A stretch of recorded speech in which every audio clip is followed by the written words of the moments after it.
Hey there, gorgeous gays! Version 2 here with Disco Elysium. When we last left off, I had kicked a trash can. It almost killed me. I read a book so hard that I passed out. And we investigated the racist mug. So things are going well. If we have a look at our list of objectives, which is somewhere here, we have a lot of things to do with Kim's car. So we have reading the watermarks on the ledger with the Kanema. We have to use Kim's shortwave to call Sylvie. We're gonna call the station. We're gonna report the badge missing. Also gotta call the station about the fact that, you know, I don't remember who the fuck I am. And yeah. There's quite a few things to do with the car at this stage. I think we did most everything around here.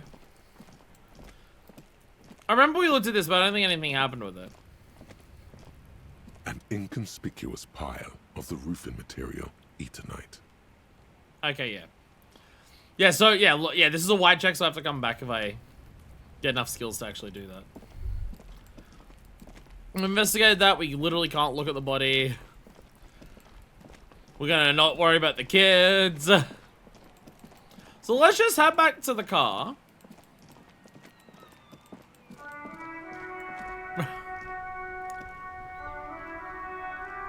Music's going. Did we have a level up? Yeah, we currently have a level up. I just don't know what I want to use that on.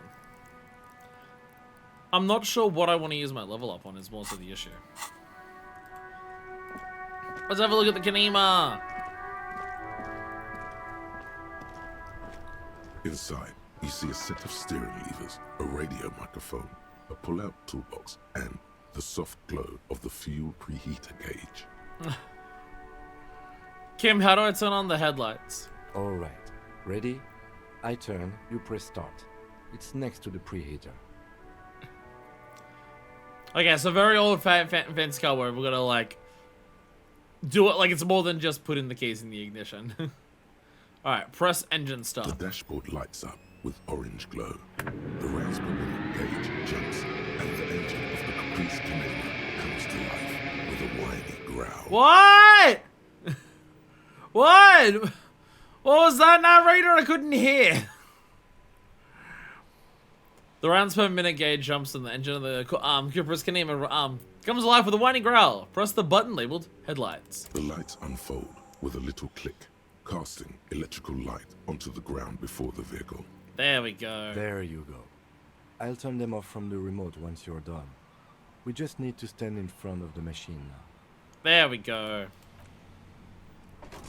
We have headlights. We have headlights. Yo! Look at it cast shadows in real time. As you hold your ledger's clip under the headlamp, an iridescent hologram appears. A street grid and the veins of a great river. A familiar sensation washes over you. A map? There she is. Revèche à l'ouest. There's a note of pride in the lieutenant's voice. Around the borders of the watermark are dozens, no, hundreds of micro-perforations. Look at the shimmering street grid. The rectangular watermark is overlaid with the logo of the RCM, and yet the major arteries of Revachol are all recognizable. They shimmer in the Kanema's headlights. Okay, so it's basically a map that's like hidden there. Wait, look around. A rat brazenly darts past you and disappears amongst the stopped lorries. In the distance, a child somewhere shrieks. A woman reprimands her in a voice no quieter than the child's cry. Ah, Martinez. He smells the air and says, "Where are we on this?" Point on the helicopter. Let me see. He takes a ledger for a moment and inspects it. Right here. He says, his finger near the top of the map, on a segment of coast jutting out into the great ocean. Seems nice. No, it does not. The lieutenant says without optimism. Look at the perforations. There are many of them, and they are divided into 3 separate rows. Tally up the different rows. The first row has 18 dots. What about the next one? The next is the longest. It runs all the way around the border, and then some. Count them individually. There are so many, it's hard to count. More than 150, at least. Maybe even 200. Compared to 18, that's a lot. What about the last row? The last row has 3 perforations. 3? That's it? That's it. Hey, Kim, what all these holes mean? Points to the dots in the watermark. Those are perforations. They represent your record as an officer of the RCM. They are your statistics, as it were. I should have guessed you'd keep a record. Officers often do. Let's take a look. Alpha male officers who are proud of their numbers often do. It's meant. Rhetoric, I don't... Rhetoric, do I need to be an alpha male? Rhetoric, do I have to be an alpha male? Is this like a requirement? I know I'm a cop, but like, come on. The first row represents your years of service. 18 years. Okay, not bad at all. What did you do before you volunteered? 18 years of done this? Got drunk like a megastar? I walked the land telling whores and lies of the end to come. There are 9,855 days remaining. I was a hobo and lived under a boat. Probably some boring office job, same as everyone else. Feel like I just went around apologizing all the time. Do you really think I have any idea? 18 years I've done this? That's what it says. I might have guessed even longer based on your age. What did you do all those blissful years of your youth?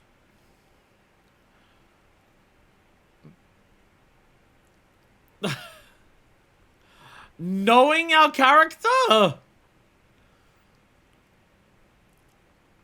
Knowing our character? Got drunk like a megastar? Probably?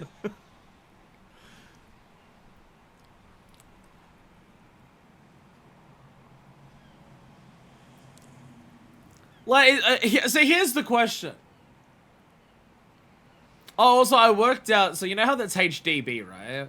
And the H lines up with Harry that we got from the Hobocop thing. HDB, his full name is Harry Disco Baby. So, Harry Disco Baby. Is it this job that's driven him to drink? Is it during this job and dealing with the ex that's driven him to drink? Or has he always been like this? And this job just, like, lets him get away with it more?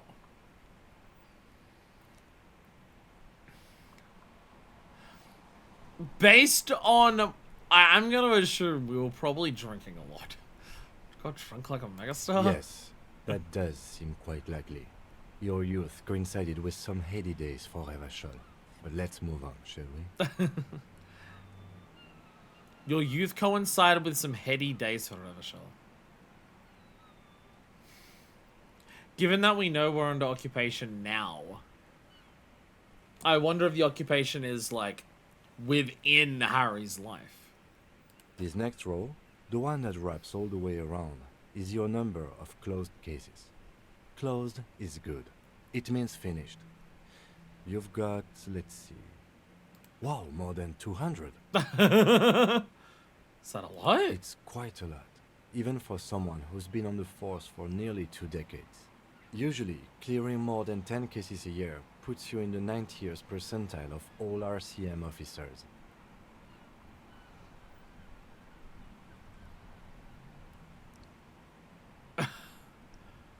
I used to be good. That's some solace, at least. I guess. What's the last Right. number? Those are your confirmed kills. You've got precisely 3 perforations there.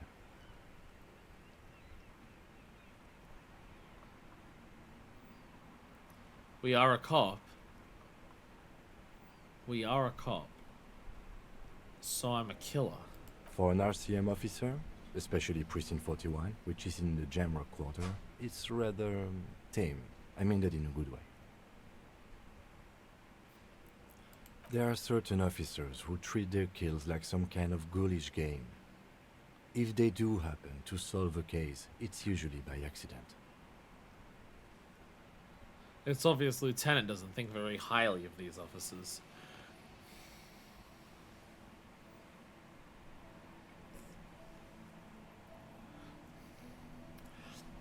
So as a cop, Harry was dedicated to closing cases, which obviously, you know, Kim is saying closed is good, it means finished.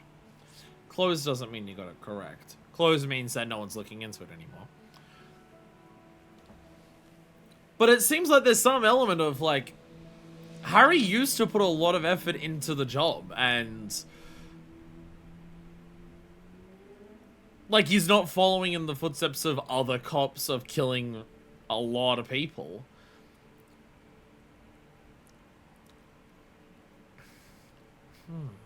Interesting.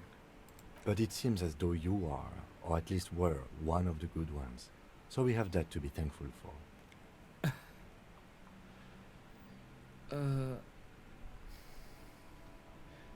How do you handle the strain? Everyone has their own method of coping. Some more effective or self-destructive than others. He gives you a meaningful look. Fair. Personally, I find it helps to keep up a few hobbies. Like what? Oh, this and that. Let's not get into it now. Maybe I should find a hobby. Something helpful rather than whatever the fuck this is. Why not gardening? You've already got the glove. What's your yellow gardening glove? It's meant in earnest. Please don't mistake it for a jab.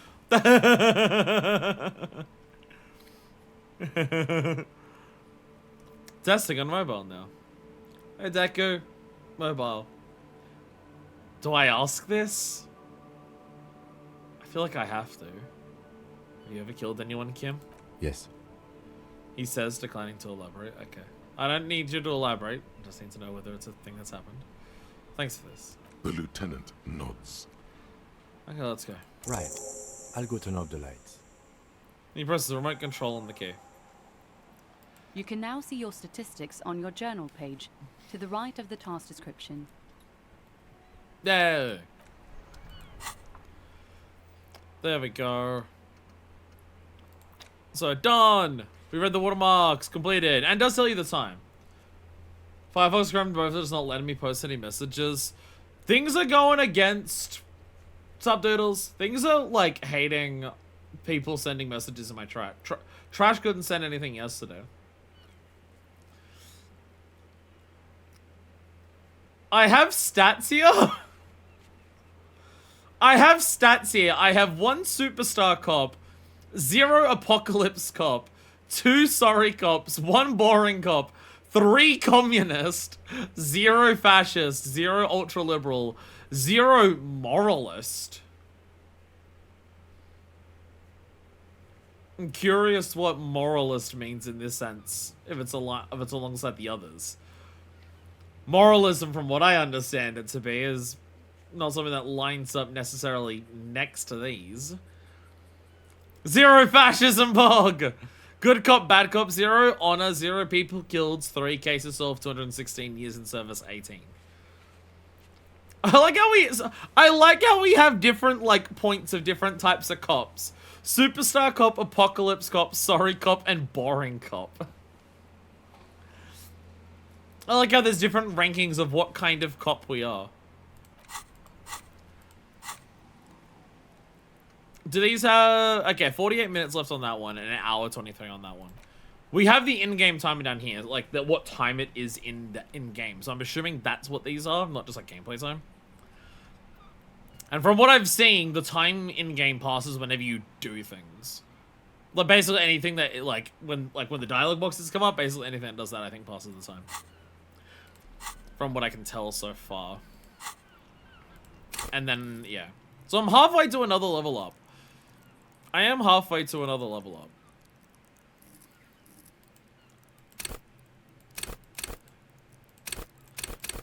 I have to wonder if these are things I can change at some point.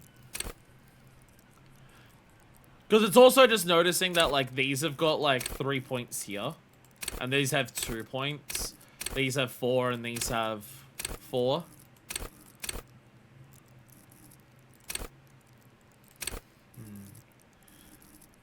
Because I feel like I should use it on my level up points, but I don't know what I'd use it on. Is more so the thing.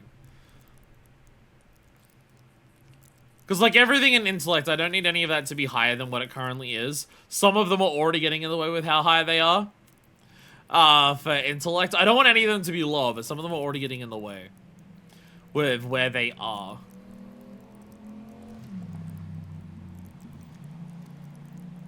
Because my brain is just like, should I put a point into something down here for physique or motorics?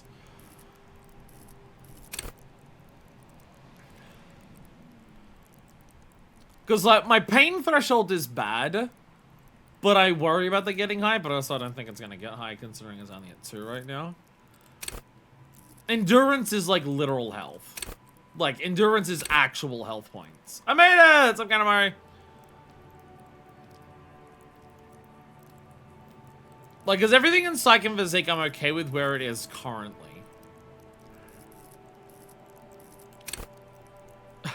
Savoir-faire is really bad because of the clothes that I'm wearing.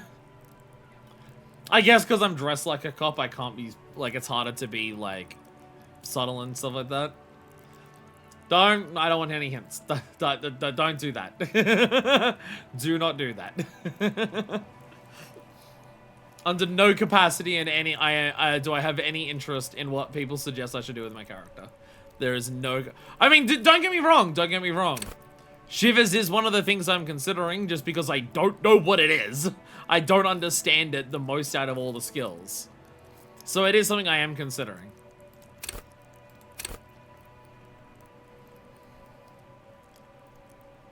Out of everything, it is one of the ones I'm considering. But I don't want it to get too high because it's like genuinely supernatural. We don't know if supernatural stuff actually does exist in this world. So it's similar to Inland Empire. I don't want to go too far into Inland Empire in case like stuff like this doesn't exist in this world. Because part of me is just like endurance or pain threshold are like the safe options to start with. To just literally be able to handle like more blows. Like part of me thinks, do I want to do one like in endurance now? And then the next two that I get might be like shivers and pain thresholds.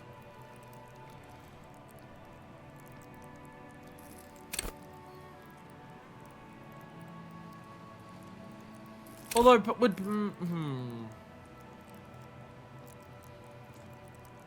pain threshold or physical instrument? Definitely not electrochemistry. Definitely not electrochemistry. I feel like electrochemistry is something that we absolutely do not need, given the situation that we're in. Yeah, I feel like just because my physique is so low, the three that I'm leaning towards are endurance, pain threshold, and shivers. I'm gonna start with endurance just because it is like a raw health pool. Huh.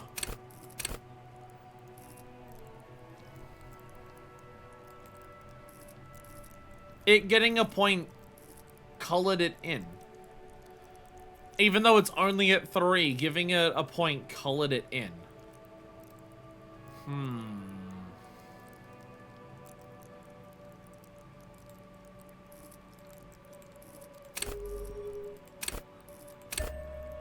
Yeah, that happens, yeah.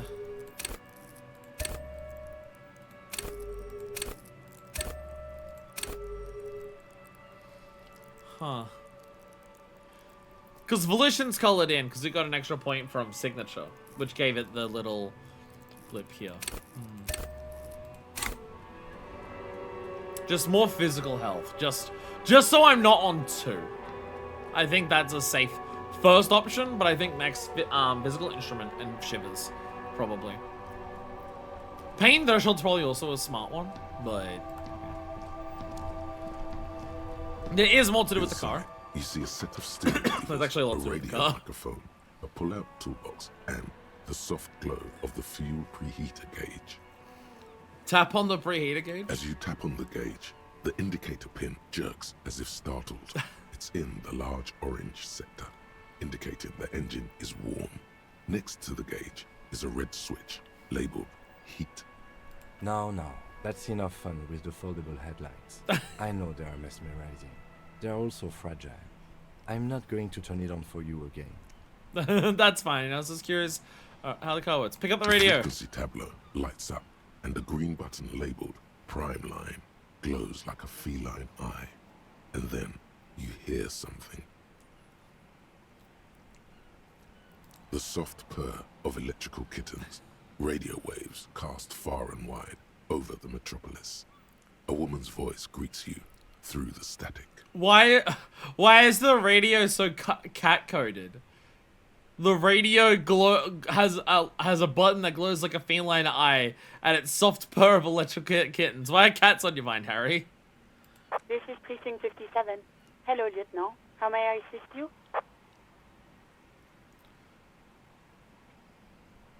Is that just the voice actor, or is, like, pronouncing Lieutenant that way, like, an actual indication of...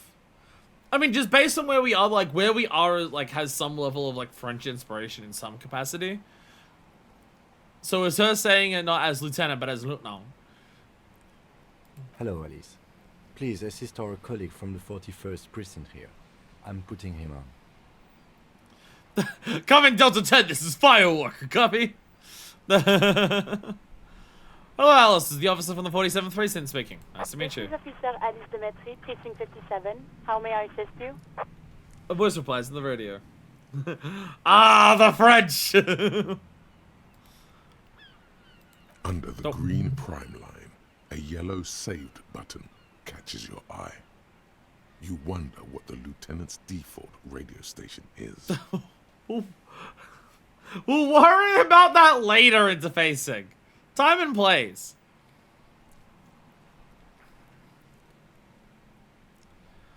Could you connect me to the 41st precinct? I have something I need to report. Just a second, officer. She puts you on hold, the static crackling softly like a bonfire. After a while, you hear an old man greet you from the radio.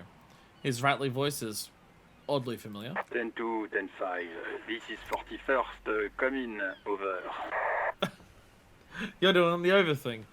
Jules Péziot. A scrawny old man sits in a dusty cubicle, smoking, with a large white rectangle sewn on his vest. In front of him is a box-shaped apparatus with an array of wires and antennas. The radio switchboard. The man uses relay code. You've got this. You're a cop, and cops know relay code. Thank you. Thank you, Encyclopedia. 10-4, Station 41. I've got an urgent business. Over. 10-4, message received. 10-5, relay message. What's your status? Over. Just reporting in. Over. 10-18, state your message, sir.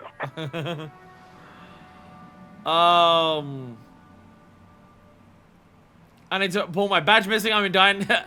Which one's the most important?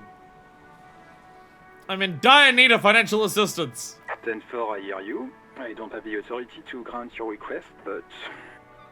Is it him? What does he want? Uh-oh. Uh-oh. Uh-oh. Jean-Vic Maire. Uh-oh. Uh-oh. He says he needs money. Uh-oh. Uh-oh. Don't give that asshole anything. He's just gonna drink it all. No, I need to pay for the hotel room! Alright, that's a negative on the additional funds, sir. Over.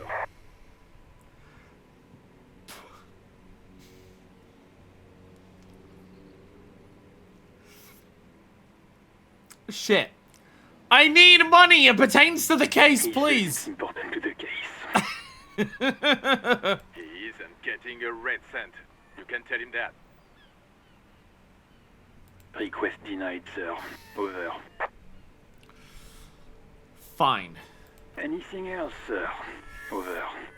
I need to report my badge missing.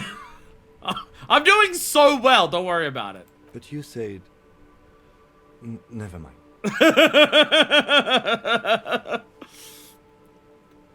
Kim... Alright, look. Okay, look. 10-9, over. My badge, I can't find it anywhere. Basically, it's gone. 10-4, message received. This is a very serious situation. I need to 1022 the captain. Over. Any other good news? Uh-oh. He's saying he lost his badge. I feel like Jean might kill me the next time he sees me. He what? He lost his badge? I'm not gonna... Who lost his badge? Oh no. No! No! Everyone at the station's gonna die! God damn it! Dick fucking Mullen. Who are you using? Dick Mullen, I finally know my name. It's Officer Dick Mullen from the bestseller Dick Mullen and the Lost Identity. He says, fighting off laughter. Dick Mullen is not your name. It's the name of a fictional detective who would not lose his badge. Encyclopedia, don't be giving me there's no sass, alright? Brain, I need you to tone down the sass level a little bit in myself. Defend yourself. Immediately. They're laughing at you. I lost my badge, I kinda deserve it, I'm not gonna lie. Middle name fucking.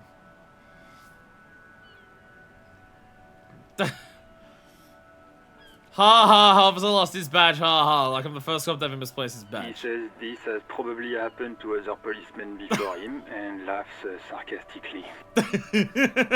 Oh god damn it. Is he fucking kidding?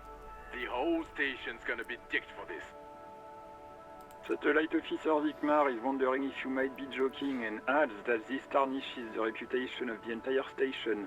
Over. Mullen dicked us. I didn't dick anyone!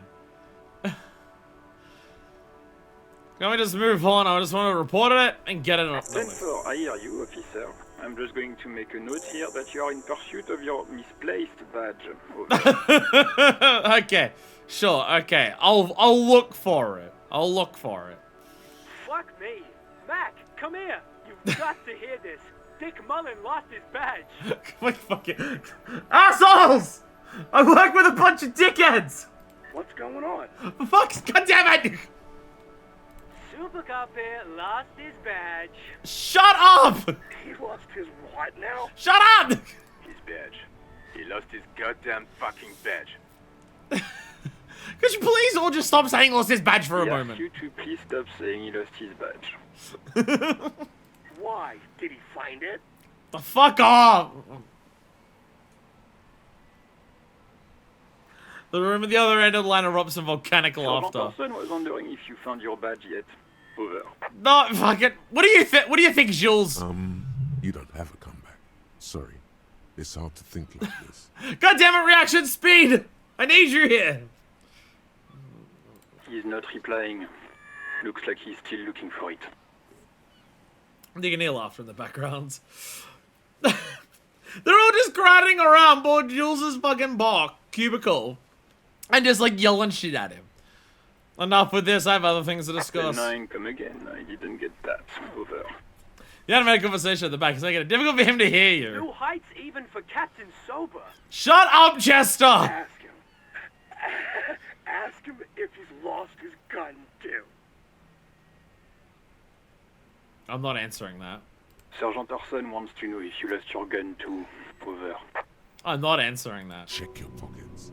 Check your... Holy fuck. You don't know where it is, do you?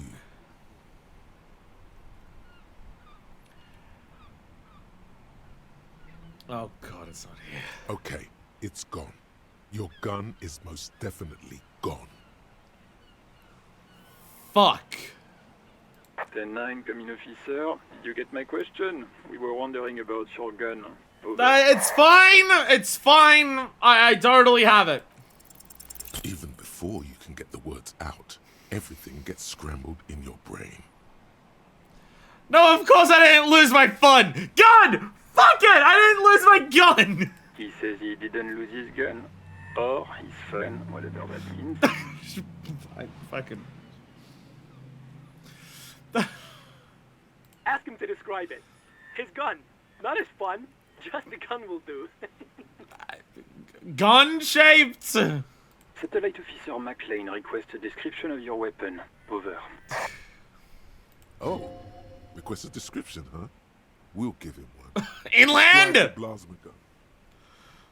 Inland, it's massive, got flat cooling vents on the front, hydrogen and blasting out the side.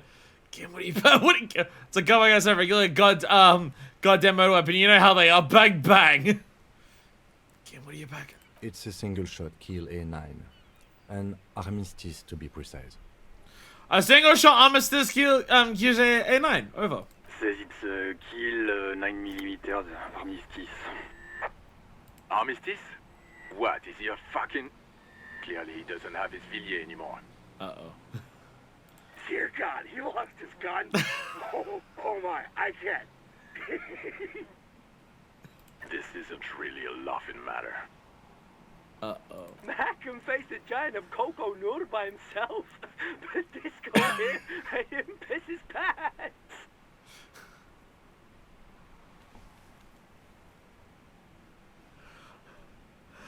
I spent the entire last time I was here being bullied by teenagers, and somehow the cops bullying me now feels more immature than the 12-year-old talking about his fuck gimp.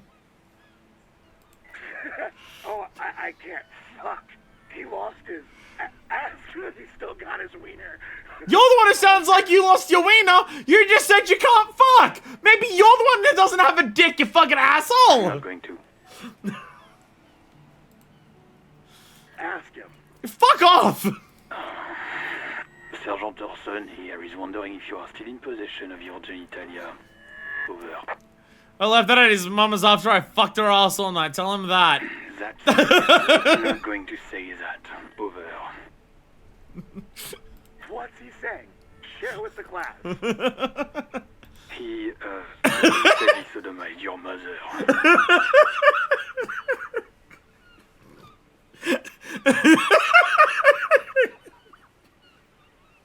Jules, you need to get another job. You don't deserve this.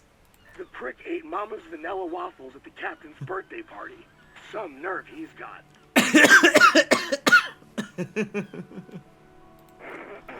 Sure her vanilla waffles were the only thing he ate? Shut up, Chester. This isn't funny. This is my mom we're talking about. Yeah, I talk about her a lot when I tell the mates at the bar how I fucked her. Tell him to apologize right now. Sergeant Orson requests that you apologize for the claims that you made about his mother. Over. If you don't like Fallout, maybe don't fuck with the Firewalker. Harry really wants to call himself the Firewalker. Harry is obsessed with the idea of calling himself the Firewalker this entire goddamn conversation. Mac, he says you shouldn't have antagonized the Firewalker in the first place. Who? The disbelief in Vicmair's voice is overwhelming. Satellite Officer V. Firewalker! I'm afraid he might be referring to himself as Firewater, sir. Walker! Fire water? He's lost it. Fuck it. Tell him to find his goddamn badge and gun. That's the only thing that matters. Satellite Officer V. I heard him and I'm on it. 10-4, affirmative. Officer is in pursuit of his firearm. It's static. Oh, God, The entire precinct stopped trying to make Firewalker a thing. Mr. Harry Firewalker Disco Baby Feminism. We're gonna end up with a very long name by the end of this. Officer, do you need further assistance? Over. This might sound odd, but there's personal details I'd like to discuss. Okay, 10-4, sir. I hear you. Relay your question. Over. Wait. Before you say anything stupid, think it through. What's that? I need information, not fear. Be smart about this. Ask if he's there alone. He obviously isn't.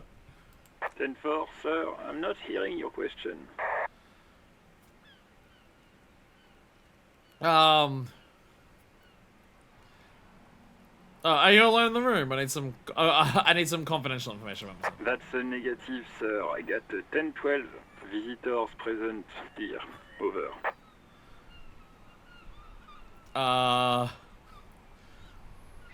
Any news about? Have I ever told you about my full Elysium?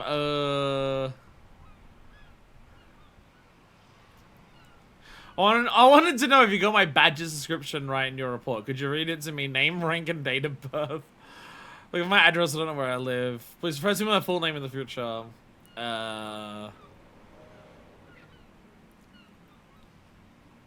Fuck, I just want info. We're in the hole at this point. Fuck it. Just be unsubtle about it. What? What is it? He's still on the line? I probably should ask this first before I let them know everything else. He wants to verify the information on his badge. But of course, it says Dick Mullen, High General of the Revacholian Cavalry Force. Tell him to stop wasting time. What do you need, sir? Over.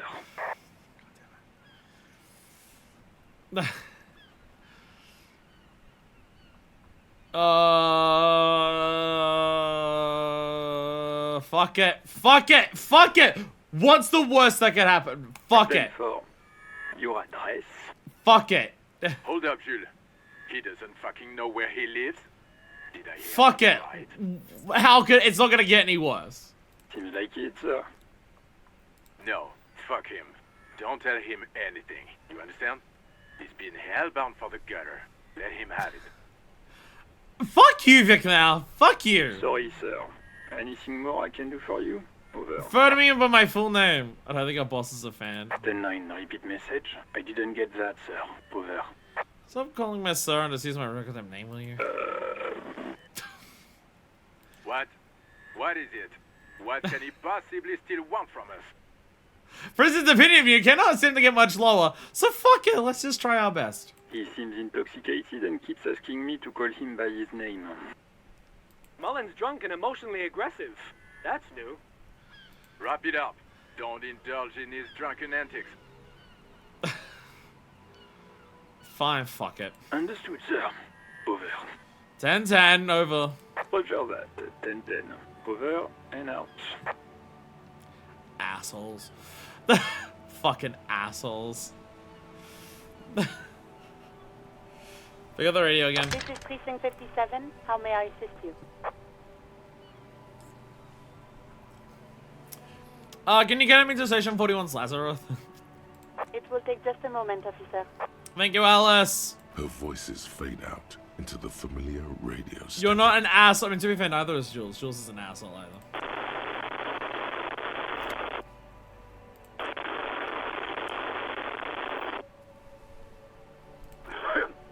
Gottlieb, what do you want?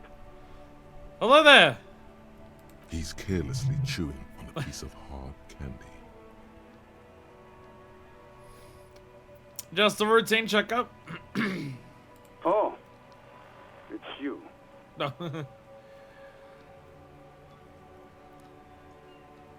I've lost my memory. All of it. With all the damage you've been dealing yourself with drugs and alcohol, I'm not surprised. Oh, drugs as well. It's not just the booze. Cool. You're not surprised. Okay. Anything else? What else? I'm not a brain doctor. Look on the bright side. You've got a whole new life now. Use it wisely. You are taking this way too fucking My entire prison's fucking useless. It's hard to say if he doesn't believe you or doesn't care. Isn't there anything you can do for me? What? You want me to do blood work for you again? Tell you just how bad things really are across the board? You want another rundown of everything collapsing inside your body? Yeah, I don't think I can handle that right now. You want the real, honest-to-God truth? Stop drinking, eat magnesium and vitamin D. Our station is not a retirement home. We don't have the funds to deal with rock stars past their prime. Okay, magnesium. Which I got some of that over here. Vitamin D. And lay off the drink. And no, I don't want to hear a political commentary on the topic. In fact, I've got work to do. Some idiot has glued his eyelids shut with cyanoacrylate. It looks like Mactorson.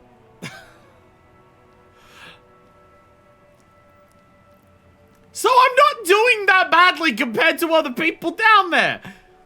Oh, everyone's just like, oh, look at fucking Dick Mullen over here losing his badge and gun. Meanwhile, some fuckheads over there are gluing their goddamn eyes shut. Why are they picking on me? It's not fucking cryoactylate. It's super glue, Doc. Just fucking. That's it for now.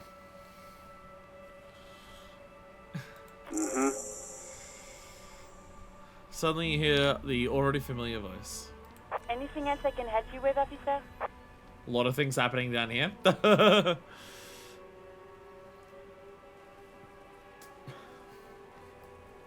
I need you to get me to a civilian, a Sylvie. She may have reported a murder. Of course. What is the number, officer? Kim, didn't Guts give you Sylvie's number? Yes, hold on. Her number is 005 1944 298. Received. Hold on, officer.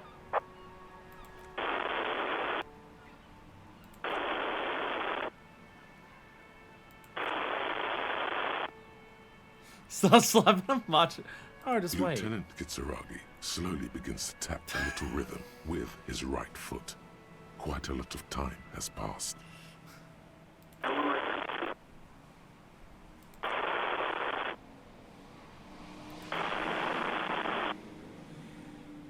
Officer, I have Sylvie Malaika on the line for you. Thank you. Yes, hello? Female voice greets you through the static. Sounds like she's a million miles away from here. Hello, this is the police calling. I have some questions for you about your last days at work. Oh, right. Hello, officer. What can I do for you? So I have spoken, sir. Have you seen my stuff? Was it you who called the police? No, not me. Do you know who did make the call? No, sorry. I don't. Not a lot of people have phones around here. Copper thieves take the wires. Ah. Not surprising, given the place. People don't have the money to have the cables put in again. They use the Union's phone, or the one on the coast.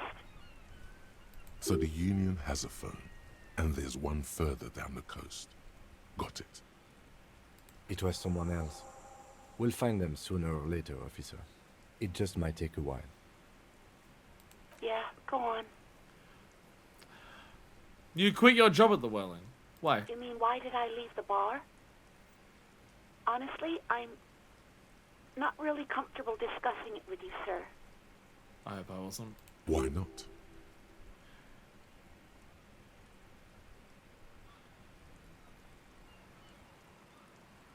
I won't push you on this. Are you ever coming back? Maybe, I don't know.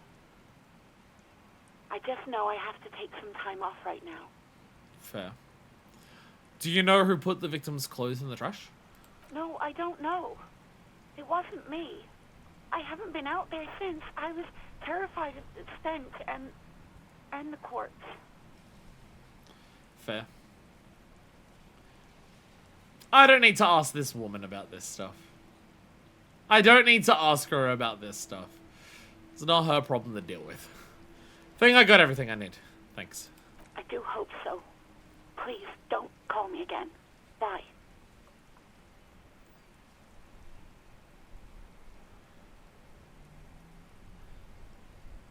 Can't ask their inexplicable feminist agenda.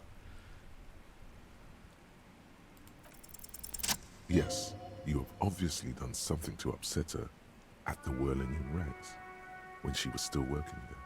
So this means I have to ask her more about it. Before you go, you're mad at me, right? Tell me, what did I do? I can't remember anything.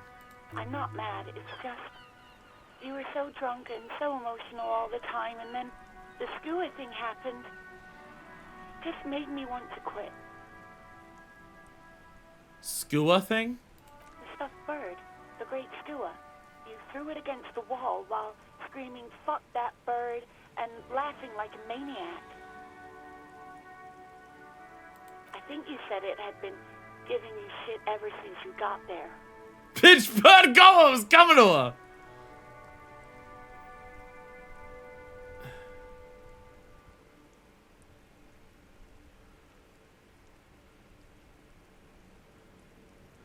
Yeah, that sounds like me, alright. Didn't seem like you had fun doing it, though. So I was the one who made you want to quit. Yes, obviously. You were the worst client I've ever seen. And I have seen so many assholes in this place. I've had sailors fighting, union guys grabbing my ass, kids stealing booze.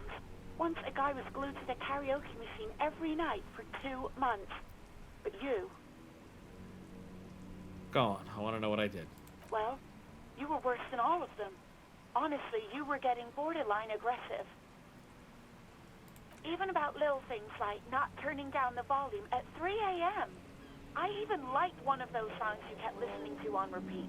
No more. I hate it now. She hates it. I want to ask her which song. Was that all? Then there was your room. Your project. An experiment to see how bad it can get in there. I tried to send the cleaner, but you wouldn't let me, threatened to make me understand. I had no idea what you meant, and I don't want to know. And then you screamed something about how you're a piece of shit human being, and why does anyone even let you work as a policeman? That you'd fire yourself, but you can't even do that.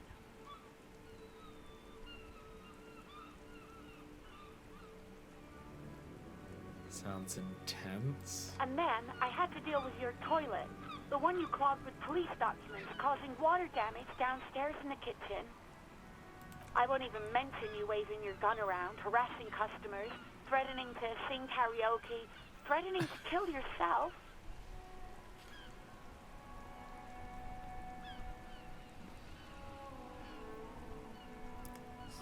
So our bad night was a horrific night. I wasn't a very good tenant. No, you really weren't. You were simply the worst.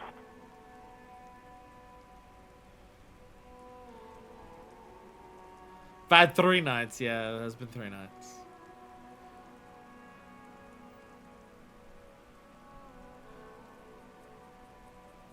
A new definition of vendor. I want to say I'm sorry, but I doubt she'd believe me anyways.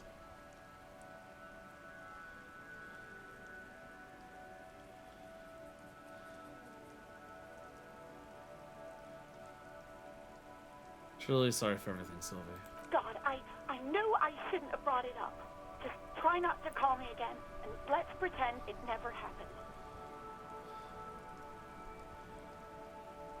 Thank you for talking. Take care. You hear a sigh of relief on the other end of the radio. Wordless, the call breaks. Then, the already familiar voice. Anything else I can help you with, officer? I'm done with the radio for now. 57's over and out. Her voice disappears into the void. In the cabin, you see a set of steering levers, a radio on a hook, a pull-out toolbox, and the soft glow of the fuel preheater gauge.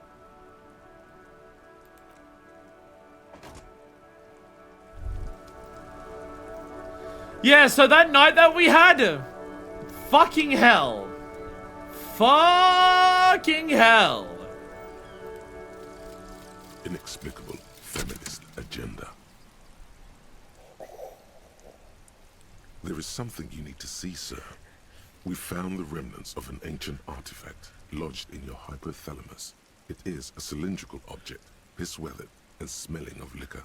The paint is peeling off, but you can clearly make out the letters Revolutionary Feminist Agenda on the hull. It appears that some time ago, before you became a joke, you were an actual feminist. Somehow, you've come to that conclusion. Perhaps you can work your way back. After the conversation we just had... After the conversation that we just had with Sylvie...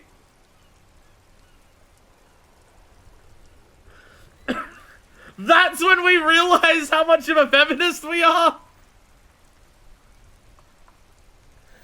Men are the worst, and I am the worst of all of the men. It is time to be a feminist. I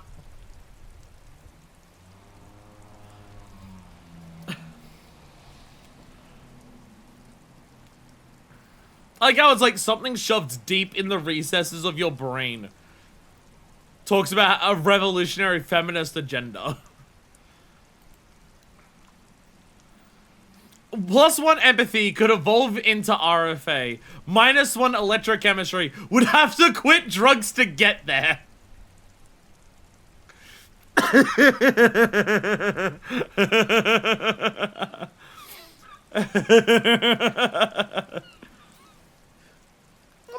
Might become radical, but you know, you'd have to quit drugs to get there. At some point in your life, you actually gave a shit about women. Maybe you should try giving that a go again. There we go. There we go. Oh, we're almost hobo-copping as well. We're almost hobo-copping as well. Let's go. So a lot of things here have evolved. A lot of things here have evolved. Pay for damages. We're not getting any money for that. Keep searching for the caller despite lacking any obvious leads. This might take some time. It's unclear how you go about finding a tiny piece of plastic in a world as huge as this. Maybe you'll just stumble across it down the line. Miracles happen. Someone has something about your lost firearm. Maybe a district authority like someone high up in the union. Or someone local who saw you with it before you passed out. The Whirling's absent bartender. You could also ask a local pawn shop. Okay. I did get another level up. I do have another level up. So I do have another point for that. Our thoughts have naturally made empathy go up 1 more.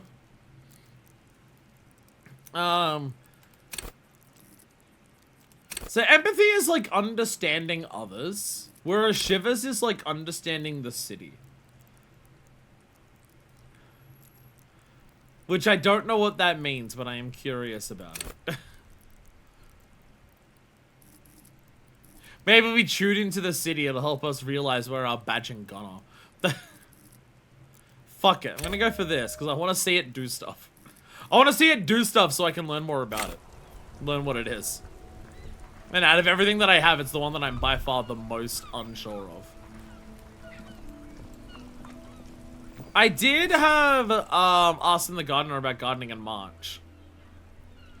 But I don't know if I should ask her about that, but I can ask her about that.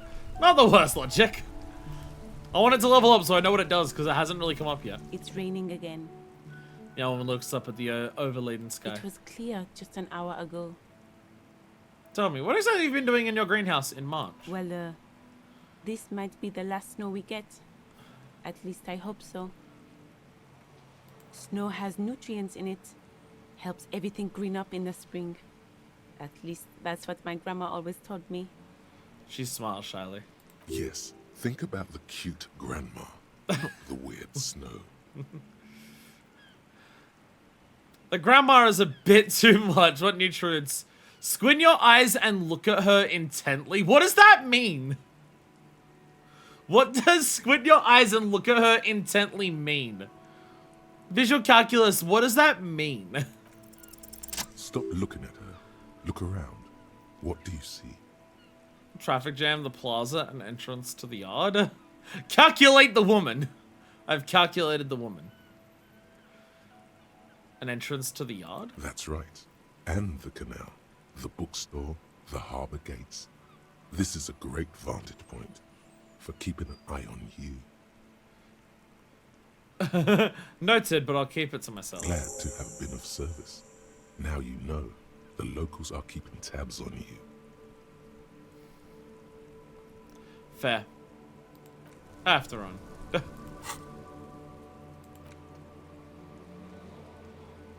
Yeah. Yeah, it's just like, yeah. They're just wanting to... Again, people around here don't trust the cops, they trust the union.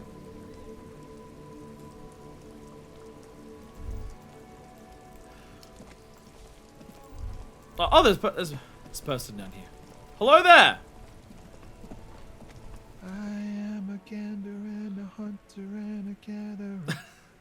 Feel like a traveler. The man mutters to himself, assenting the beats as he goes. A simple little cadence. He seems to be making it up as he goes. Keep listening. From another planet.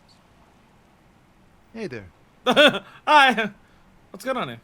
It's the jam, my man. He motions toward the sprawl lorries with a super gesture. What's the jam? It's a traffic jam for the ages. Harbor gates up the street are shut tight. No explanation given.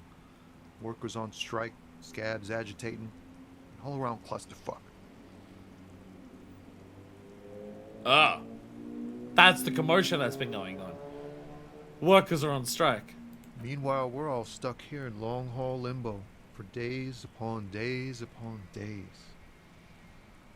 Upon days. Limbo, huh? So that's what Yeah, exactly. I'm glad you agree. It's official. He too agrees. This is the antechamber of the afterlife. So how long have you been here? Feels like forever. Like I was born on this here roundabout and this was all I ever knew. Just me and the metal and the tires, the oil and the fumes of mazout. Definitely a phrase, but I can roll with it. Can you say it again, only a little less plotting? When Willie did it, he got a critical fail on that check, which resulted in the dialogue of, "You're black? What the fuck? What the fuck?" Extravagantly phrased, but I can roll with it. Imagine. It's been a whole week already. The cars that are stuck here? Behind the laugh, however, a touch of sorrow. So tell me, what do you need? Tell me more about the strike. It's like, whatever's going on over at the docks. Workers got a blockade set up, making demands. No way in or out. What's union demanding? Some pretty wild stuff, I hear. Like a giant new power crane in half the company? I forget what exactly. Good on them, I guess. They're asking for a shitload. Fucking good on them. Fucking get in there. I've heard talk there's a company rep in town, too. Like, a strike negotiator type. They know what's up. Precise demands and so on. Ah, yes, from the Wild Pines. We'll meet her soon enough, I'm sure. What do you think the company wants? They want to keep that money flowing in, my man. He doesn't blame them, but he's not on their side. That's for sure. Anything else I should know? Anything else? Yeah, this ain't really my area of expertise. I just do my job and get paid. I have things to do and places to be. All of us do.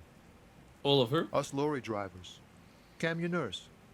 You still hang around here waiting for this mess to end. Most have scurried off somewhere to get drunk or high. Or laid. Not that I blame them, really. No, you? Not my thing. Chasing transient pleasures is a drag these days. I prefer the examined life now. Thinking, reflecting, observing. He glances down the road towards the horizon, a glint of something in his eyes. Yeah, drinking, fucking, they're all nice, but I like thinking. Guess spare some change for a working stiff. Huh? Oh. No, I ain't got any money. They don't want to pay for unfinished work. By who? The bosses, man. Don't know who these bosses think they are, but that sounds like a good arrangement for them. Yeah, it sure ain't good for me. Or you. I'd spare a coin or two for a city cop down in his luck. If I had saved 4 myself. What you holding anyways? Oh, high-grade narcotics, illegal firearms, stuff like that. Relax. He's merely joking. Wicked! I've always owned a friend in the underworld. Ha, no, I'm joking, my man. Frown runs a nice, clean business. This haul of cargo is mostly sporting goods. You know, tracksuits and that kind of thing. Oh, simple enough. They usually get shipped to Grad and the Occident. Though we've been making headway in the Il Moran market lately. That jumbo ship behind you? This rockin' beauty. Sure is. Like a rash you can't get rid of. You interested in heavy-duty cargo machinery? I do like how sometimes the characters do have animations, like it's like this machine here. A motor lorry, also called a camion, on Caillou and neighboring islands. This one looks roughed up enough to be some sort of found rust bucket. Maybe the A6. That's a found A6 you got there, right? Good eye, my man. Yup, she's an old one, but reliable. Me and her spent a long time together. Gives his eye little warrior a friendly nod. There it is again. A little touch of sadness beneath his cool. He thinks he's spent too long in this lorry. Alright, another question. Taps his fingers rhythmically against his arm. What do you see in his eyes? Know anything about the dead man? One hanging behind the hostel yet there? He ain't one of us drivers. I know that. All accounted for. Otherwise, I haven't really asked about that. Been wasting time right here. Keep him busy. Fair. It's easy to see he's telling the truth. He's kept his nose out of the dark stuff. Alright, never mind then. The man taps his fingers rhythmically against his arm. What do I see in his eyes? Ease into it. Don't go too far. This seems like a person. My man, I want to know about your soul! Hey, tell me, spill the beans. What's troubling you, man? Man, nothing's troubling me. Just the usual Lorriman tropes and hopes. The road and the rhymes. This jam ain't helping either. He looks around. That all the beans you got, Tommy? Damn. It really is hard to talk. Man. Man, masculinity bullshit. This is why I'm a feminist. I'm good for now. Good talk. Don't be a stranger. He slits the 2 fingers. He does the thing I do. I do that often. I either do this or this when I wave goodbye to people. Hey. Psst. Me? Who? Yes, you. Word on the street is you're ready to start building communism again. Communism? my brain is realizing that my Harry might be a leftist. Again. Yes, you're ready to start building communism again. You've built it before. They've built it before. Hasn't really worked out yet. But neither has love. Should we just stop? Can't argue with that. So, what about all that communism you've promised to build? Word on the street is you've woken up from 1,000 years of slumber, promising to erect a version of communism many times greater than any attempted before. Is that true? My communism's not gonna be a failed communism like all the other ones. Mine's gonna actually do it. All those other communists, they didn't know what they were doing, but mine, though, I know what I'm talking about. The drunken apocalypse of a man that is this cop. How come there's word on the street? You keep saying things like, down with the bourgeoisie. Hell yeah. Eat the rich. Hell yeah. Sodomize the landowners. Hell yeah. Compel all people who have more than 25 real in their pockets. Fuck yeah. Murder all human beings, regardless of their political beliefs. Let's fucking go! Woo, woo, woo, woo, woo, woo.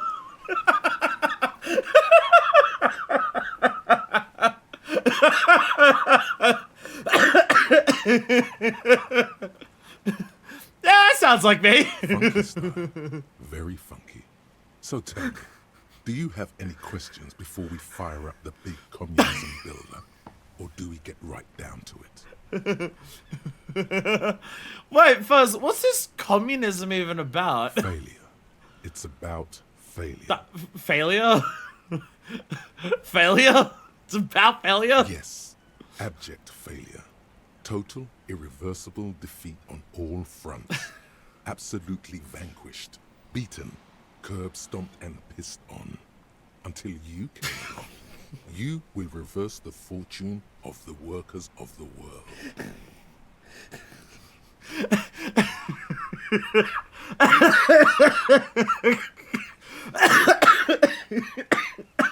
You alone, against every living thing, against every human alive. 800 trillion real in the hands of an impossibly well-organized ruling class. Towering city blocks of bankmen who have the ears of prime ministers, million-headed armies of nations, and the love of your own mother.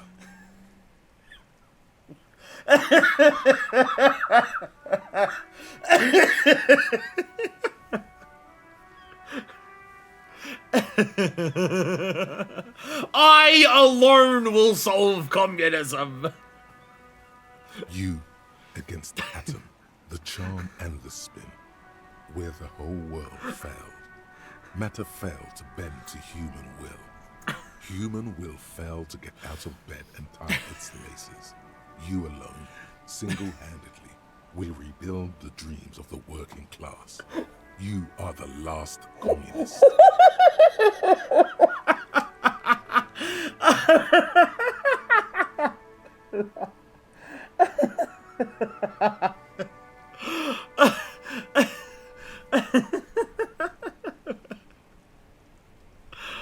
Oh god, you can tell that this game is written by actual communists.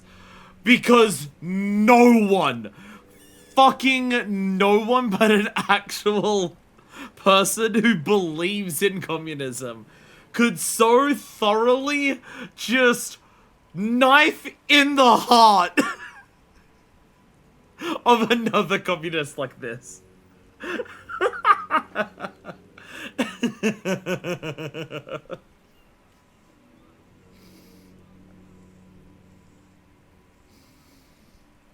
Oh god. Holy shit, that's so fucking good. You gotta walk the walk to know how to mock it. See, the thing is, I honestly feel like if you don't know communism, like if you don't know like the actual tenets behind it, if you don't know the actual structure and belief in it and everything like that, I bet a lot of people who aren't like super familiar with like actual communist beliefs and like history and stuff like that see this and think that it's just being straight with it. I think a lot of people would see this and just be like, oh yeah, this is the game trying to encourage you to be a communist. And not that this is the game making explicit fun of a certain kind of communist. Just absolutely thoroughly decimating the idea of the communist who believes that they're the right ones and they're the ones who, like, if only people would listen to me, if only people would follow my communism, then it would work.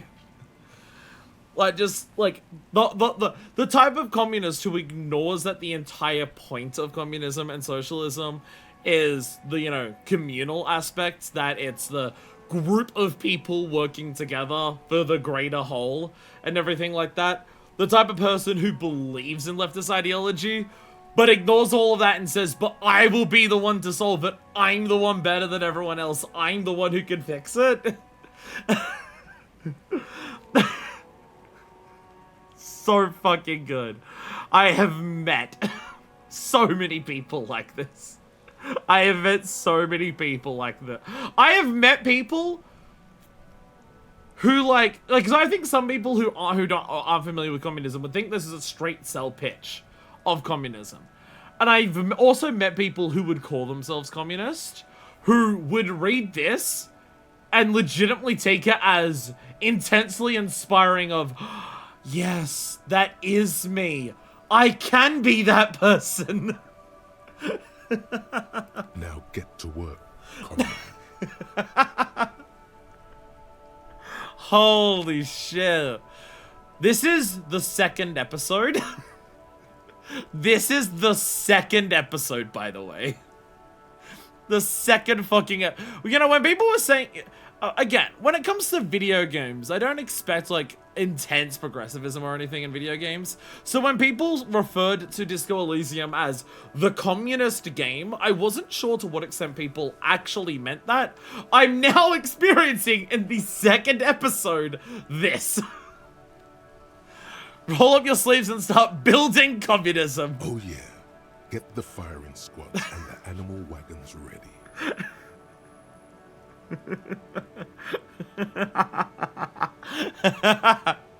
Roll your sleeves in further and breathe in the pristine air. There's also people who think this is a full indictment on communism as a whole. Ah, yes! Harry Disco Baby. Noted well-adjusted human being. Noted paragon of high intellectual thought and reasoned philosophy. Harry Disco Baby.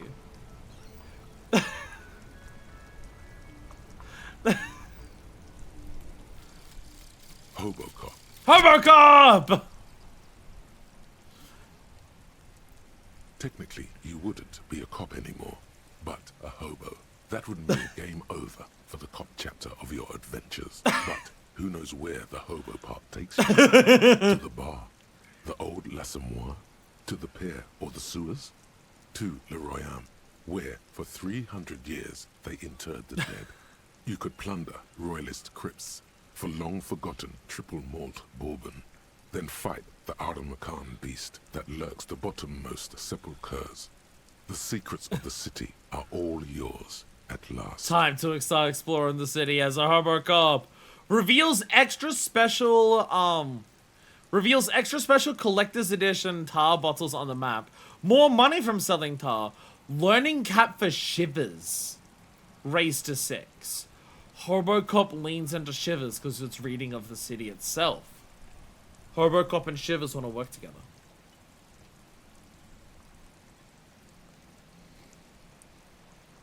Also, by the way, have to mention it. Fucking Christ, the artwork. Fucking Christ, the artwork. I've decided to become a hero of the workers, but Cisco has remembered they're a Hobocop. That's why I'm a hero for the workers. All of these other bougie fucking pricks in their sheltered accommodation and working refrigerators. These fucking elitist pricks don't know what it's like to be working class. With their fucking 4 walls and a roof over them. They don't know what it's like. Thought cabinet artwork is fucking incredible. Do really like it. Do very much like it. Hobocop! Mazovian socioeconomics. -2 visual calculus for a bit. So, I guess the problem is this, yeah. Problem is you have this problem, you solution, and then you realize what you are. Yeah. The disgusting decadence of a roof. The giant hammer there, I see. People think communism was some crazy idea that has had its comeuppance 40 years ago. A fever that shook the world, never to return again. They were right. Until he woke up today. A spiritual corpse responsive only to the call of Commodore Red, prostitutes, and Krasmas of the fucking... For him, communism is still a thing. He will single-handedly raise the commune of O2 from the oceanic trench where it has been resting, covered in ghosted seaweed. He is the big communism builder. Come, witness his attempt to rebuild communism in the year 51! The fucking, the single-handedly rebuilding communism is so fucking funny. It is so fucking funny. It's so fucking good.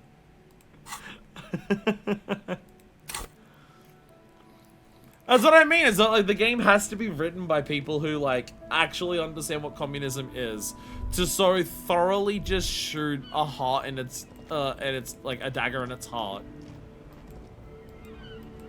Okay, nothing else down here. I do see that. Can I analyze this from here?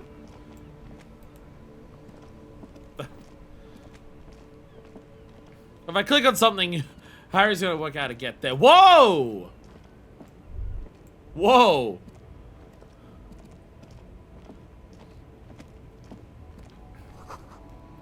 A bold slogan, Humanox covers the trunk. An old monument stands in the middle of the traffic island, pointing toward the sea. It looks as if it's been reassembled piece by piece, secured and mounted in the air with the aid of numerous ropes and rods. Who is this? A silver plaque on the statue's pedestal reads, I am Philip III, the Squanderer, the greatest of the Philippian kings of Revachol, son of Philip II, the Opulent, father of Philip IV, the Insane. Whoa, whoa, whoa, whoa, whoa, whoa, whoa, whoa, whoa, whoa, whoa, whoa, whoa. Wait, whoa, whoa, whoa. We go from the opulent to the squanderer to the insane? Wait, where did the insane come from? What? What did this king do? Even by the standards of the Philippian kings, old sumptuous Philip was known for his profligacy. In what way? Well, he blew through the whole national treasury, starting the decline of one of the penultimate century's greatest superpowers, the suzerain of Revachol. His own maladministration foreshadowed the fall of the monarchy. During the anti-centennial revolution, an end to his family line and the monarchy on the Insulindian Isola.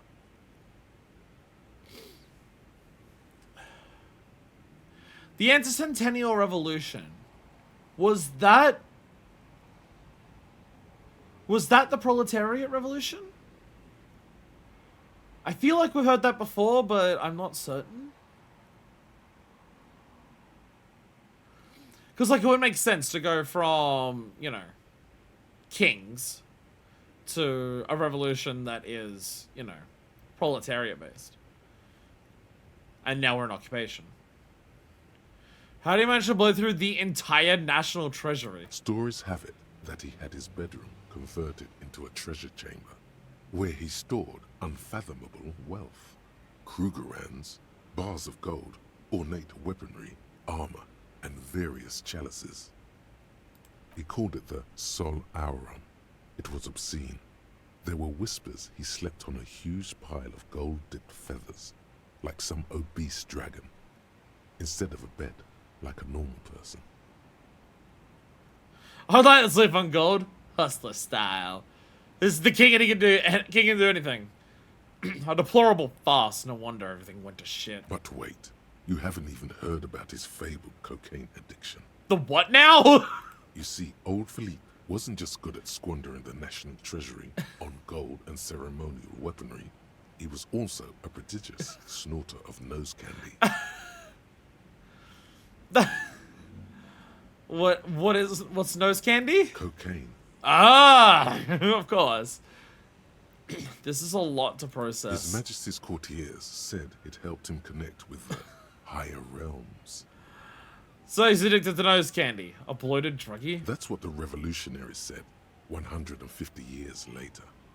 Right before they emptied out the royal mausoleum and dumped His Majesty's mortal remains in the Insulindian Bay. So why is the statue being reconstructed here now? Where's he buried now? Beneath the cold waters of the Insulindian Bay, thrown there by the revolutionaries after they cleaned out the royal mausoleum. What happened to the statue? The original was blown apart by communards, then further damaged during the landing of the coalition's airships during the turn of the century revolution, when Martinez was leveled. Coalition airships, the turn of the century revolution. Most historians think the coalition's hasty landing may have ultimately saved the statue. If the communards had more time, they would have reduced it up to even finer pieces. Who restored the monument? Some years ago, a group of liberal, artistically inclined individuals, designers mostly, thought it would be ironic to restore the statue of the most wasteful ruler of Revachol in the poorest part of the city. Oh! A bunch of fucking art students just being like, yeah, but like, it's a message about the irony of it. The statue is supposed to capture the moment it was blown apart, like an instant frozen in time, a rare butterfly trapped in amber, floating on a sea of shit. That's brilliant! So funny and nihilistic. People in Martinez tend to disagree, as do many prominent art critics and thought leaders with more nuanced social awareness than the young ironists. Philip III, the squanderer, however, with his bronze face up in the air, doesn't seem concerned about what the hoi polloi think of him in death. Not that he ever did in life either. I mean, yeah. Well, we're learning some history. Autosave. I have been told I should probably be saving more frequently. I have been told I should save more frequently than what I have been. Did that save? Yes it did. Okay. When you click save, it saves very, very fast. Okay. I see a box to pilfer.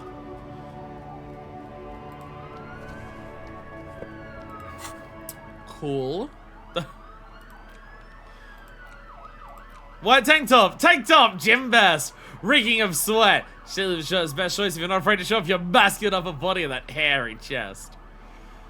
So I'd lose my one conceptualization, I'd get suggestion back, and I'd get some physical instrument. Honestly, physical instruments I think is what I'm doing worse at.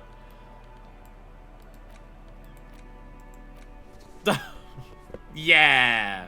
Yeah! Let me just wear the fucking rags that I found randomly while walking around. Let's go. Oh! We're getting there! I'm at 2 real! I'm getting there! Wild Pines. There's a couple of things to say Wild Pines.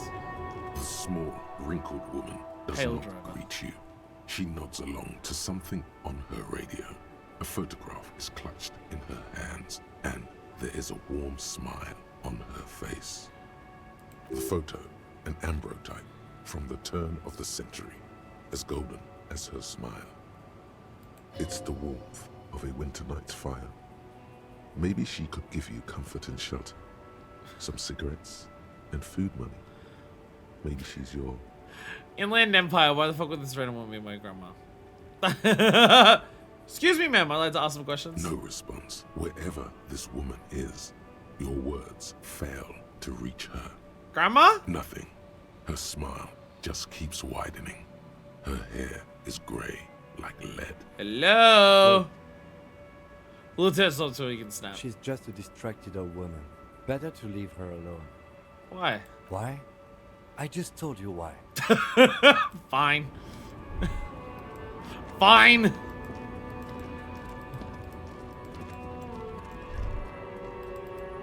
Fine. Can I sneak down here? No, I cannot. Okay. Let us through.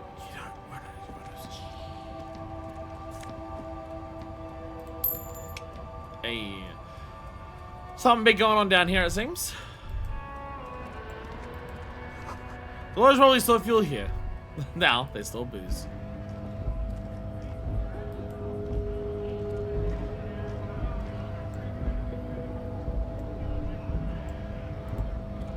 This is the strike, I imagine.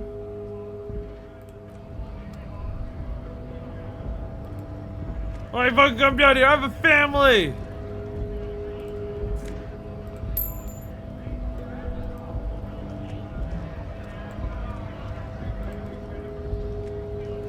Bastards! We have a right to work! Oh! These aren't the strikers, these are the scabs! The voice the lightest of the law and all discreet for a man of his size. Let's not fuck with him right now. Unions are a scam! Okay, so these are the scabs. Yeah, these are the scabs. Okay. Can I sneak inside? Scab? Also, Jolly Eyes tilting his head. You're hazy on the notion of a scab. Smells like politics, though. Maybe it's got something to do with the flask he reaches for from time to time. I'm not a scab, I'm a cop. I was just messing with you. No one's ever seen a cop scab. Imagine, you cops going on a strike, but then another cop comes in and says, "Let us cop for less money." He chuckles and realizes. Speaking of, what brings the RCM here? To the Wild North? Come to see the strife? I've come to Martinez investigating a murder. Murder, huh? That sounds like a lot of hard work. You'd never see me investigating a murder. I'm 91% sure I'll never get it solved. I have no idea what I'm doing. I have no idea what I'm doing. That's okay. I have no idea what I'm doing here. I don't even know what day it is. Don't tell me. It's a better day that way. I need to know what's behind these gates. I'm exploring. It's what Hobocops My do. friend, I respect the right to roam. The open range awaits. He glazes over the roundabout with a glint of longing. Does everybody let me through the gate? I don't operate in that capacity. I'm not a granter of passage. The passage grants itself. Sure, okay. If it's all so simple, why don't the strikebreakers just go up the stairs? That's simple. I just walk in. Aye. Walk right past Measurehead and go in. Measurehead? What the fuck is that? Yeah, the 2.5 meter tall Semini supremacist there. Walk right past him. Right. Then press the button to unlock the door. Ah. Then go past him again. Okay. And you enter the arbor through the office. Está. So it's quite Don't difficult. worry, I'm sure it's not completely impossible. For example, you could best Measurehead in a physical confrontation. Or you could convert to a Semini supremacist worldview. Or, maybe it actually is completely Have any of the scabs tried converting to his worldview? Jean-Luc himself would say the philosophy has proven overly heroic for the scabs to convert to. Not enough intuition. Has anyone bested him in physical confrontation? Not yet, no. He's incredibly strong. Got that impression from the 2.5 meter tall thing, yeah. Sure. Hey, I know you're all like striking and shit. You got money? Sure thing, my friend. I can help you out. He flips a coin towards you. I have to catch it. The coin narrowly slips by your outstretched fingers and falls to the ground. God damn it. Oh, I'm sorry. Didn't mean to throw it like that. It's a thing we harbor folk do, passing around cargo and such. Was not meant as provocation or ridicule. The boyadero stares at you with respect, then gestures towards the trickles of blood adorning your clothes. Where'd that line of dialogue come from? Where'd that line... Appreciate it. Right, always glad to help out the RC. We're on the same branch, you and I. Humans, I mean, not slithering scabs. What to strike about anyways? You know, serious business. I'm sure the big boss would be glad to tell you. You'll have to ask him first. You got people on lock, you're not just talking to random people. Fair. He's a chatty guy. Wants to talk about the strike. Return once you've met the union boss and are on a better footing with the organization. Let's talk. Gotta get moving. So let's not try and fight the, like, made of muscle 70s supremacist. At least not straight away. Let's see if we can do something else first. But they're sick.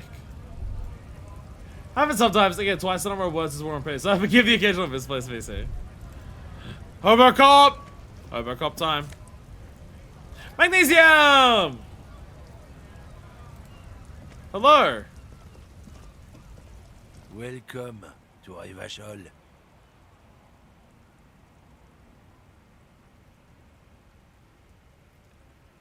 The remark isn't addressed to you, it's addressed to the lieutenant. You're an asshole! You're a fucking see someone who isn't white. Welcome, asshole! Why you address my partner like that? Don't you welcome to Revachol me. My grandfather came here from a 3,000-year-old racist isolationist culture, while your ancestors came to this island a mere 300 years ago.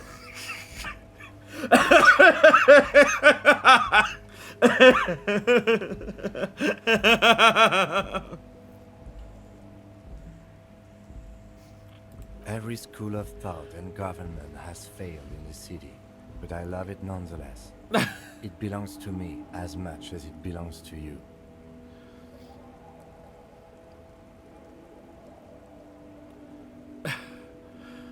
I don't want to...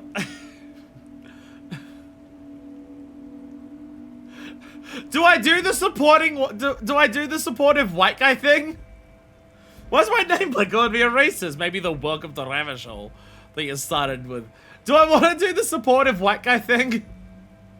Or is that more condescending? Is it more condescending to Kim to not say anything and not back him up?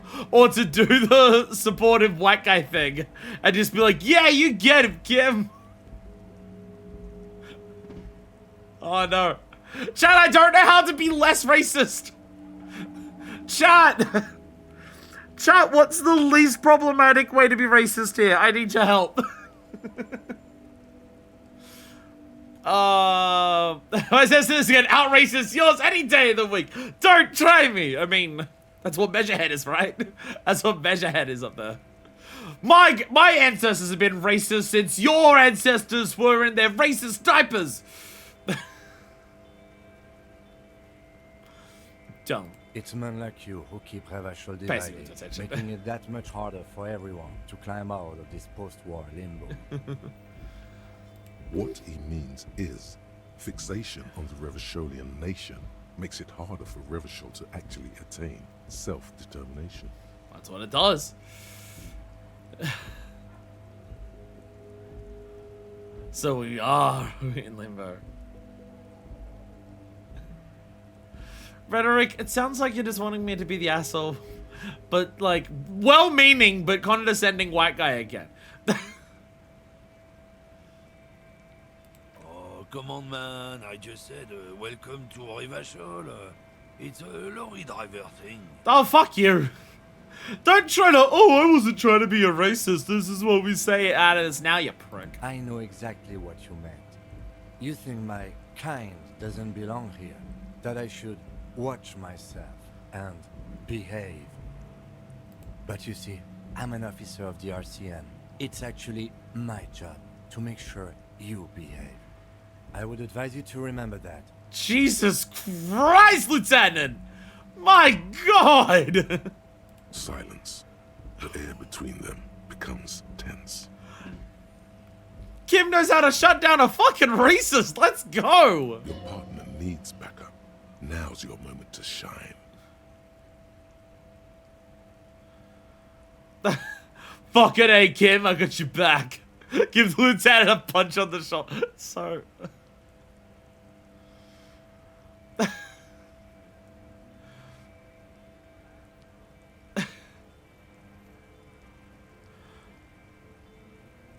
Is this smiling at the lorry man like being smug? Or is this smiling to the lorry man as if like, don't worry, I understand? I'm not certain of the implications of this smile at the lorry man.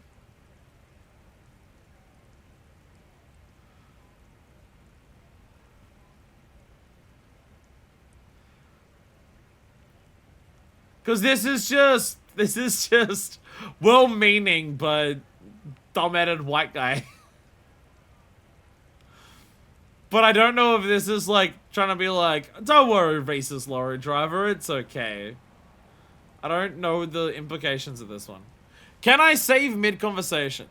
I am not allowed to save mid-conversation.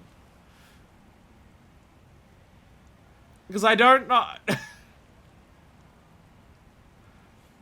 I'm gonna go with this one. I think we all learned something here. I haven't learned anything I didn't know before. Lorman shakes his everything with me. The lieutenant exhales and resumes his regular calmness. Now that that's settled, we have a couple of questions. Whatever you say, officers.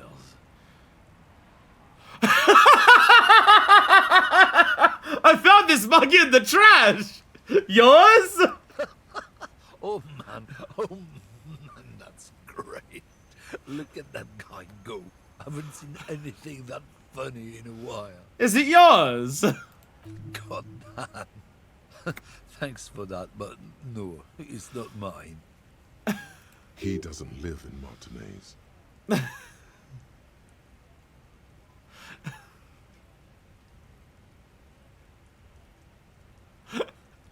The Robocop mug.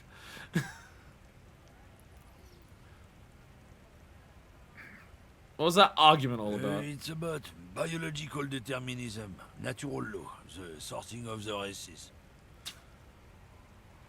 Not the most popular topic nowadays, with the coalition in charge and all. You might want to change the topic.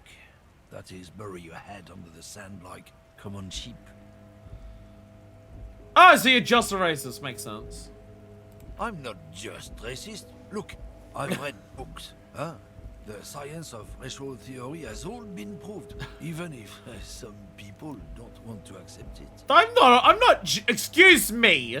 I'm not just a racist. I'm an educated racist. People who've studied these things say that you and me are superior by design. So, naturally, we Occidentals should be in charge.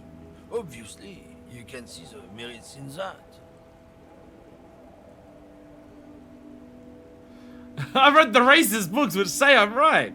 Yes, I can really tell you're a prime example of superior design. Open your eyes. Haven't you noticed something different lately? An unfortunate downturn, maybe? Huh? When members of the superior race cease to believe in their innate superiority, they stop competing for resources. And? This concerns you, policeman, so you better be vigilant. The damn kids are showing up good lately. Same with the mosquitoes. And the other intruder species too. They're on the precipice of cultural victory. Uh-huh. It's true. Also, you need to realize the dangers of mixing races. Who knows what might happen if people don't stay in their birthplace? You might end up with a new sub-race, with unknown characteristics, leading to extra competition. That's why you've got to control the offspring.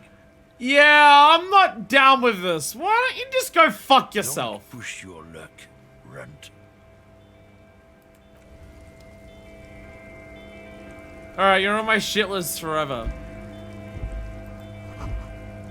Jump Jams. A popular music mag. A glossy magazine, most able-bodied men. Most able-bodied? I have more things to be racist about. No, wait, stop. 3 T's. Idiomatic. I don't know what the 3 T's is about. I don't know what the 3 T's is about. Oh. Oh, a little shop here. Yellow roses. Dozens of them. Tulips, too. A melancholy pop song plays on the radio. The tear machine stands in the corner. A sign says, 1 bottle equals 10 cents. Alcohol achieve. What's this machine? Oh, that's the tear machine. What is it? It's a machine for tear. You know, you find tear outside, like bottles or whatever, and put it in the machine, then it gives you money. Tear, tulips, testosterone. Freaking. So, just the retail worker vibe so strongly here. Customer asks you a stupid question, you're just like, it's a tear machine. What's that? Machine for tear? And how do I pick up tear for the tear machine? A bag, I guess. We used to have some, but we gave them all out, so... Feel free to use it if you find a bag, though. I'm sure there are some out there. Somewhere. Not in here. Well, if I get bottles, I know how to make money. You see several packaged raincoats fill a low shelf beneath a display of croissants and juice bottles. The raincoats are transparent, except for the big...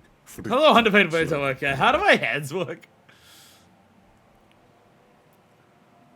The packages are small, discreet, sloppily stacked, making them easier to take unnoticed. No need to worry about knocking over a display. What's that? Points to the raincoat. What is what? It's a raincoat. If you want to buy one, then it's only 4 real. She taps on the glass counter. The raincoat patiently awaits Her purchase. attention is drawn to the raincoats. Stealing one undetected will now be more difficult. I'm not trying to steal it. It's just the rain. Little rain never hurt anyone. A Except small all the people cabinet it's hurt. on the wall is filled with various medicine bottles, nasal sprays, and blister packs. They all bear the Saint Baptiste Pharmaceutics logo. Their logo is the bloodless rose, pure white. Bloodless untouched by rose.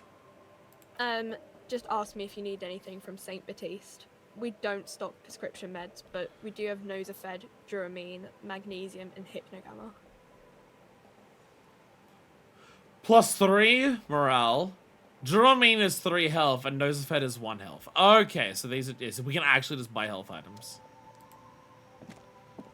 Welcome to Frit. Feel free to look around or something. Everything is out on the shelves. Cheers on some magazine. What's that magazine she's reading? I don't want to. She's a retail worker. I don't want to bother her.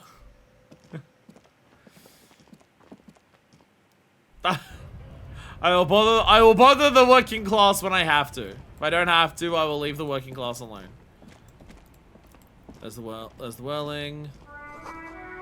Goods from the lorry haphazardly with its surroundings. So if I go over this way and just run past the scabs. Is anything past the scabs this way? No.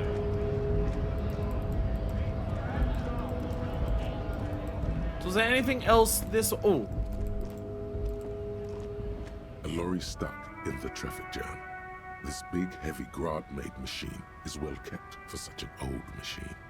Look in the window. The windows are clear. They've been recently washed. You can see a lorryman's cabin with personal belongings, stickers, insignia. A lot of kinds of stickers and insignia. The driver has adorned his space with a substantial collection of peculiar paraphernalia. Proclamations about honor, strength, and purity are glued to various panels. What about the back seat? The back end of the cabin is a small perch to sleep, large ashtrays. There are several suns and wheels sewn into the curtains. Racist nationalist paraphernalia. Not unusual in this part of town. This is our guy. Lieutenant nods towards the racist lorry driver. Okay, yeah. You think this lorry belongs to a tough guy? Likely, yes. This guy's proud of who he is. Drapes it all over his machine. Asshole. So question, how many people in town are not racist? Because it seems like the 70s supremacist is the one who's like working for the union to stop the like other races from trying to get into work.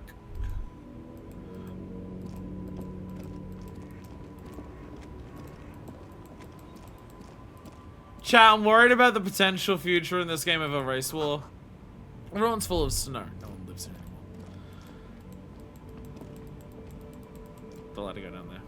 Chat, I'm worried about the potentiality of race wars happening in this game. It seems like it's not out of the question. I'm worried.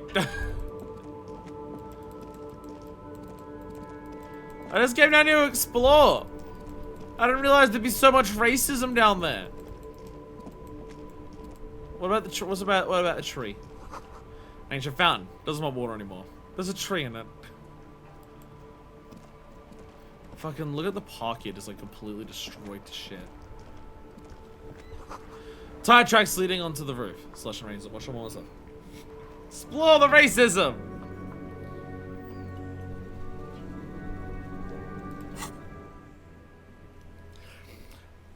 I'm doing so little with the actual murder thing right now. So, yeah, show up at some point to the union box, see who's there. End of the day is stuff for that. Inspect the body. We can't get to the body yet. Pay for damages. Ask Kudo and guard about the clothes. Search for the caller. Talk to a rich person to get a lay down and track down Badchinger. I have a lot of things to do and I have no idea how to do damn near fucking any of them. What the fuck are you wearing over there? The worn and beaten wooden planks of the bench do not look overly comforting. We can sit on benches after we've solved the murder. Let's go. You That could take visit several them days. if you ever need to pass the time when Lieutenant Kitsuragi is gone. Oh, okay. He won't let me, but he's not gonna let me sit on the bench for the time being. Okay. I see bottles here, but I can't pick up these bottles. It's bullshit.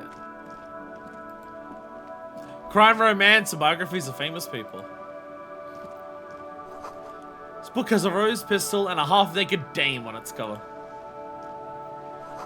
On the cover stands a very muscular man surrounded by flames. It rains around here rather frequently and there's also snow. Why are you keeping the books just out here like this? Book about Pate. This book, you don't understand what it's about, nor does it seem important. A book about Boyadero culture, promotes freedom and roaming upstream. Book about the future. Government news reads your mind using radio technology. Hello, sir. Step right in. The store is open. Younger with chubby red cheeks was waving at you, smiling.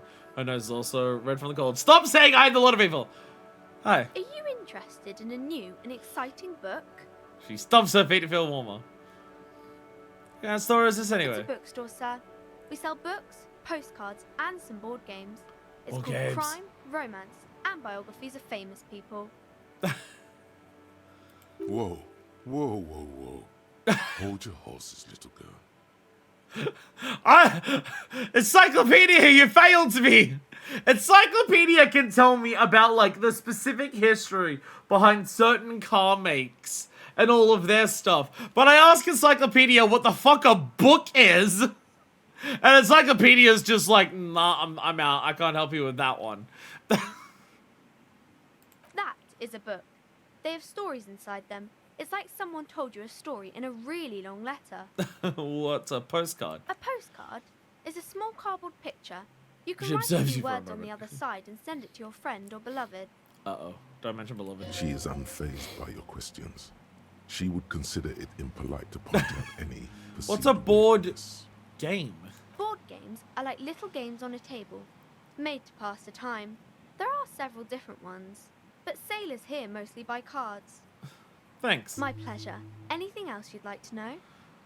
It's okay if I ask you some questions? Okay, sir. I'll try to answer any questions you have. I hope they're about books. What's your name? My name is Annette, sir. My mum, her name is Plaisance. She owns the The store. time machine. She's inside minding the register or organising the stock. The girl glazes at the window and suddenly jolts her eyes wide as if recalling something. Feel free to step in and browse our wares. And you're standing out here in the cold I'm because... signalling that the store is open. She Otherwise, looks people eager. might not know. They'd miss out on the crime, romance, and biographies of famous people. You are too nice, little girl. A sudden gush of wind turns the pages of the books on the counters. She covers her face, smiling. Already learning the value of hard work. I can help by brutally dismantling the free market. You're cold. Can I help in some Kind way? of you to offer, sir. She doesn't know what else to say. What could you do to help her anyway? I should have a word with the store owner, maybe. Oh, no, sir. I'm happy to help Mum by luring in customers. Besides, Luring. I have some hot juice in my vacuum bottle to keep warm. What about school? I do my studies at home at the moment. I have to help Mum keep this place running. Isn't school more important than this? Mum says it's necessary to do both because it builds character. Mum says a proper worker is dutiful. That's how you get ahead in life. You succeed. Her mom is indoctrinating her into capitalist propaganda. There is stress and unease behind these words. She's reciting etiquette. How's the business going? Mum says it's peachy. She was a little afraid at first. There's talk about this house being cursed. Curses. Behind her, the window Inland has been Empire. boarded up. You sense the boards creaking, twisting for a second, and some kind of doubt in her tense shoulders. Cursed in what way? Cursed in the way that makes them say that no business has ever really thrived here, sir. That they all go... Ass up. I wouldn't really say it like that, but I guess so.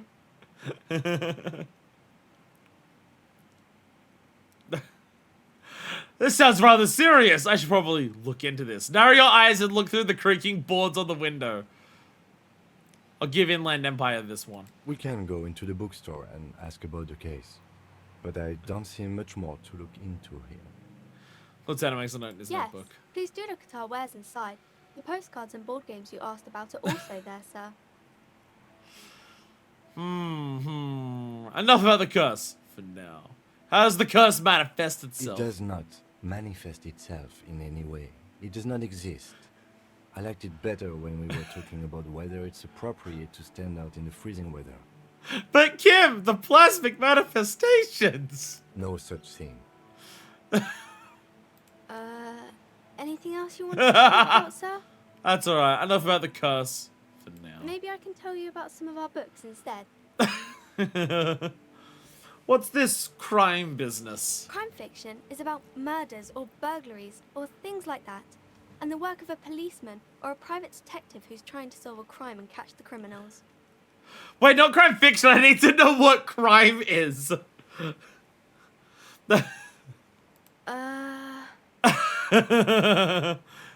It's that bad, points to your head. Crime is what we were solving before this conversation began. Kim, don't worry about it. If I read crime books, it will help me solve crimes. There's a logic to this, Kim. Don't worry about it. I get it. Crime murder gets the people going. And it's kind of like a puzzle too. You can guess who the criminal is or how the good guys are going to catch him. I'm a policeman by myself, by the way. You don't look much like a policeman. Well, what does a cop look like then? Didn't mean to offend, sir. Sorry, sir. It's just that you don't look like Dick Mullen. But I keep getting called that. I used to be like that Dick Mullen guy that I decided to live a little. It's not your body that's important in police work, it's the thing of mine that's bad. Head? Yes. Not head, child. Heads. Zuh? Jama, what the fuck do you mean about heads? Flexibility. There are millions of different people out there and you have to get into their heads. Sometimes you gotta be the killer to catch the killer. Isn't that very dangerous? She examines a picture of Dick Mullen. Policemen live in brief danger, little girl. Mullen obviously lacks the chameleonic skill. Unlike you, sir. He's just a fictional character. He's no match for you. Just because those other children bullied me doesn't mean it's for you to start bullying this one. Maybe you can show me some real police work, sir. Like in the books. The cover of image of Dick Mullen seems to stare at you with harsh disapproval. I can deduce something. I keep asking even more to see if I can actually, it's 83. Fucking send it. The girl keeps her hands folded, hidden. Why is that? Hey, why do you keep your hands folded? What do you mean, sir? She looks wary. She knows where this is going. The child thinks I'm cool. You don't need to be worried. I'm here to help. She looks around anxiously. Her hands remain folded. Maybe I in front shouldn't of have her. done police work on the child. She doesn't want to show them. Maybe I shouldn't have done police work on the The child. lieutenant stands by, looking at the two of you with little interest. Kim doesn't care. A facade of true professionalism. He is far more intrigued by the situation than his poise reveals. It's okay. She brings out her reddened hands, her nails frayed, nearly chewed down to the flesh. You bite your nails. And you knew this from me keeping my hands folded? There were a few other hints. Well, that proves nothing. Anyone could do an easy deduction like that. Well, I bet I can figure out why you bite your nails. I got a few reasons in mind. She nods, half provocative, half enthusiastic. I'll talk to your mother and the pressure putting on you, rats been nibbling on your fingers, child labor and dismal working conditions. Intense dedication to the way of business are no virtue that personal sacrifice. Uptight because of your mother and the pressure she's putting on you. Maybe so, sir. Okay, I know it's a bad habit, and I shouldn't. I hope it's entertained you. It was okay, sir. She's still got a rebellious streak. There's more that can be achieved here. Ask her to do the same. You think so? Fine, do better. To do something about You're quite me. sober. That... You're terrible at this. You are god-awful The at this. lieutenant does not flinch at the moment. He does not flinch even a single bit. He is intensely not flinching. It takes effort. How do you know I'm usually not? Because you usually aren't.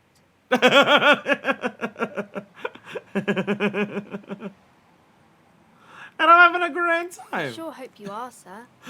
She rubs her red nose. There she stands, swaying on her feet, assaulted by the early spring breeze.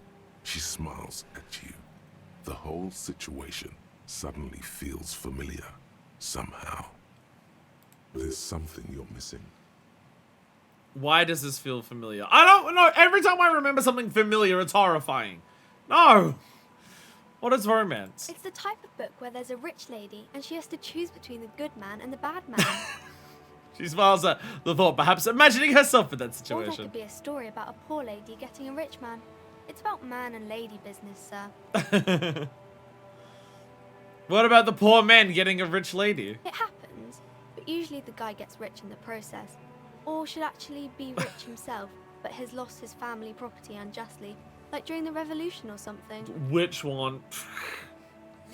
I see. Those are unhappy books, for most of the pages. People sad about what they have lost, but then it all turns out just fine in the end. What about when both of the men are bad? These are not very common. You can't have a choice between bad and bad. Nobody wants to read a story like that. What if it's written really well? Well, maybe then it's fine. Maybe if the lady then decides not to pick either, because she doesn't need a bad man. Yes, that would be interesting. What about when everyone is poor? That's really not a proper romance story. That's more like everyday life.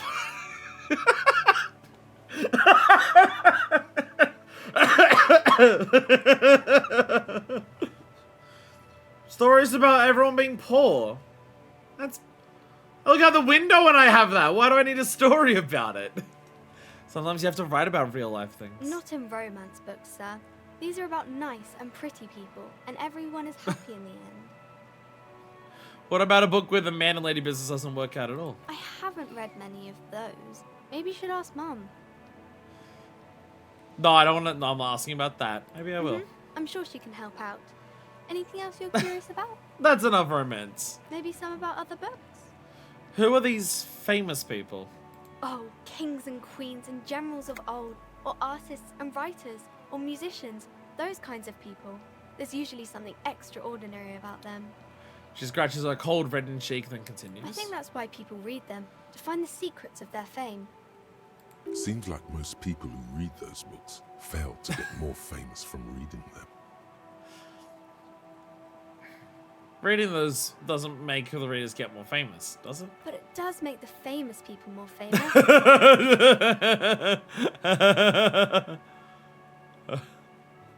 Famous people sound like a bunch of dorks. Fame sounds delicious. Maybe someday we'll write a book about me one day. They'll write a book about me, the last communist.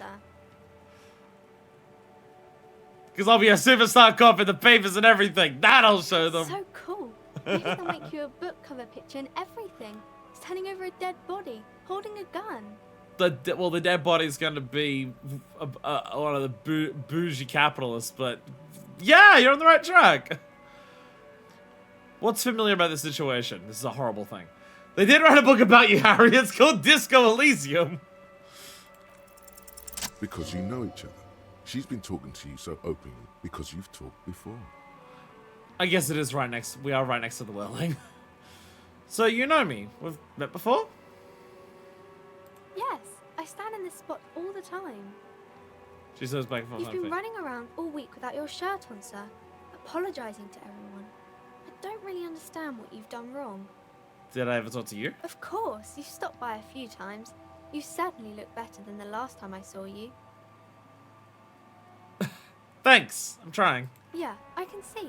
You don't have party eyes anymore. Party eyes. Yes, of course. That makes sense. The lieutenant slowly, ever so slowly, realizes something. Ah. I'm not surprised children have seen you running around with party eyes on, he thinks. Not at all. Party eyes. You know, like a cat in the dark, all big and wide-eyed. It certainly looks odd on a man.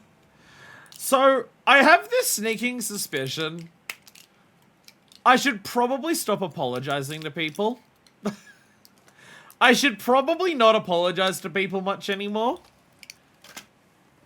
Because I was apologizing sometimes because it feels like I've done a lot of horrible things. But it seems like some of those horrible things that I was doing was running around to everyone apologizing. So if I just keep doing that, maybe I'm just still doing the same shit as before.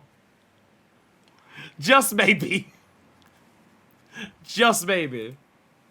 The swiveling eyes of a loony drug addict. That is what she meant. You were probably gurning to. Composure! Fuck yeah. You should get some party eyes right now. Snap those sequins on you, boy. Electrochemistry! Fuck off! I don't need you around right now. Does that mean I've been partaking in narcotics? Oh, baby. That's not what you have to worry about. Worry about the important thing. So why didn't you tell me you knew me to begin with? I didn't know I had to do that. Thanks, I've learned something about myself today. I'm glad I could help you, sir. See you around the net. The child has helped me realize things about myself. I will save every time the game autosaves. This definitely makes sense. I'm getting close to another level up. I'm getting close. Why? Looking at Shiva's level cap because of the Hobocop is very interesting. The Hobocop really wants me to lean into Shiva's. Oh, there's a lot of books here. The display rack is brimming with worn paperbacks featuring an extremely muscular, sword-wielding barbarian on the cover. Nearly all the titles contain the word Hyamdall somewhere. Look through the display, of course. Rows and rows of Hyamdall men blur your vision. You make out some titles. Man from Hyamdall and the Mammoth Riders. Man from Hyamdall, Return to Hyamdall. And the Solipsistic, Man from Hyamdall and the Hyamdall.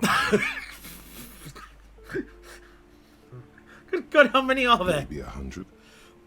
Man from Hyamdall and the sages at the end of the world. Man from Hyamdall and the false god. Man from Hyamdall. Man from and the Hyamdall. scorched Earth. Man from Hyamdall, the Hyamdall colonies. Man from Hyamdall and the swamp beast. Man from Hyamdall and the snow crab. Keep saying Hyamdall. I love hearing the word Hyamdall. Not even close. Man from Hyamdall in hell. Man from Hyamdall and the forest of slaves. Man from Hyamdall under the lake. Man from Hyamdall, Hyamdall burning. There's even the Trial of Death, a pastoral combat game book set in the world of Hyamdall Man, and so much more. Do any of these books call out to me? A twinge at the back of your head makes you flinch. Your eye starts twitching. What is that? Your hand reaches toward a book with glossy cover art of the very muscular man from Hyamdall in chains, kneeling in front of a staircase leading to a throne. A woman sits on the throne, leering at the man. She's laughing at him, belittling him. Get him, girl! Between the throne and the Hyamdall man lies a bonfire, casting shadows on the wall. The shadow of the woman's headdress looks like a pair of devil horns. The title reads, Man from Hyamdall and the Devil Woman. Interesting. The display rack before you is burdened under piles of Man from Hyamdall novels. Hyamdall and the Devil Woman? I'm gonna walk away from the Hyamdall books. Oswald's magazines, tucked away in a corner.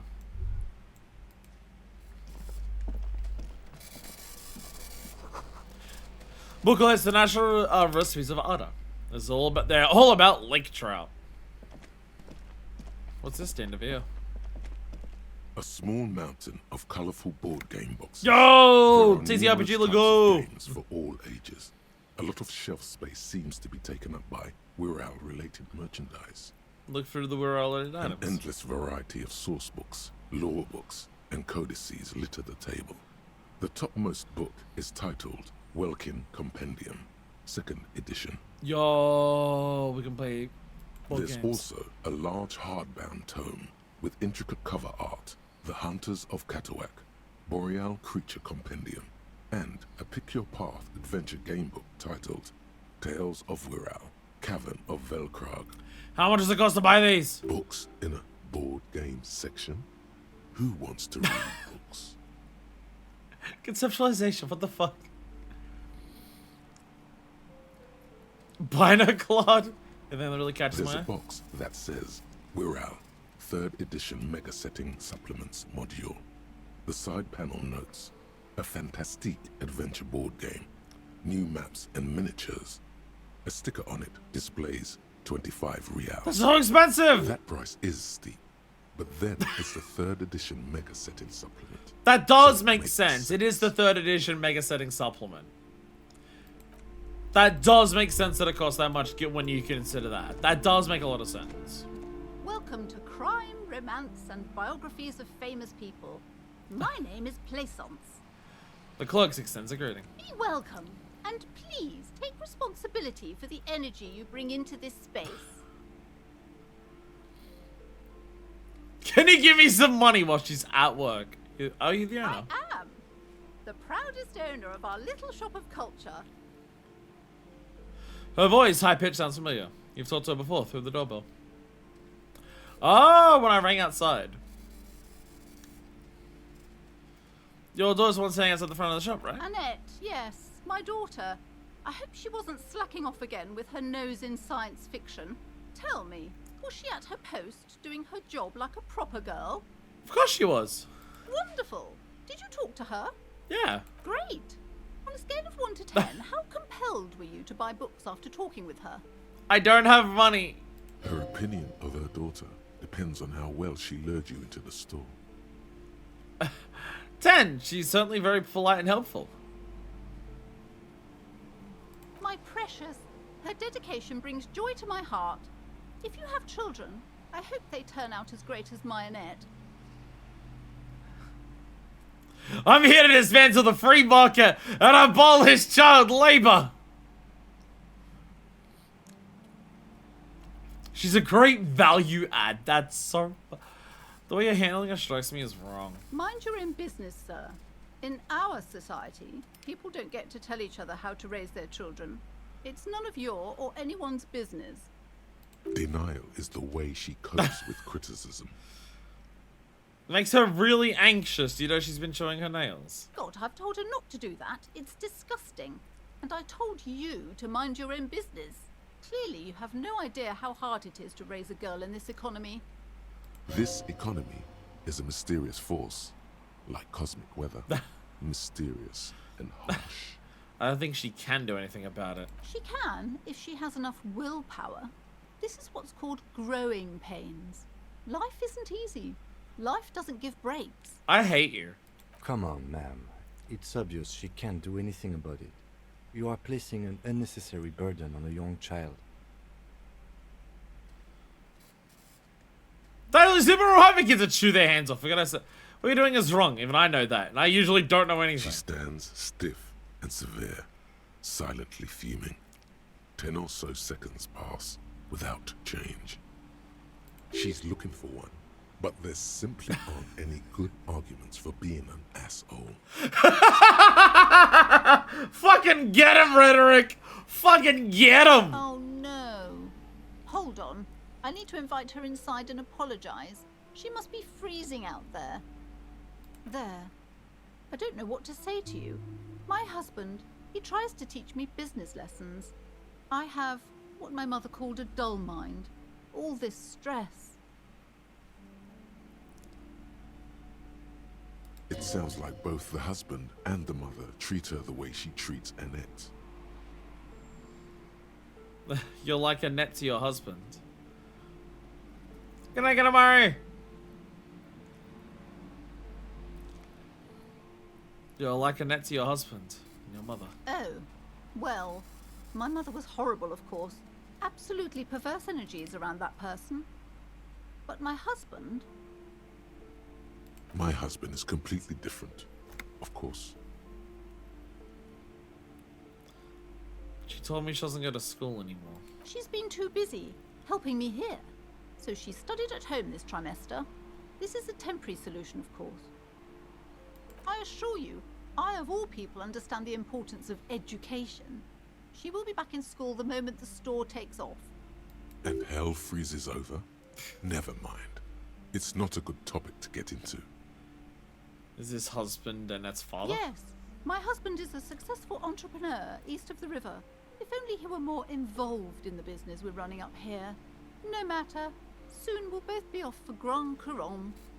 Grand Couronne? It's a proper place to live.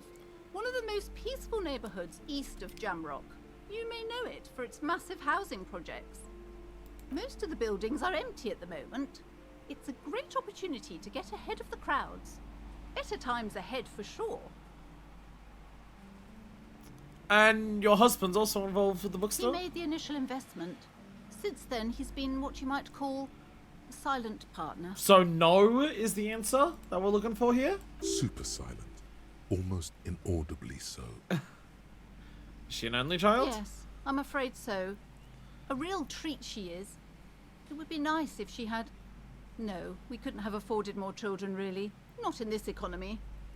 A glimmer of sadness blinks through the well-crafted exterior. Of course, yes, this economy. Exactly. Alright, add something else in The mind. woman looks aloof. Her features much softer. Occasionally she glances at her daughter's silhouette. What if I want to buy a book? Goodness, you were already doing good, browsing the shelves. Why'd you stop? Don't you feel compelled?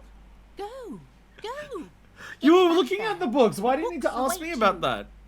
Alright, I'll take a look She then. smiles and nods, seemingly relieved. Farewell for now, book peddler. I got her to not be horrible to her daughter. Kinda. Let's go. You see a set of tattered curtains blocking the way to another room. A strange cage-like trinket dangles from the curtains. Excuse me, officer. The back room is strictly for employees only. Oh. No, why you're looking at me. Annette! I'm sorry, sir. I can't talk right now. I'm very busy with my homework. I have so much homework now. You just can't win. Out of the rain and into the gutter. Math. It's really difficult. Like, really. They say you need it to get rich. Better than standing outside in the cold, I guess. Oh, I found something while you were away. Oh, what is it? I thought this would fit you. Like, thanks for helping out. Not me. The city, I mean. Like a detective does.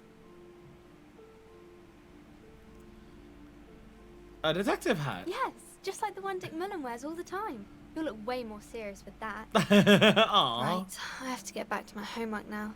Before Mum notices. Man, this is hard. She looks back at the infernal scribblings under her nose. Yo, I got a hat. Oh, hell yeah. Dick Mullen's hat. More encyclopedia. That's what I need. Actually, I do need an encyclopedia. The encyclopedia couldn't tell me what a fucking book was, despite it being book smart. If anything, this wide brim hat looks even better than that Dick Mullen wears. Dick Mullen's stupid and not even real. You're real. Your brain is real. Your real brain is inside that hat. Yeah! I got a hat. I got a hat. I'm still wheel. Why do I have the crowbar still? Why am I still holding the crowbar? Why am I still holding the crowbar? I should probably not be just walking around with a fucking crowbar out. I need to intimidate people. I don't have the gun. These shelves are overburdened with books from the same series. You see the name Dick Mullen over and over. There's the Dick Mullen ones. Crime fiction is a disgrace. An asinine misrepresentation of the physical attributes of the arduous everyday work of actual police officers. Hey, give these books some credit. They do the propaganda so that people actually like you. Come on. Give them some credit. These books greatly overstate the excitement of police work, glossing over how long it takes to actually follow up on leads and eliminate dead ends. Doesn't even tell you about the time that you have to go into a bookshop and read everything. Nothing says about this man who was running around shirtless and screaming yesterday first thing around town. In a fedora brandishing a crowbar. Normal events in Martinez. What's more, they completely ignore the psychological hardships of year after year coming into contact with people during the worst days of their lives. Not a single mention of all the stress this work creates upon the officer's family. Detective fiction just doesn't tell the truth at all.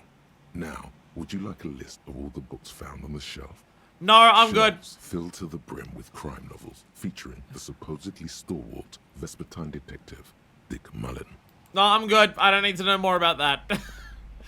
Volition knows that I'm not ready for it. Go ahead and pick picture book brochure. Very colorful. Tome of Fascist Magic. Rather candid. Jesus Christ. The plaque on the shelf reads, Biographies of Famous People. You see a large variety of names, none of which ring a bell. Look through the display books. Browsing through all the books with all their names makes your head spin. None of these seem important or relevant. It's all just vapid egoism. Suddenly, a particularly odd title catches your eye. It reads, High Speed Love, the tragic true love story of Jacob Irv and Alfie Delatraz, by one Cecilia Averbrook. What's it about? High Speed Love chronicles the romance between two of the finest tip-top tourney racers in history. One of them is the madcap driver, Jacob Irv. His blonde mane graces the cover. Next to Irv's life story, you see a slim biography of an Occidental rock star called the Anti-Star. He's famous for shooting morphine into one of his eyeballs and cocaine into the other. Was he my fucking role model at some point? Christ. Next to that, Rivasholian radio personality Guillaume Bevy stands in front of a rundown drug den. He's a permanent fixture on Channel 8, reporting on real-life crime and ruining cops' days. I really must insist you buy one of the books. Reading them is not for free. Do still browse though, but not too long. I'm sorry, I did not mean to rush you. You are browsing. Go ahead. Take your time. Time is commerce. I only have 4 real. She's gonna hate that I'm gonna like just run away and leave. Several maps have been attached to a bulletin board. I'll buy your cheapest inside book. The alcove. They're held up by small pins. The board has come loose from one corner. The maps look old and faded. Your eye catches a map of Insulinda, a map of Revachol, and a map of What could Martinez. do with a map? This large map displays archipelagos. You see a constellation of small dots on the light blue emptiness of the Insulindic Ocean. The largest in the northeast is La Caillou. You are here. Another far away in the southwest, Seminese Islands, Ile de Fantôme. Ozon, Laurentide, Fas à la Mer, Archipelagos, North Arcade Islands. All just specks of dust on the vastness of the Insulindic. On the edges of the map, the color fades into a blur of dotted lines, black and white. So a lot of islands. In the northeast, a dust mite stands on the north coast of Caillou in a bookstore. It's you. Can you see cities on the islands? You can. On Caillou, Revachol, a single black star. On Ozon, Fondelier, and Vilmandu. On archipelagos, Croyan Moran, Villiers. On Seminine, Olduvai, and on Laurentide, Deora of the Seven Seas. Lost little pearls of light, tiny fires in the dark. 850 million people live on these little dots, an oceanic world of culture and commerce torn apart by history. Torn apart by history. The ocean breaks apart into a tangle of cosines and azimuths, all pointing into pale nothingness. Windy is the north azimuth. Grad is the northeast azimuth. Samara is the east azimuth. Seol is the west azimuth. Isolas, they're called. Connections to other worlds. Words past the Insulindian. Unknown to you. You only know you've never been there. Oh, so like, okay. So like, travel to like, beyond these islands is not common. You have little idea what they are. Distant stars. Gods. But looking at them makes you feel almost non-existent. Whatever they are, the Isolas are immeasurably large compared to you, and very, very far away. Perhaps they are gods, gods of distance and outer dust.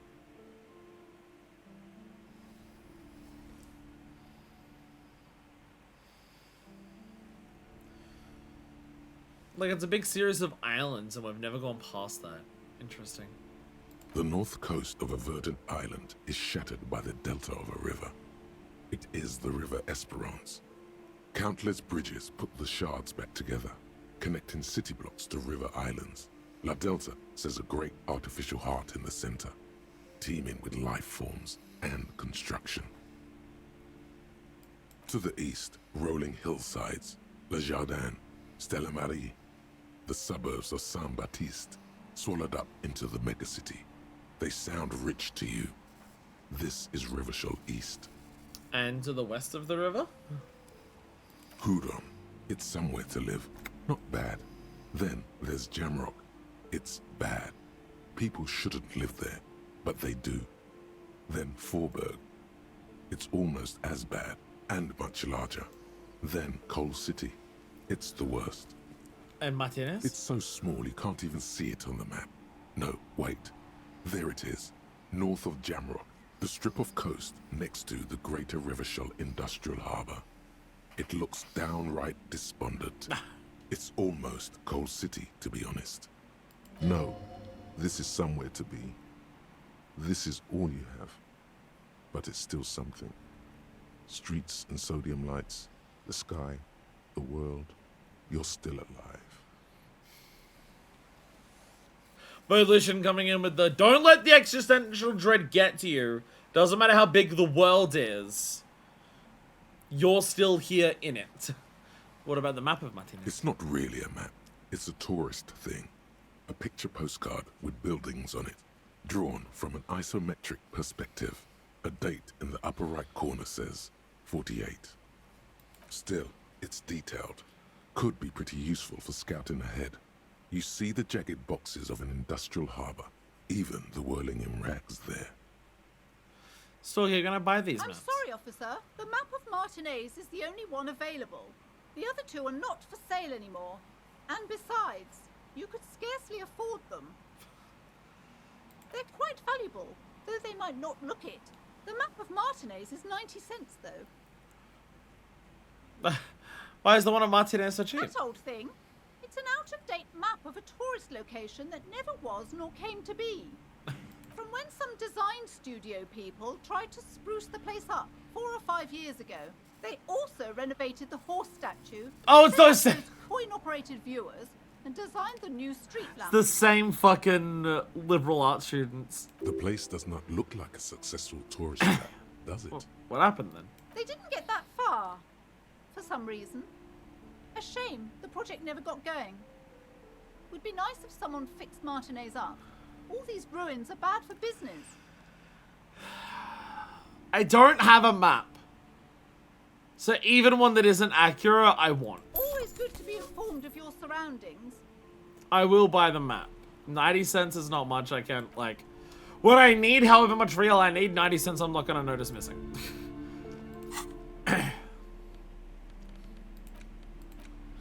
Map of Martinez. A worn and torn map of the Martinez area dating back from 48. A title on top reads, Beyond View of Ever Show. It's a bit out of date, as it was really created by a design studio. A failed attempt to spruce up Martinez turned into a fancy tourist location.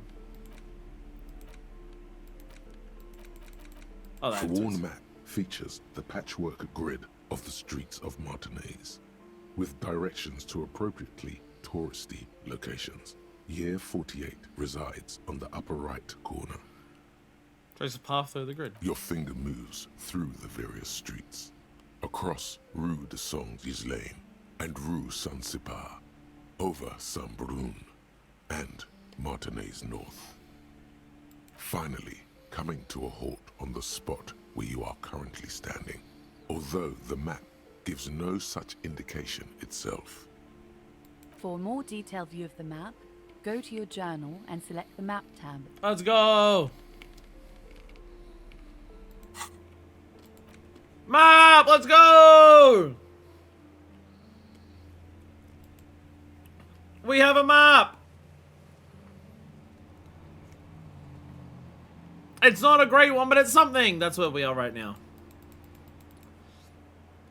We are here. That is the Whirling. I always tell us about, like, yeah, so there's, the Hanged Man. So there's a couple of challenging, like, and legendary ones here. So it's like, yeah, we could do that, but, like, there's not much point.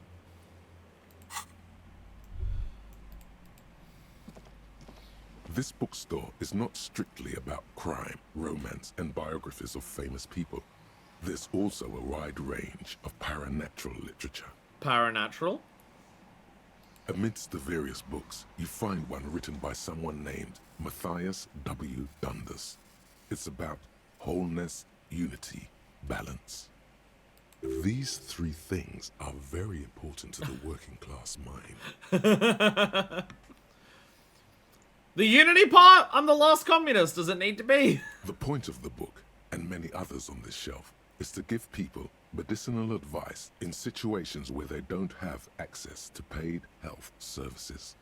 How does that work? It serves platitudes, while also telling everyone that traditional medicine, the kind people don't have access to, and which costs more than this book, is garbage, and would only give you cancer anyway, without even curing your cold or anything.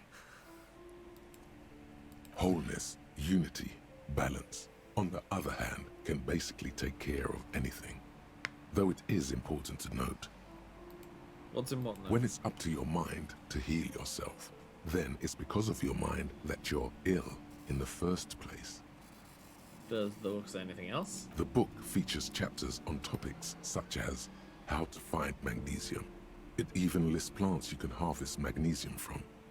How to continue drinking if you're an alcoholic who has destroyed his liver. Not doing that one! And there's even a chapter on the ancient Seraïs tradition of using duck gallbladder preservatives to treat and prevent sexually transmitted diseases. Pre and post factum apply. Nothing worth buying. This is just mundane garbage. What's even paranatural about this? It's not even talking about supernatural shit. Find something truly otherworldly. The throbbing in your head increases with every passing moment you gaze at this shelf. I should not be listening to Inland Empire. Suddenly, as if out of nowhere, a small green book becomes apparent. The title of it reads, Medicinal Purposes of the Pale. What's the pale? The book contains very little explanation on the matter. This knowledge seems to be taken for granted. What's the book about? The book contains descriptions of various pseudoscientific therapies, alternative medicines, and folk remedies involving the pale, also known as le territoire. For example, it recommends vigorously swatting one's naked body with a venik or hand broom, made from the leafy twigs of a young birch tree from the near pale. Sounds invigorating. It is, and good for the circulation too. What else? It also recommends consuming distilled spirits like vodka or whiskey that have been aged in the pale.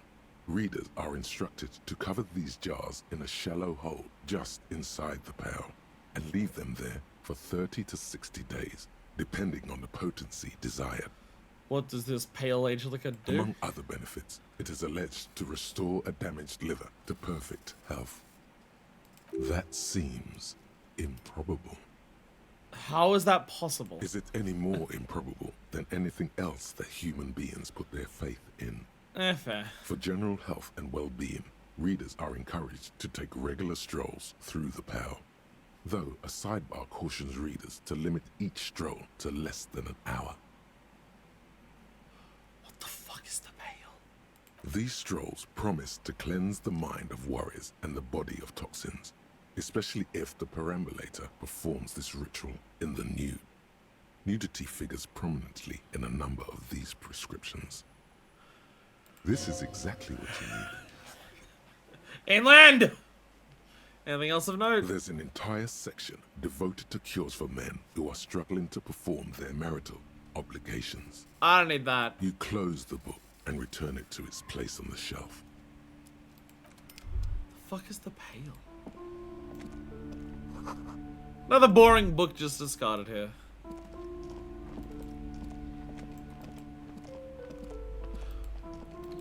Well, we got a map out of this.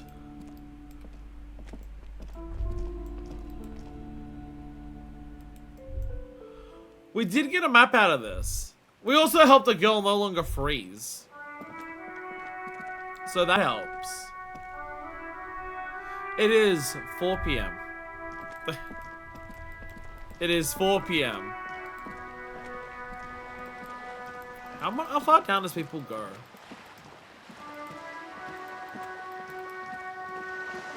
I guess there's a lot, actually.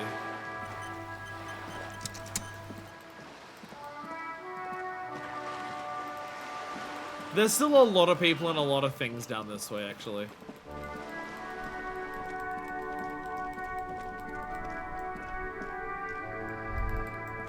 Just wondering if I should, like, focus on some of this.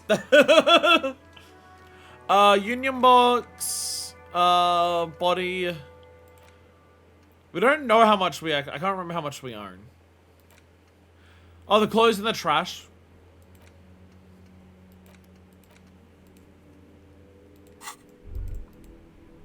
God, my best friend! Oh. Hello again, sweetie.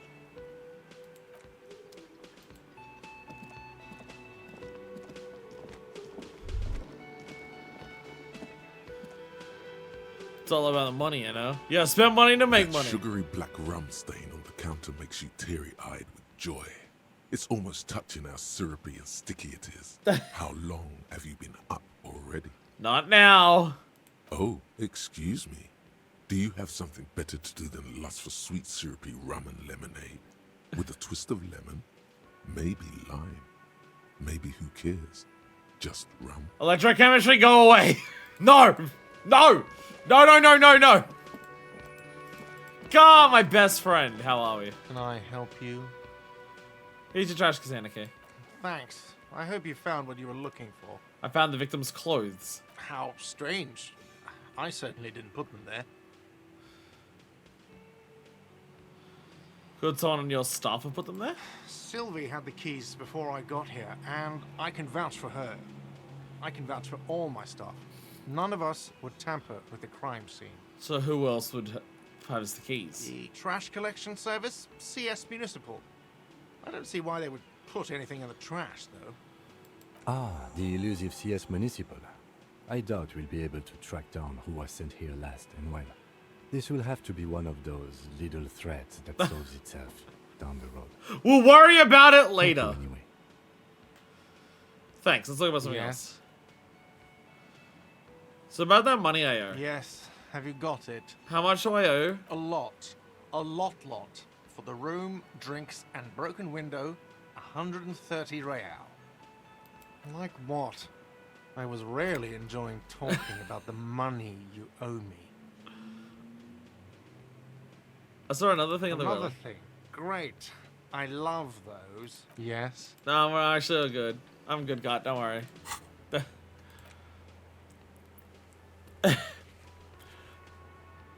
Who else has unauthorized access to the welling trash? This one may take a while. Later games, I definitely demonstrated the definition of intrusive thoughts. Electrochemistry, I need you to go away. I'm gonna save. I'm gonna save before I barge into the kitchen. Barge into the kitchen!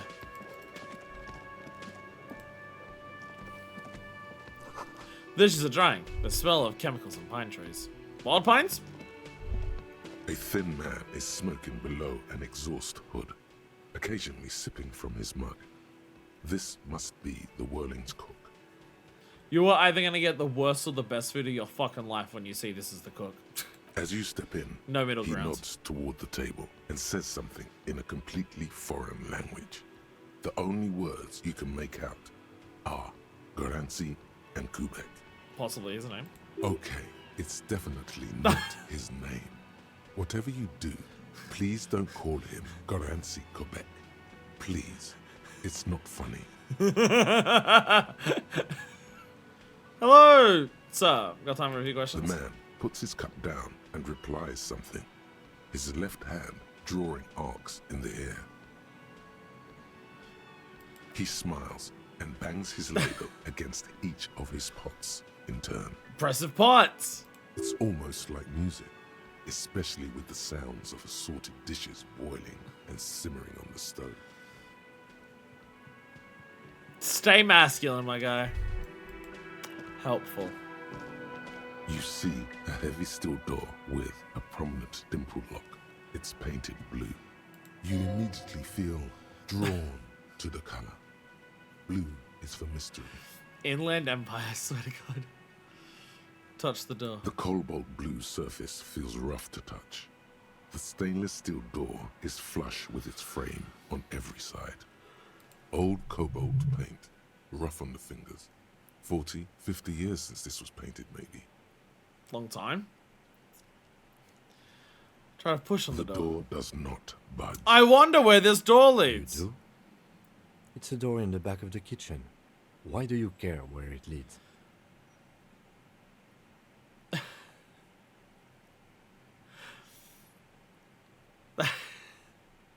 It may pertain to the case, Kim. You never know.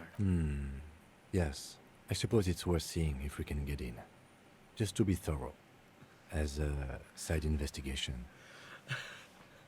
A mini side investigation. Garth is the person to ask about this. The cafeteria manager. Kim, I found a side quest! Oh no.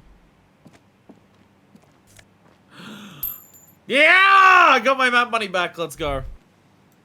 Another map money back. Find the whirling secret passages.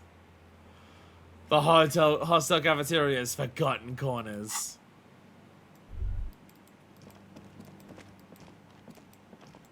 God, where do your secret passages go? Can I help you? Another thing. Great. I love There's a those. mysterious blue sealed door on the back of the kitchen. Oh, yes, that door, sure. There's nothing mysterious about it. It's just a door. What's behind it? No, I don't have a key. I don't know how to get there. And I don't care either. It's not like I've been wondering about it for 10 years. It's just a frit warehouse, probably. Or some boring storage space with a bunch of old junk and dust.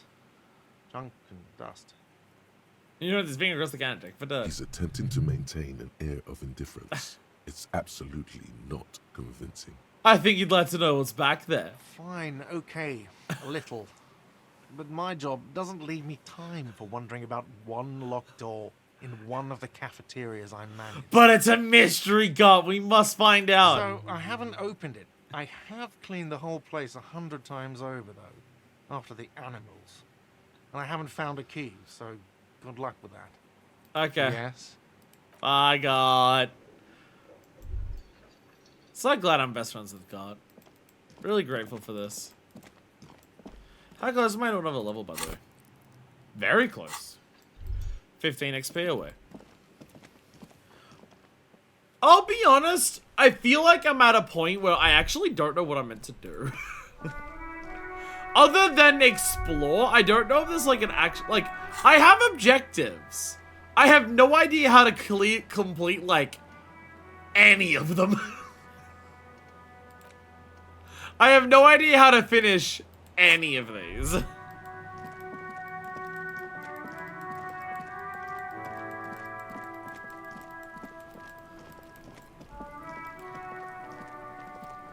There he still is, looking right through you with his white eyes.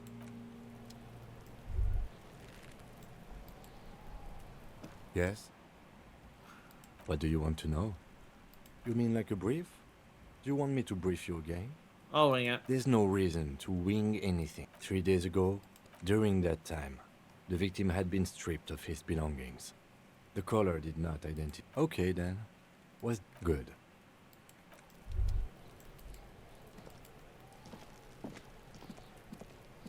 There are several footprints in the mud, left by work boots. Anywhere from 6 to 12 pairs have...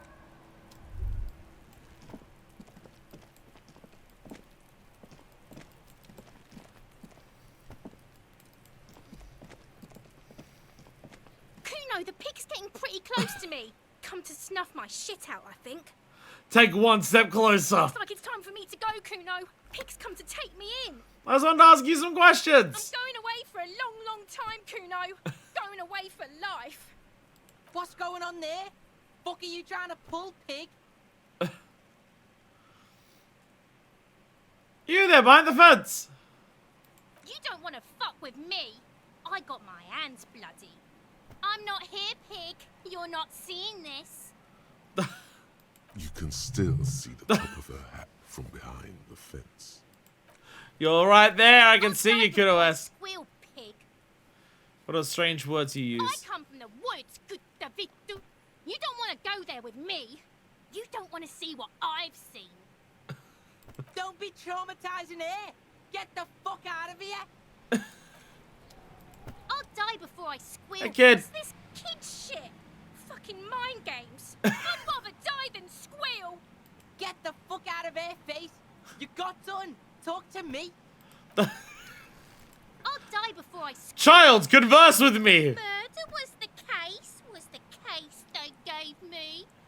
She's almost vanished behind the fence. The top of her hat remains. I'll die before I squeal. Alright, so talking to you is completely useless.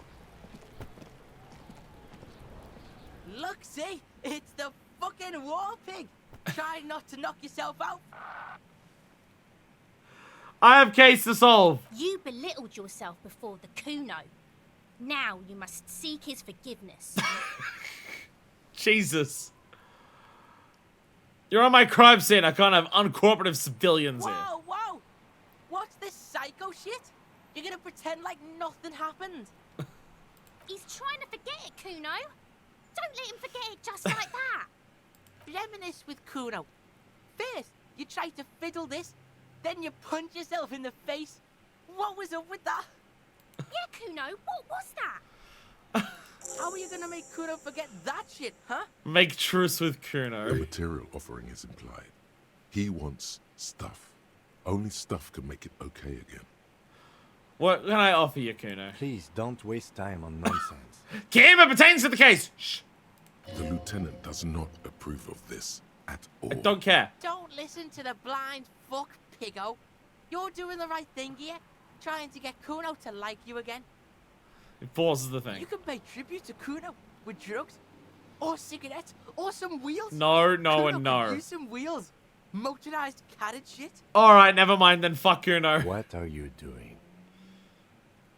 Nothing. I'm not doing that. No. No.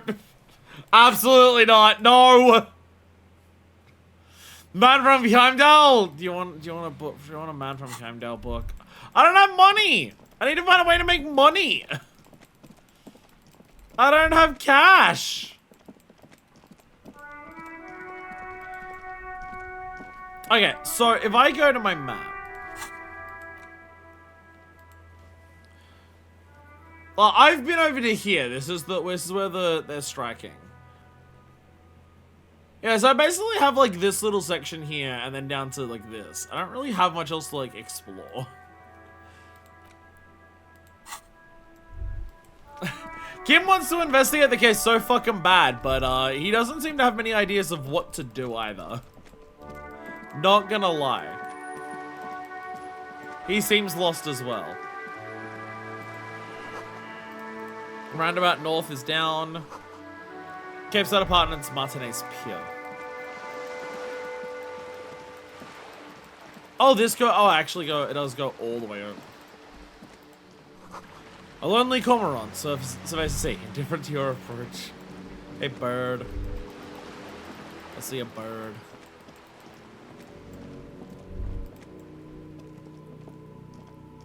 This is a wall on the side of an apartment building. Why am I looking at the wall? Well, where, that is a. Does that say a red check? Oh no, it's a white check. Listen, we'll worry about it later. Oh shit! Oh shit! Are you trying to sneak up on me? Come to slit my throat in my sleep? Logic error. She is not sleeping right now. Thanks, Logic. I'm sure this is something that's very useful for dealing with these Pig's kids. come to take me out. Trying to snuff me out. He's sleeping right now. Don't get fucking clever with me, pig. You think you're so clever. She hisses. Trying to sneak up on me. Alright, okay. Another magnesium. You know, my morale is gonna be on top of the fucking world. You should have pig at him, Kuna. I'm on this side. What, you can't throw shit at me. Hey, what's that noise down there? Is that you up there talking? Back on the view to the yard and the hanging. We get told so many times to be fine about it. We're gonna be great. There's a dick drawn on this door.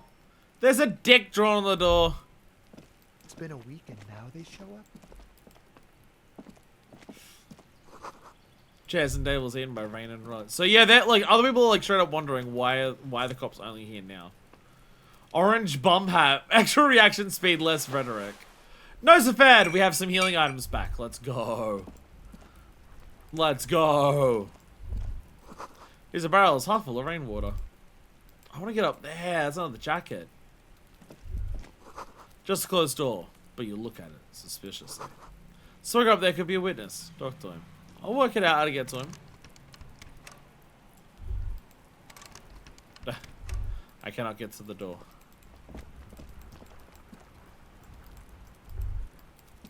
Nothing else I can sneak my way in here for, it seems. It's into the deck door! There must be another way into the building. Fucking get right in my ear and say that, Kim! Christ! So much for a quiet smoke. Yes, Kim! I get it!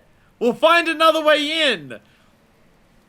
Don't need to, like, be licking my ear when you tell me, buddy! My headphones are dying. My headphones... Actually, my headphones are dying and I'm out of liquid. Give me a second, I will cut to when I have everything ready and we'll just go from there. I shall return. And we're back! It's been a week and now they show up? I was hoping Kim was gonna shout at me. Hello!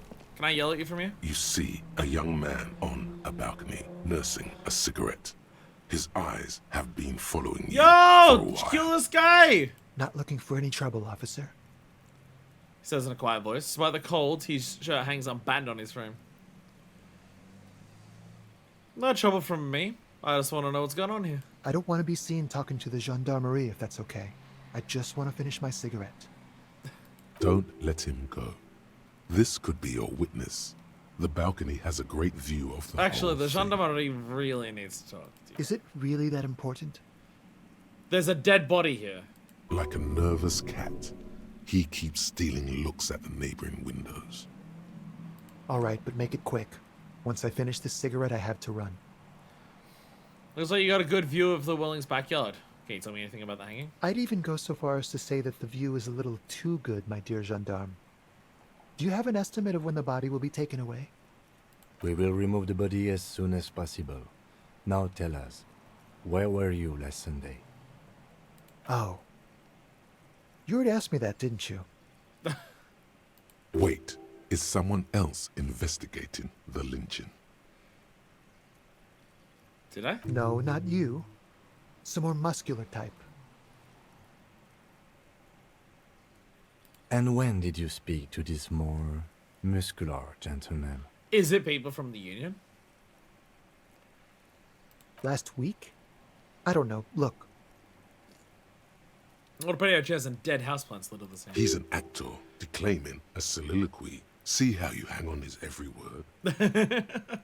You didn't answer the question. What were you doing? last Sunday. I had a friend over. What kind of friend? It was my Sunday friend. What's your friend's real name? Did he say something? He doesn't reply, gesturing no with his cigarette. In the neighboring windows, you can see faint reflections of his silhouette, all from different angles. Can you tell me your name? My name? My name is Martin Martinez. That's definitely not his real name. You're not actually called Martin Martinez, are you? No, of course not. Could you please lower your voice?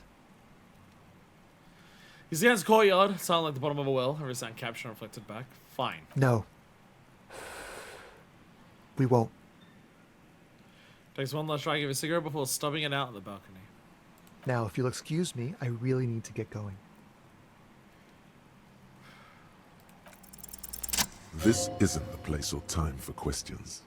Who knows who might be watching from the distance, hidden behind the curtains. Hey, listen. I'm trying to make things okay again. Can we meet again somewhere else? For a moment, the man on the balcony seems almost vulnerable. Something moves in the depths of his feline eyes, compassion, and a hint of understanding. I am sorry, but I really don't have the information you're looking for. His voice is soft and deliberate. With the flick of his wrist, he sends cigarette butt sailing over the road. But, hold on. What's that? For a split second, his hand lingers, as though gesturing towards a stone placed right next to the front door. It's a sign. Good luck with the investigation.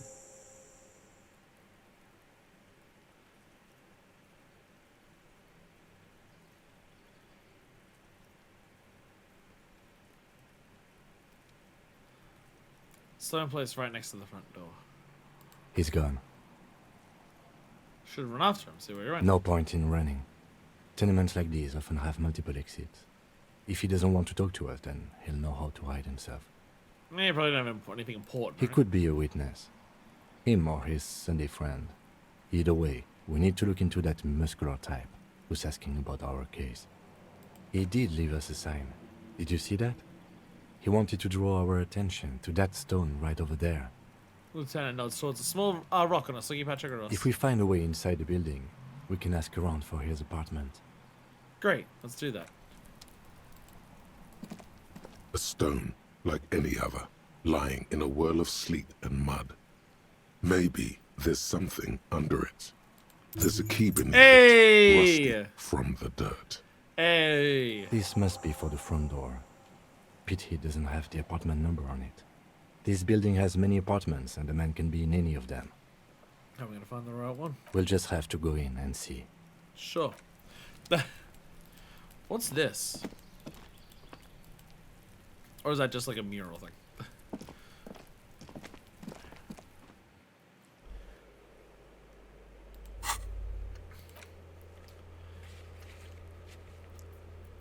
He knows something about the murder farm where he isn't asked him again. And... oh yeah, I got an orange bum hat! Orange beanie with a couple of big assholes on the side. Looks like it might have been used as a mask during an armed robbery. No, I want my cowboy hat.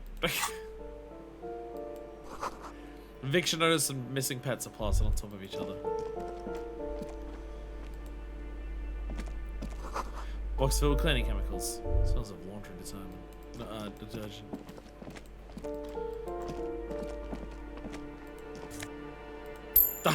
I got money out of your shoes. Let's go. Someone's drawn a 5-pointed star on the wall.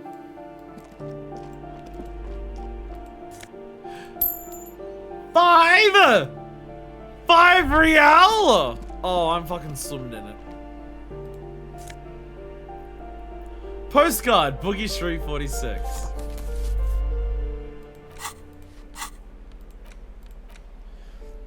Coming on postcard picks an open air market in Boogie Street 5 years ago. Vendor smiles as dead roosters line his stalls, hung by their feet from the canopy. Red blood flows onto the muddy street, blurring shadows of people pass. Before I knock any other doors, gotta explore everything else first. Because I'll get some money!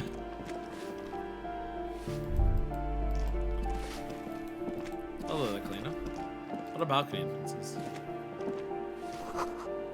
Foreclosed by Martinez Realty Associates. Well, this is an interesting room. The sea below looks cold and winter gray. Someone has torn down the wall.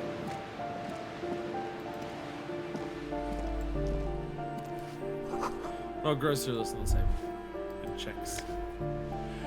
Money and drugs! The Hobocop experience is paying off so much. Oh my god.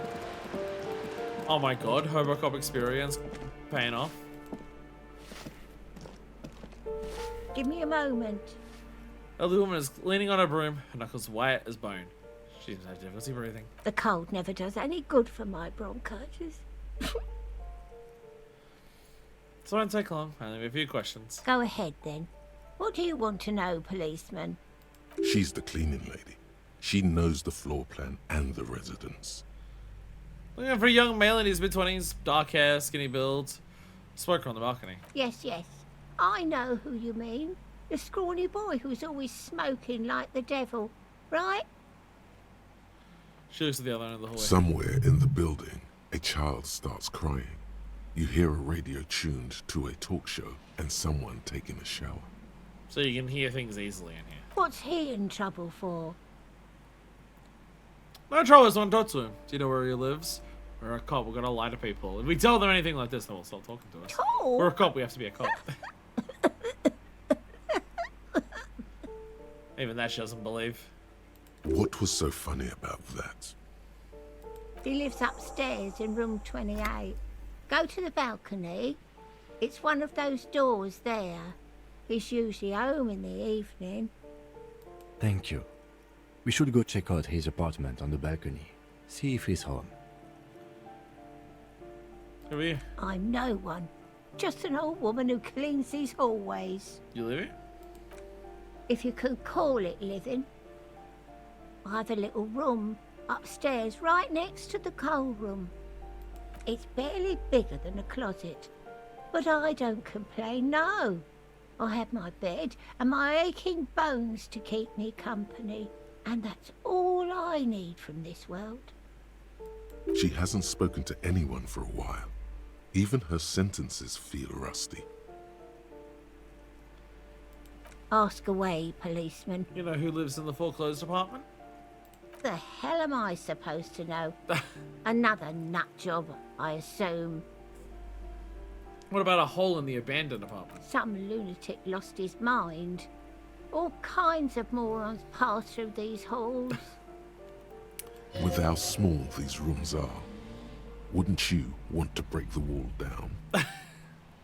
That's all. She mumbles some kind of a response, then hacks something into her handkerchief. Thanks, I'm off. Graffiti says, a firing squad for the rich.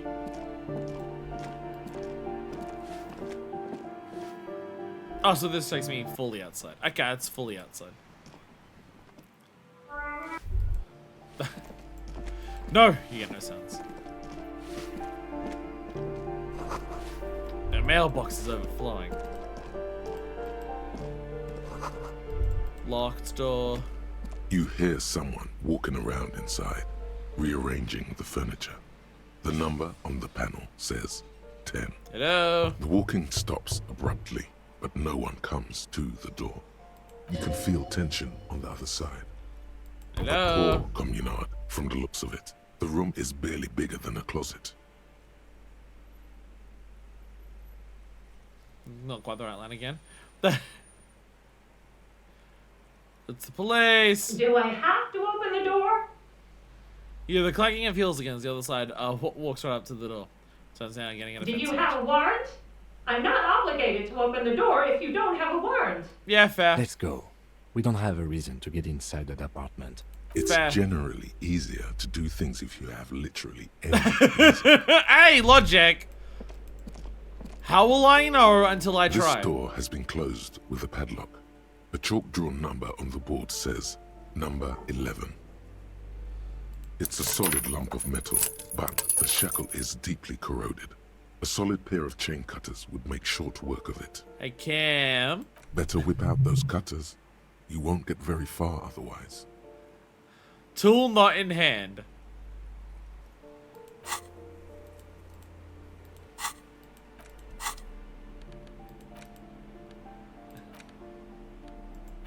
Chain cutters! This door has been closed with a Let's padlock. break in! A chalk-drawn nut. What are you doing? You're trying to cut the body of the lock with the chain cutters, and it's really not working. Damn it, Harry! I believe it's the shackle you mean to cut, Detective. No! God damn it. He's just trying to help. Don't take it bad. Relax. Shango's a broken gun. Perhaps you should give it another go. The shackle snaps like a twig, and the lock falls to the floor with a little thud. It should be possible to enter now. Just the idea of having bolt cutters and you try to cut through the lock itself. After you, Detective. Will we find another dead body? Sometimes I just give him just needs a little guidance. Fuck, these places are tiny. Books of critical theory on the monstrosities of capital and such. Photos of revolutionaries posing with guns. A flamboyant poster of a white star. Real lithography. A plaster cast bust depicts a middle-aged man with impressive sideburns. The name on the plinth reads Kraz Marzov. It's Kraz Marzov himself. Honestly, he does kind of look like you after all. Maybe I am Kraz Marzov.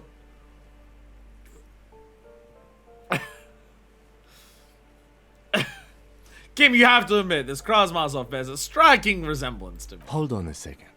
Is this why you broke in here? To find out whether you're Krasmazov? No, it's purely coincidental. Sure it is. Just humor me for a second. Don't you see the resemblance? Well, you both do seem to share an affinity for sideburns. But it seems like old Kras here didn't drink nearly as much as you. Maybe this boss shows him before he started drinking. Very well. Let's look for identifying features then. Doesn't he have a birthmark right here? What about you? I can't tell. I can't see my face. All right. But here's the big thing. Krasmazov looks Samaran, and you don't. That's something we don't have in common. Good. So you're not him. But I know it in my heart. That's me. Okay, you win. Be Krasmazov then. I don't care. Fine, fucker, I give up. We made Kim give up! Why are you so hell-bent on proving that you're Krasmazov anyway?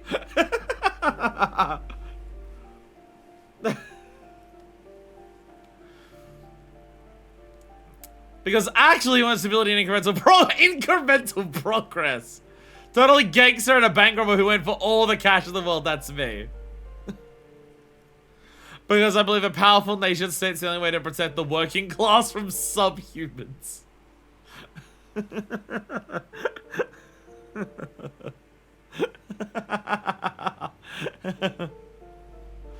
What if I am a communard? All right, Kras. You fought in the revolution and everything, if you say so.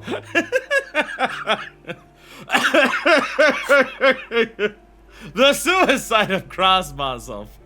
Something you can't get out of your head. Krasmazov, the father of scientific communism, the premier of the Communist Party of Shest and Grad during the anti-centennial revolution, head of the 11-day government, sideburn-toting, bearded figure of the movement. Shot himself in the mouth? And died? One day in his cabinet as things were collapsing around him. Just gave up? Is that good propaganda, is it? Be a communist, shoot yourself in the mouth! Something about this irks you.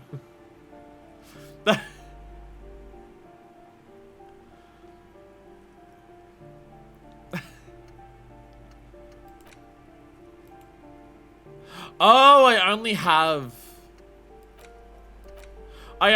so many slots. Okay. Oh! And skill point. Okay, so the same skill points that you use to level up this. You can use these skill points on one of these, or you can use skill points on getting more space for these. Which, once they finish, will give you bonuses.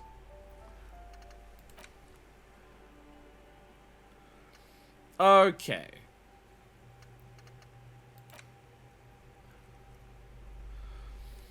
Let's worry about the suicide of Kraz Marzov for later.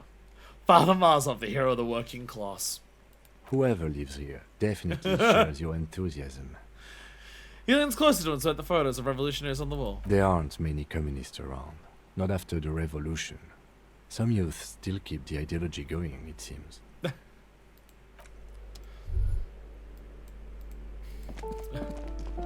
What about your ideology, Kim? You don't seem to care about communism, but you do hate it when people are racist. Just a 5-pointed star. It's an inverted white pentagram cradled in a wreath of antlers. The iconography of communism. In other words, there's the antlers there. Let's put the symbol the closer. star and antlers was developed in the 6th decade of the last century and quickly adopted by Mezov and the communards during the revolution. Even today, half a century after, the star and antlers retains the ability to evoke hope, disappointment, and fear in equal measure. Why is the star upside down? To symbolize the toppling of the old order. Ah. Also, some social democrats were already using it. What's the deal with the antlers? The wreath of antlers represents a natural crown. It was about building a society that could exist in accord with the natural world, and at the same time, above it. Why white? Because white is the color of peace. Ah. What does that evoke in me? Gone. Gone is the glory of hope.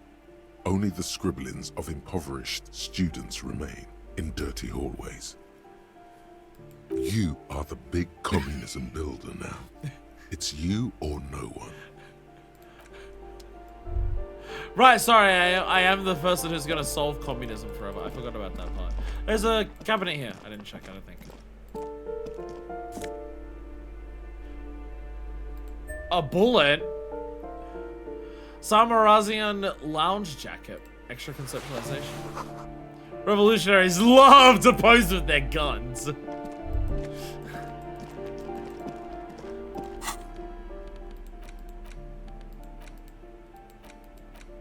Okay, my bullet's not appearing, like, in anything just yet. Classic white summer jacket, loved both by the Samarisian Communist Party and the accompanying subtropical drug traffickers. Fits you well, regardless of your political ambitions. Yo! Look how fancy I look now. With my fucking gardening gloves that I still have. Oh, bullets. I have one bullet. There it is. Yo, look at me! Look at me in my fancy white jacket. Yeah! Cosplay is no longer accurate. Yeah, let's go! Flip up glasses, the auditor. Extra logic minus authority.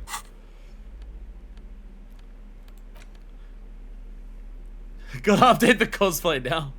Oh, okay, so it's like for sun or not. Okay, flip up sunglasses were fashionable in the old, but have since lost their popularity. Their thin gold alloy wire frames are a reminder of drug-addled bohemian artists. These days, the glasses are only favored by organized crime accountants who desire to look cool. +1 logic, balance in the books, -1 authority. Filthy boho, probably a narcomaniac.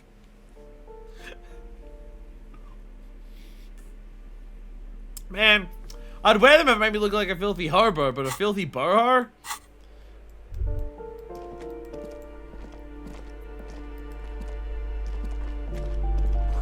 An old shoe rack, boots, sneakers, and old slippers.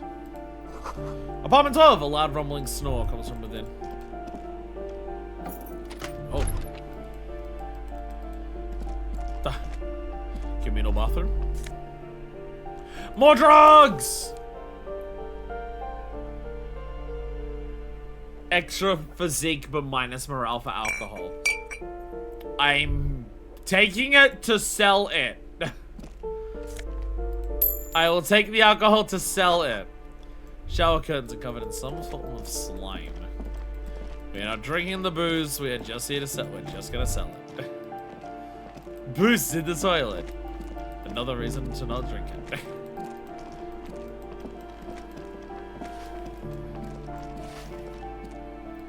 Alright, let's head up the balconies.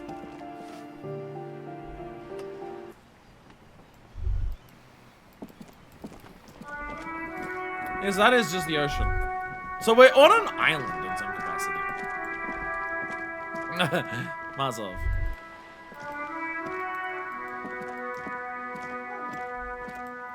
Wish I could pick up every bottle I found around. Hello there! The streets will flow red once more. A great torrent rushing down Rue d'Esperance. You wait and see. Girl stares at the sailboat by the pier. The streets will not flow red with anything. Who are you? I'm Cindy the fucking Skull. What else do you want to know? Date of birth, blood type, the last time I was tested for Hep C. I just want to know your name, little lady. And here I was trying to be polite. Just can't win with you pigs. Despite the sash, she puts the brush aside. That smell coming from her paint bucket. It's not paint. It's heavy fuel oil. Do you know anything about the recent murder? I ain't no snitch, pigstein. Go forth and forage in someone else's shit. No shortage of squealers in these parts. Actually, there is a shortage of people who talk to us in a normal, calm, informative manner. Actually, we're having a lot of trouble getting people to talk to us about literally anything. We weren't put on this earth to make your life pleasant, fucko.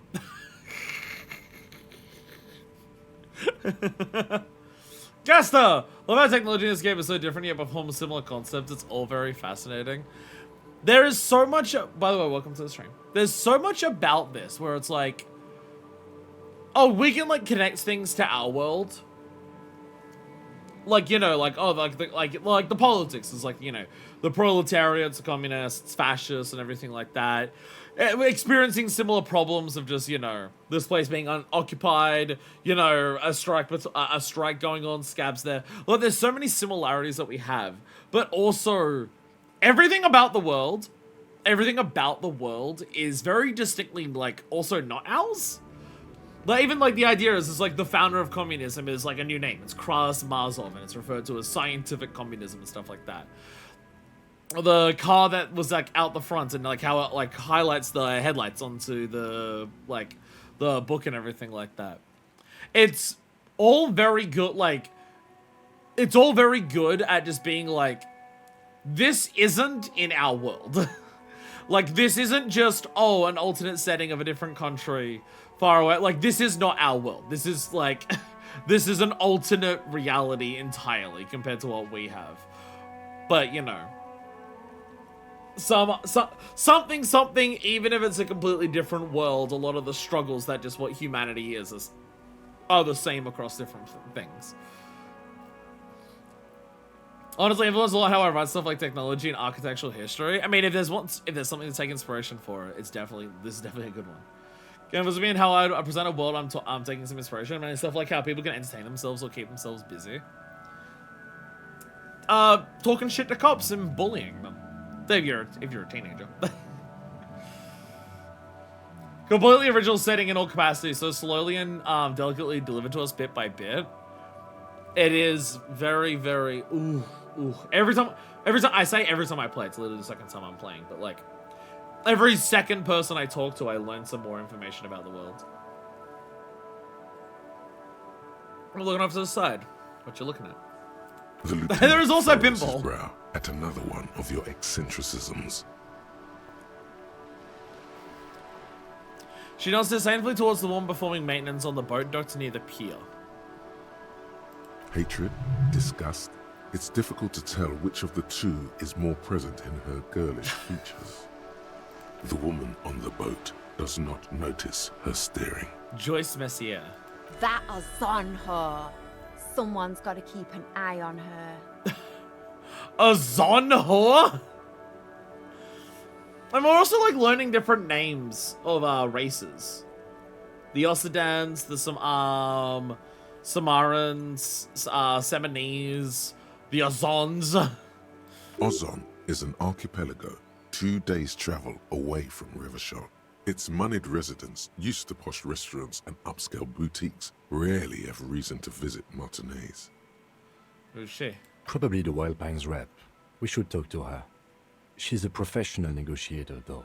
I have the feeling she will be very cooperative while telling us nothing. You should take the lead. Ask her unexpected questions, you know? Do your thing. Don't be afraid to get a bit wacky. You're Showing her insane. off is You our deal best with bet. her. Good idea, piggies. Run along now. Fuck her shit up good. Impound that boat while you're at it. I'd like to watch her swim back to us on.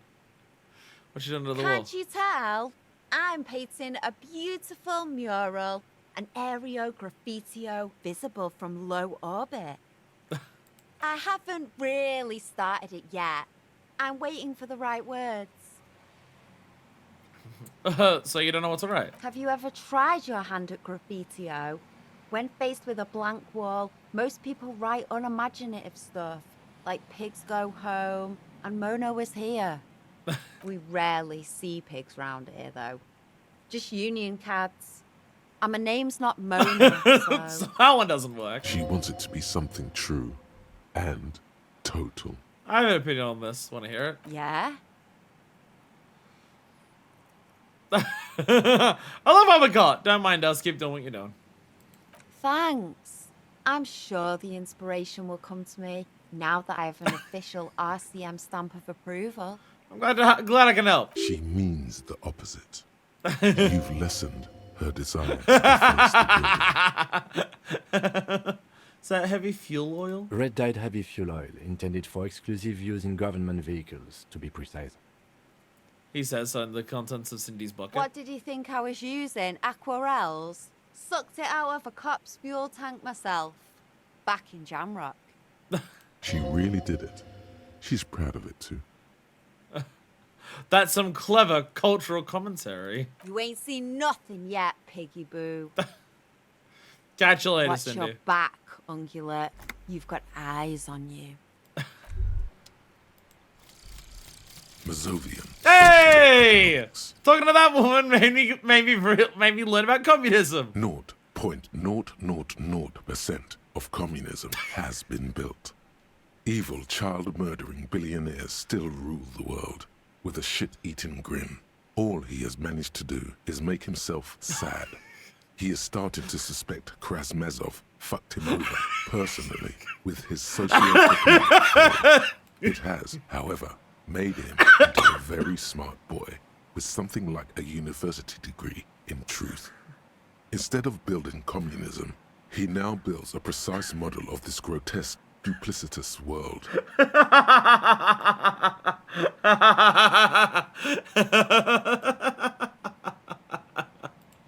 Left-wing dialogue options give +4 XP, -1 visual calculus, reaction everywhere, -1 authority, downtrodden, inver communist.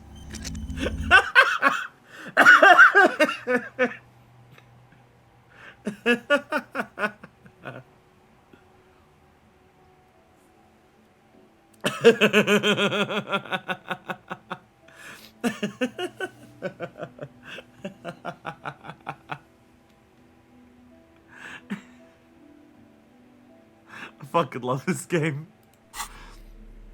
Fucking love this game.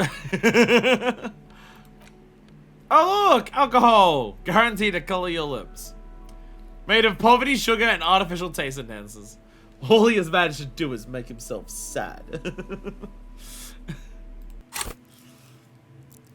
Can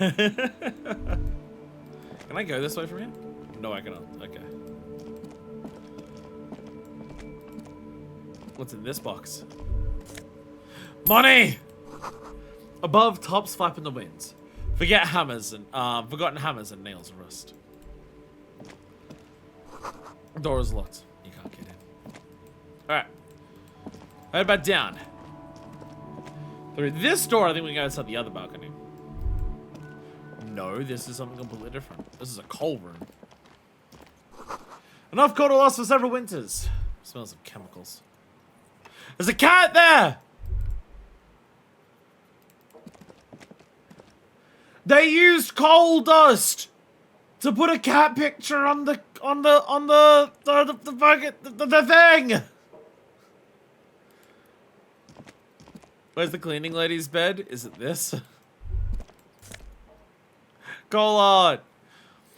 Pour le homme libre jeans. Electrochemistry, great. Just what I want. Out of the Yo, more money!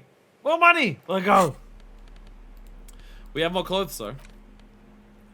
Plus one electrochemistry. God ass. Minus one reaction speed. Hindsighted. Although the jeans look worn, the wearer must have had an ass given to them by the mighty Lord himself. That beautiful peach-shaped man-ass has approached itself so deep in the fabric, you can't but wonder if wearing them would start molding your own vagrant side into a more shapely form as well.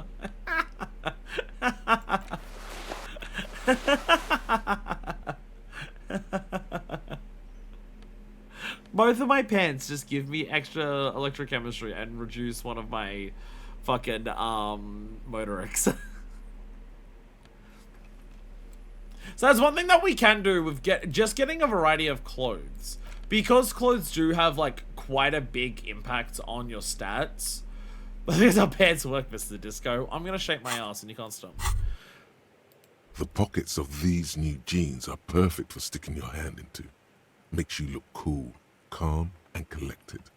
As your hand enters the pocket, your fingers brush against something soft, yet Trying crunkly. on clothes, something can happen. Hey, it's a chewing gum wrapper. It reminds you of the fruity juice of apricots. You should inspect it closer if you have time. Something about the wrapper's texture is familiar. I don't trust that. By the way, the raw materials were most likely exported from Seaguy, the apricot suzerainty, and processed in sur-le-clay into the apricot-flavored chewing gum, loved by kids of today and yesterday. Something about it is familiar, and not only to your fingers. Why? Why is Encyclopedia like this? I mean, I do have extra Encyclopedia because of my hat, but still. I don't trust inspecting this, I'll be honest. A gleaming chewing gum wrapper found the pocket of a labourer jeans. He was also ever so faint in her apricots. Your mouth starts watering. There it is again. The scent of apricots with a touch of cinnamon. Smells like the end of some distant summer. The surface of another planet, or some ancient temple. Ancient temple? Yes, from the height of antiquity. A long, long time ago. Millennia ago. On an island of time you can never return to. End of summer. The sun sets into the sea, but the water does not boil. Instead, it turns to liquid gold. For a moment, the world's store of precious metals seems to increase dramatically, and you are rich. There is a movement next to you, the shuffle of a small coat, warm like the evening. But when you turn toward it, there's nothing there. Where'd it go? Why are you talking to a gum wrapper? Take a deep, deep breath. Bitter, citrus, sweet. It seems to grow stronger, like a glow, with every breath you take. Whatever petrochemical byproducts they used to create this artificial flavor have bonded tightly to the wrapper, or is that just your memory filling the gaps? Until a blossom of skin and flower petals erupts behind your closed eyes, made of toffee, cream, and distance. You just had to take a dive. Feels so familiar. Apricot chewing gum scented one as a thought. You have found a trace of entity who's been stalking you across the plains. The Gloom Stalker, the conglomeration. The shadowy organization behind your downfall, possibly connected to the dreaded X something. Granted, it's impossible to determine its true identity, but you can remember where you first smelled its treachery. Yes, use the Tutti Frutti gum wrapper. Reconstruct the day you first breathed in her untrustworthy atoms. No, I'm not internalizing this! Just like this one, I'm not doing it!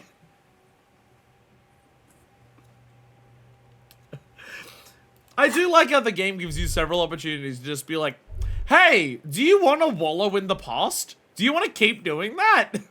That thing that led to this moment? Yes. Do you want to keep doing it?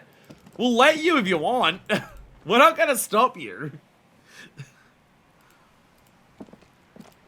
I'm stopping myself. I'm stopping myself. Okay. So that's an exit, probably just to another section of the building entirely. And there's a balcony. No exits, just balcony here. Nothing bad could happen just internalizing all of your trauma and constantly thinking about it over and over and over again. Getting paid. The breaker box is full of cigarette butts and electric wires. Blue. Oh, more money! More money! I'm gonna pay off that thing by the end of the... Oh, no, I'm not. Not by the end of today. Just the door. Nothing for you here right now. Someone's grown rosemary. Time. And a cactus. There's a symbol above this door. 29. 30. Complete silence. Whoever lives here isn't home. Wisdom within. Sing along to some buoyant dance track. Go over this way. There's spots up there. I want to grab the booze cans and sell them for money. I need my tar. I need my tar. I need to learn. Door I is more made of motoring so I can metal and parkour appears to be reinforced. Someone here really values their security. Number 28. This is where the cleaning lady said the smoker on the balcony lives. Oh, the neck. Let's see if anyone's home. Knock on the door. A knock, knock, knock, knock, knock, a non-smoker's door. Looks like the young man we are looking for isn't home. I think our best chance to catch him is in the evening. That's close to that already.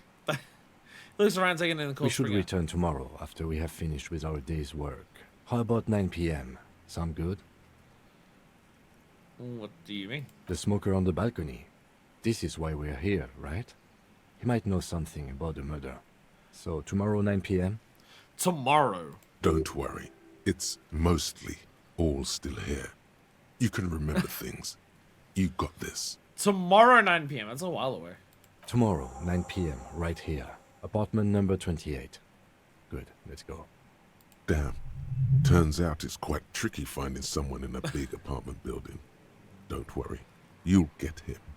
Remember, tomorrow. He's probably gone for today. Yeah, not here now. Alright, smoker on the balcony tomorrow. Yeah, Whirling and Rags at 10 is today. But that'll be a while away. Okay.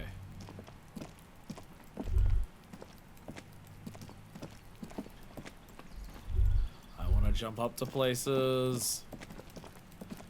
I want to jump up to places and explore. So if we go at this exit here, can that take us to the boat that we saw?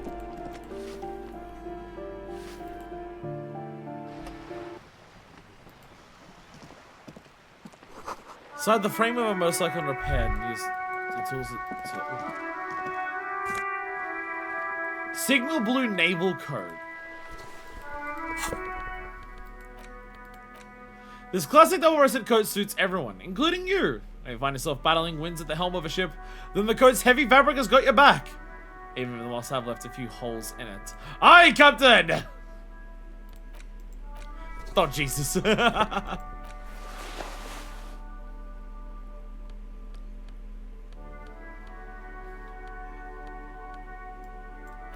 What was this shot? Oh, extra conceptualization. Conceptualization. More suggestion, less half-life. Again, I feel like part of it is just before we talk to someone, like quick save it, and if it turns out I need better stats, Okay, this just loops back around to you. And if I need better stats, then I can just be like, oh, okay, I'm gonna put on the shirt before I ask you any questions. Cape Side Apartments. Rudasunga's Lane.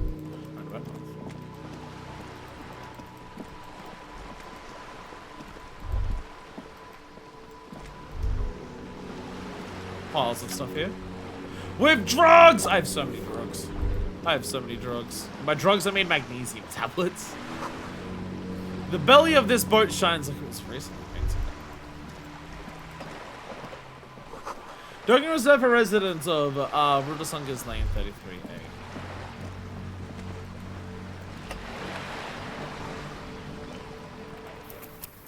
I just want to say. Hello! A striking woman leans against the cabin top of her sailing boat, smiling as you approach. Her green raincoat glistens with droplets. A silk scarf is tied around her throat. Good afternoon, officers. I'm Joyce. Hello. Joyce L. Messier. I represent the board of Wild Pines, the owners of the harbour. You gentlemen must be from the RCM.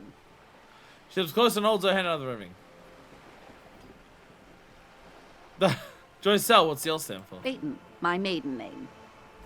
Her pony end dangles from the sleeve of her oversized raincoat. What gave us away? Nothing, honestly. I've said it to every drunk in town, and you're the first one who's responded. Relax. She meant it in jest. Shake her hands. Don't get on her bad foot side just yet. I'm glad to see you here. Her grip is tight and cold. Like steel. There is strength there. If she wanted, she could sink her nails deep into your skin. I was dispatched to handle a strike, not a lynching. Anything I can do to assist the RCM in this matter, I will. Gladly. That is good to hear, madame. My colleague will take the lead on this interview. I should let you know that he is recovering from an unusual medical episode. Very unusual. But I can assure you of his ultimate competency. It's good job, Kim. Lie to her first. Gets her on a good. There's a trace of irony in his voice. Mischief, even. This is a tactic. How interesting. I wish you a swift recovery. In the meanwhile, you have my full cooperation, and the full cooperation of the Wild Pines group. You're on a boat. Why, yes I am. She looks at the deck under her feet. Green and white sails flutter overhead. Not many people on boats, are there? Of course there are. We're on an archipelago. How else are you supposed to get around? Wait, we're on an archipelago? Yes, we are. We are on Le Caillou. Caillou? I thought we were in Revachol. We are. And the city of Revachol is on the island of Le Caillou. So I haven't seen anyone else sail a boat around here. I haven't seen anyone else drive a souped-up Capri Kenema motor carriage either. Actually, that motor carriage has been specially issued to serve as a patrol and pursuit vehicle. It's for crossing long distances in the greater Revachol industrial harbor. It's not a toy. Neither is this. A toy, I mean. It's a machine for crossing long distances in the Bay of Revachol, between the city and the islands. You need to make this lady admit she's only riding around on this boat because she's rich. Yes, I do. Before you do, it would be pertinent to ask other questions. Gather more info on this boat. Go in for the kill. Does she have a name? The boat? No. It is called Cordelati 19 because that's the type of sloop it is. What kind of boat is it? It's a pleasure craft, a 19 pacer. It also happens to be rated for Category 1 racing. Though these days I mainly use it for business. How do you like it? My sloop? I like it a lot. It's the eel's hips, baby. I'm enjoying this part of the interview. It has so little to do with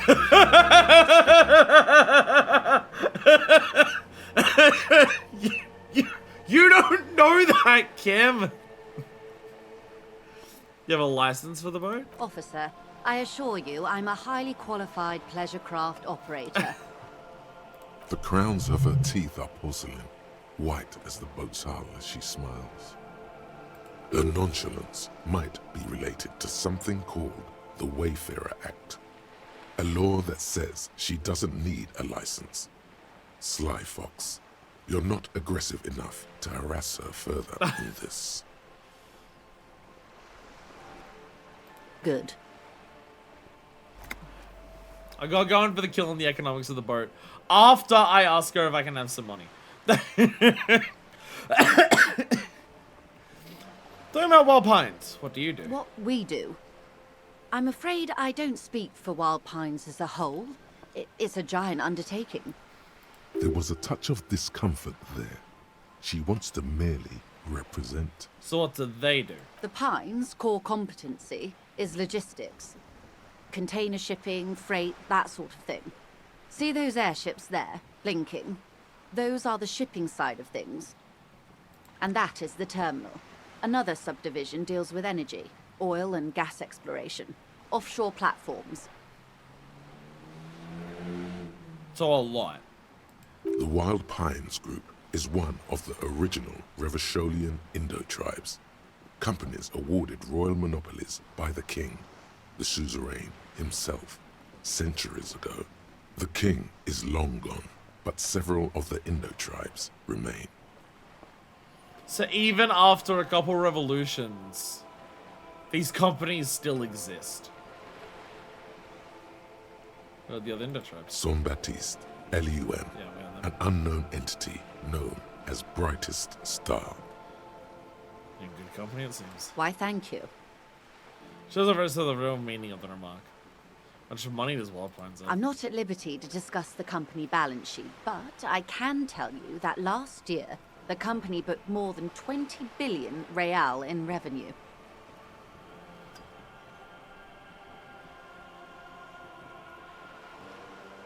The money I owe is so much less than that. Yes, past a certain point, numbers begin to seem imaginary, but they are quite real for the 72,000 employees who depend on Wild Pines for their paychecks. A conglomerate the size of Wild Pines is like a shark. If it stops moving and growing, it will die. Then what becomes of those 72,000 families? It is a tremendous responsibility. But where does Wild Pines get all the billions? They started as an exploration and cargo fleet conducting trade between the Samaran and Insulindian Isolas 250 years ago, when Pine ships explored the South Seminese and charted Lomantang on behalf of the suzerain. Centuries of care, deliberation, and madness have gone into this endeavor. Vessels pass through the Great Unrest to re-emerge with apricots in tow. The logic of the system is totalizing. It's taken everything from its employees to build it.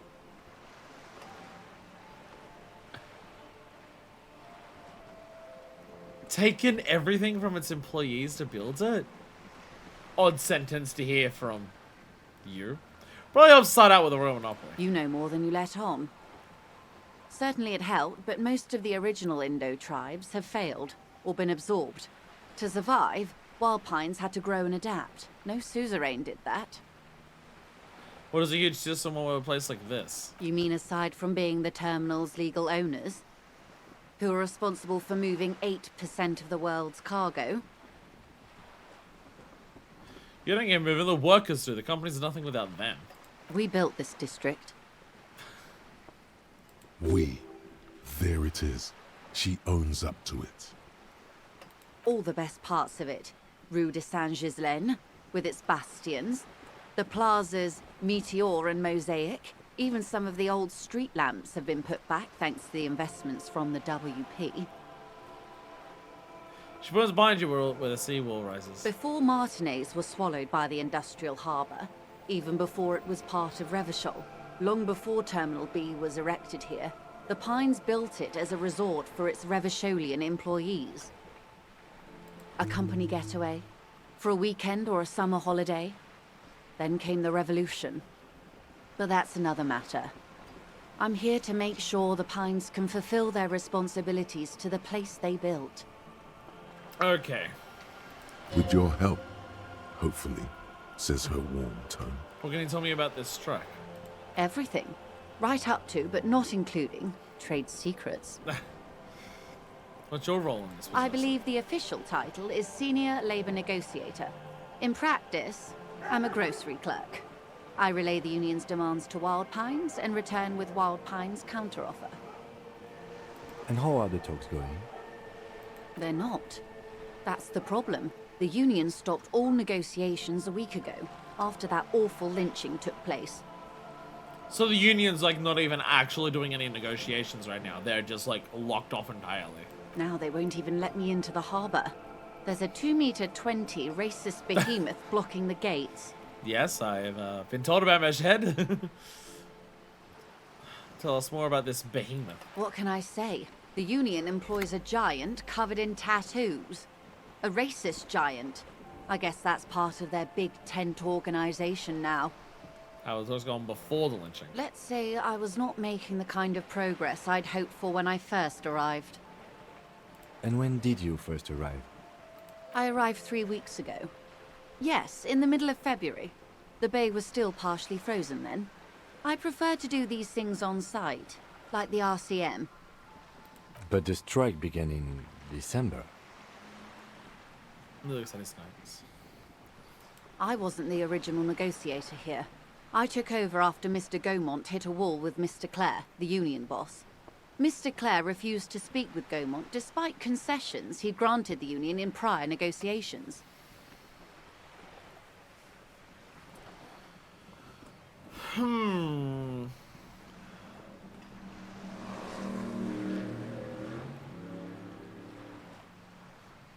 This isn't the first time the union has gone on strike. Yeah, the union's on strike for a while now. Heavens no. Also, There have been 2 prior strikes. Both times the union won significant concessions, including overtime pay and a medical plan. This time their demands are more, I guess you could say, aggressive. Now they want enough money to survive, greedy pricks. Ludicrous even. It's meant. What happened to this Gaumont? Mr. Clare told him to... how did he put it? Fuck off, midget. Gaumont is short of stature, you see.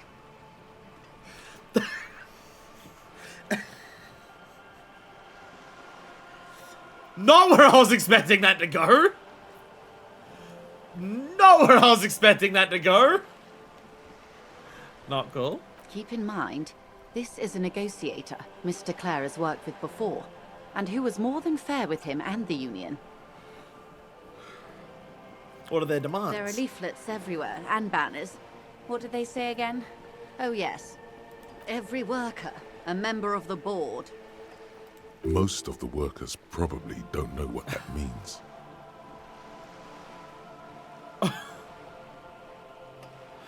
Progressive commie posturing.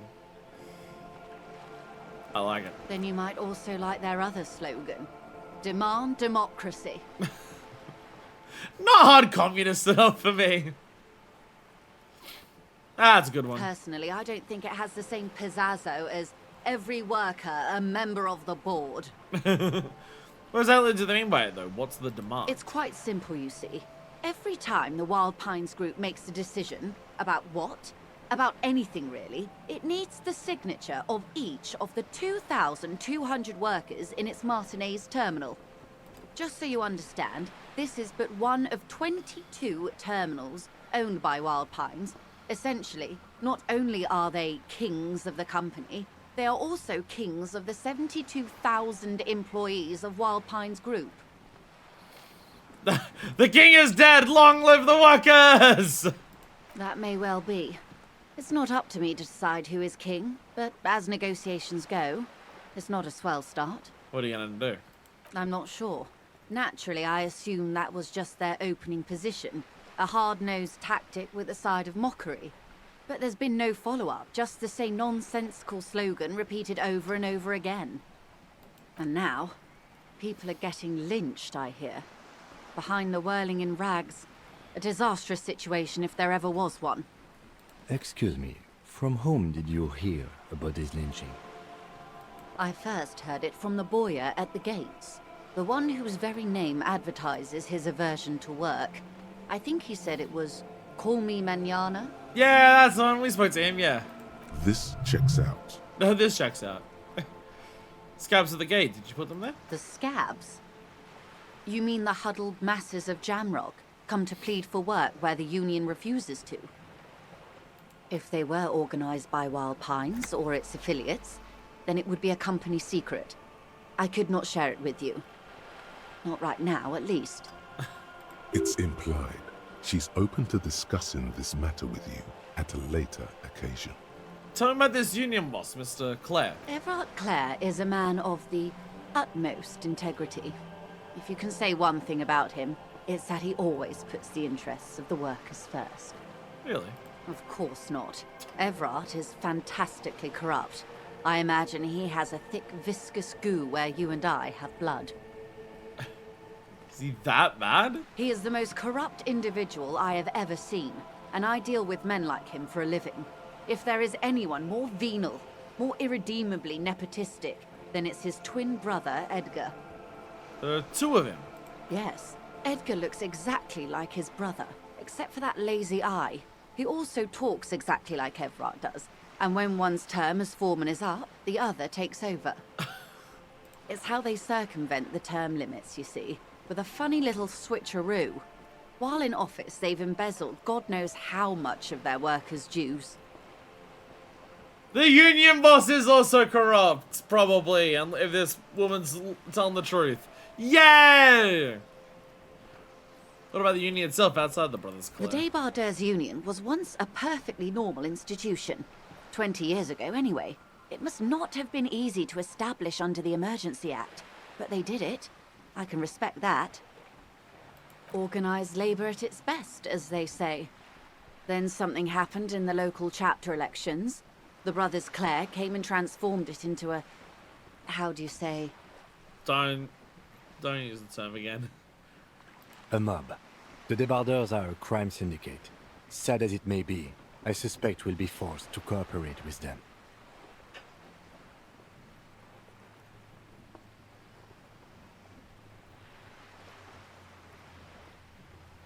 That Kim's just like, oh yeah, the fucking Union mobs. Refreshingly honest, officer.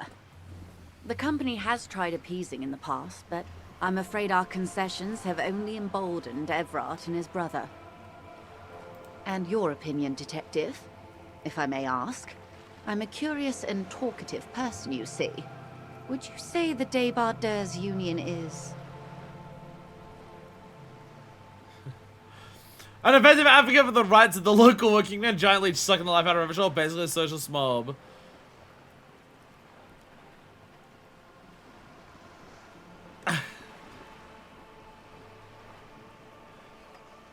I'm gonna say this to try and get info out of her.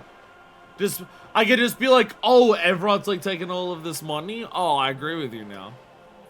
Indeed. And a hungry one. Sadly, Wild Pines have cooperated with what amounts to a crime syndicate for 2 decades. What about However much you feed the leech, the leech always Insomniac! hungers. I think I remember seeing that title in there. Welcome! Welcome. I do apologize because we're like, probably once I finish talking to this lady, the episode will end. But welcome! I've not made a lot of progress today. Became a communist, but beyond that, I haven't made a ton of progress today yet. Not yet. One more thing, you said something happened in the elections? I'm glad you asked. There was a woman, the previous forewoman of the Union. She disappeared.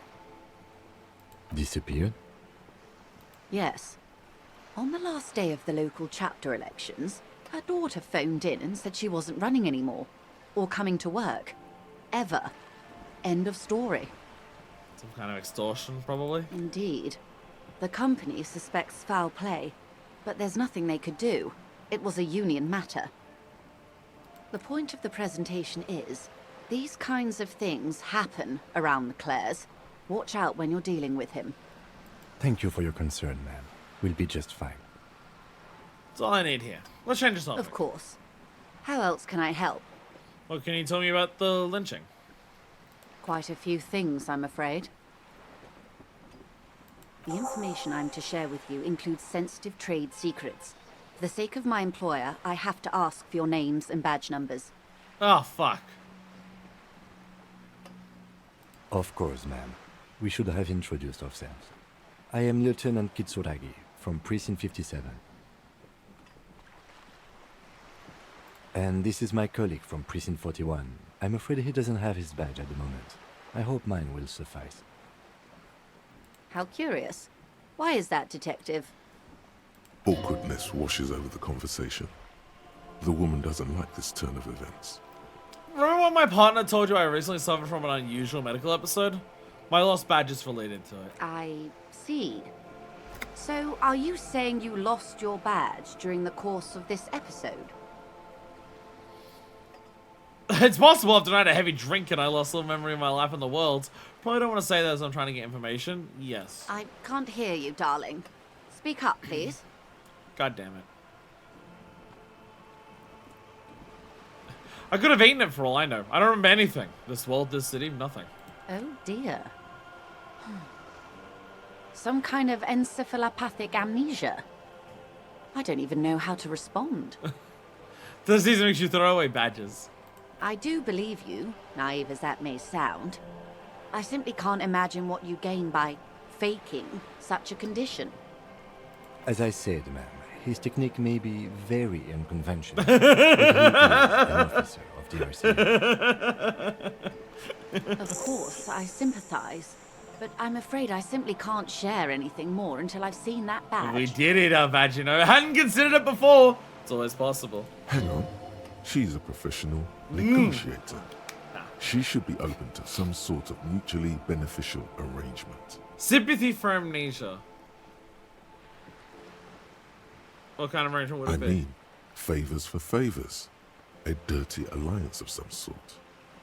Consider this. Perhaps she has been planning it all along. That you convince yourself into colluding with her. Maybe.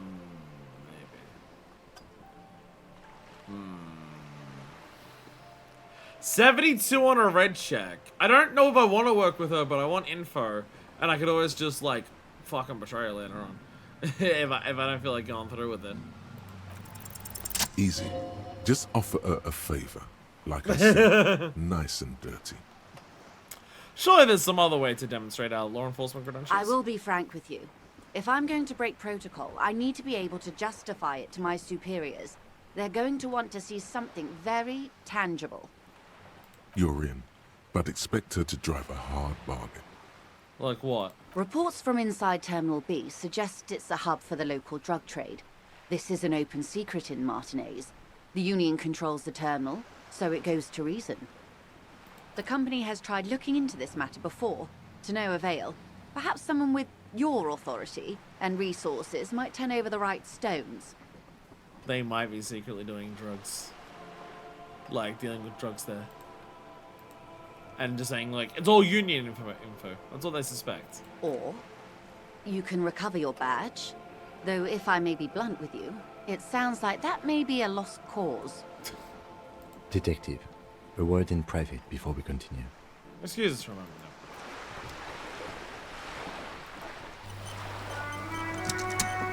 This is not going quite as I hoped it would, Detective.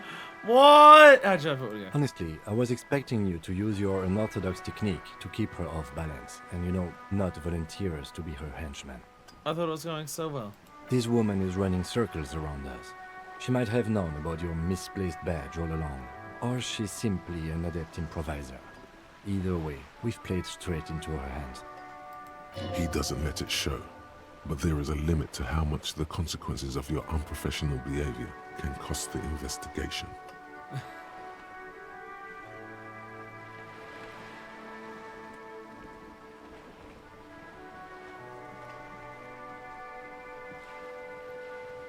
We could just, find my badge. Oh, that would be fantastic, but do we have the time?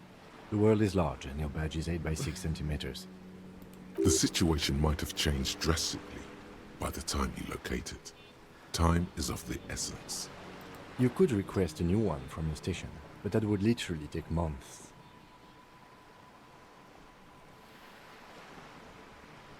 Sorry for putting us in this situation. I'm sure you will, Detective.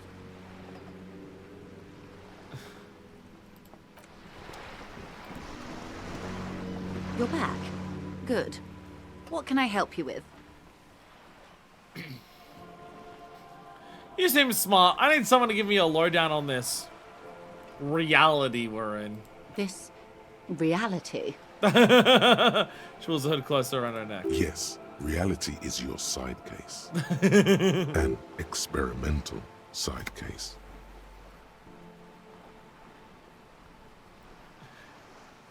It's related to that medical episode. I have trouble remembering even the most basic terms of reality. Ah, yes. The episode. Sounds like an acute case of encephalopathy, now that I think of it. Pulls out a thermal cup and looks at you. Don't be phased, madame. He functions perfectly well. He only needs a lowdown on all of reality. On all of reality. We may be here a while then. Ask away, officer. I'll help however I can. All right, we're in. I know these all look good, but begin with the first, okay? These ones suck. Where are we? We're in Martinez, baby. What's Martinez? Martinez is a district of Revachol. A very small district tucked away near the industrial harbour, north of the 881 and Jamrock. You would be excused for not knowing about it. Unimportant, they say. Forgotten, even. Shelled to smithereens during the Revolution. It has its charms, just not this time of year. Tell me more about Martinez. I'm not a good ambassador. I've only been here once before, as a teenager. Not a lot has changed. There are ruins, a terminal, fishing boats, reeds, boys with boxy shoulders. As I told you, Martinez used to be a province, a workers' resort before the city swallowed it and the artillery did its part. Now the reeds are the real star of the show here. The further down the coast, the wilder it gets. What about the sea? It's not really a sea, it's the Bay of Revachol. And the bay feeds into the ocean. Are we near the ocean? Yes. We're on an island in an ocean. The world's largest body of water. The Insulindic. Known to the early Revacholians as Les Immensités Bleues, the Blue Immensities. Vast, lukewarm and unknowable, flowing in and out of sight. What's the name of this island? Caillou, as you already know. Imagine a pebble. A smoothed over pebble amidst a great blue sea, misshapen, cracked. The cracks are the river Esperance. We're in the delta of this river on the 6th branch, the Martinez distributary. It is clear this pebble is of enormous value to her. And to humanity at large. It's Martinez, but what about Revachol? Revachol? Revachol is what you call a city. And what kind of city is it? The great kind. As if it's self-explanatory. Beyond patriotism. A fact. What makes Revachol great? History, detective. They built this city to resolve history. Our part in it, at least. Our centuries. Who built it? The nations of the Occident, or migrant workers from Seminine and Ile Marat, depending on your creed. When was Revachol built? In the DeLorean century. 380 years ago. Been here for a while. And why will it resolve history? They say it's where the terrible questions of our time will be answered. The tensions are highest, the fault lines deepest. By that I mean conflicts. Ideological conflicts. The stuff of men. Why here? We are standing on a fertile, self-sufficient island able to sustain up to 200 million people in the middle of the Insulindic Ocean, the world's connective tissue. It's where the money is. Revachol can support that many people? So we're at the center of the world. Oh, we're quite a way off. About 22 kilometers from the center of the world. That soldering iron is the Bank of the World building. The bottom floors are Insiacom. Coalition government, Insulindian Mission Command. Silence. She lowers her hand.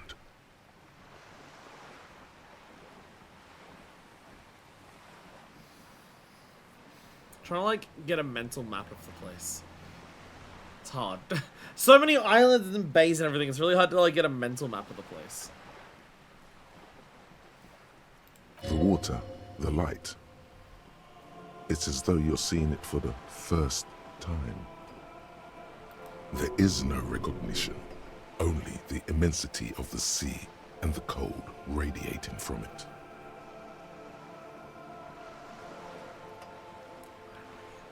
We are where we are. I have no truer answer to give, unfortunately.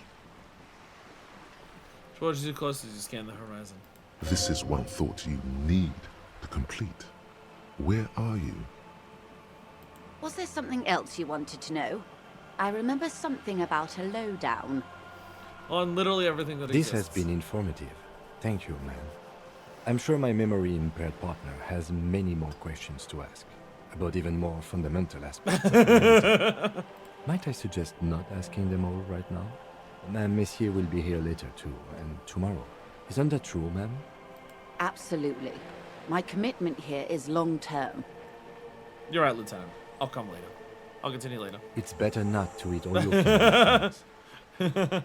Let's get our world building piece by piece as we keep Indeed. these other jokes in the future. I'm always at your service. That was only the first one. Glad to have been of assistance. The little that I know. Anything else? You seem rich. Can I have some money? Is what you want to say, but it isn't that easy, is it? Why not? Look at that lady. Take a gander.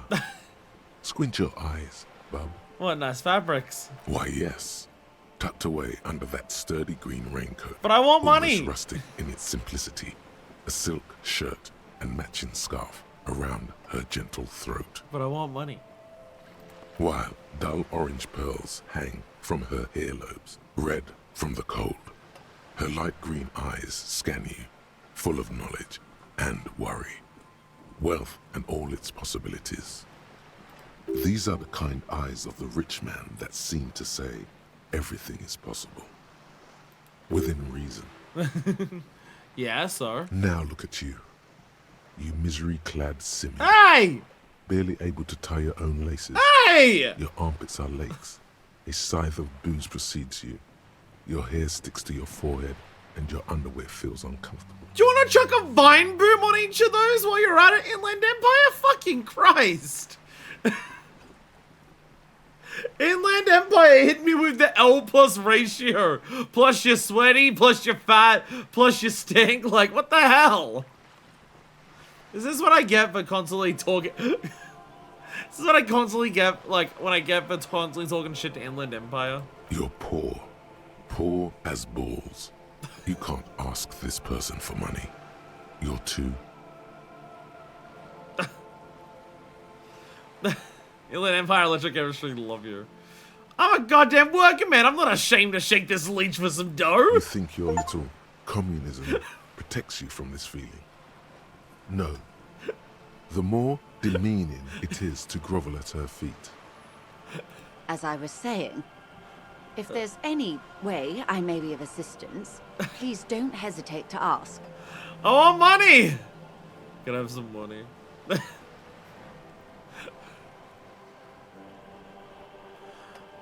This is entirely volition-based. This is, like, all about volition. Just, can you muster up the courage to say it? It's a white check. I can always come back. I'm gonna be speaking to her a lot. Voila, you're doing it.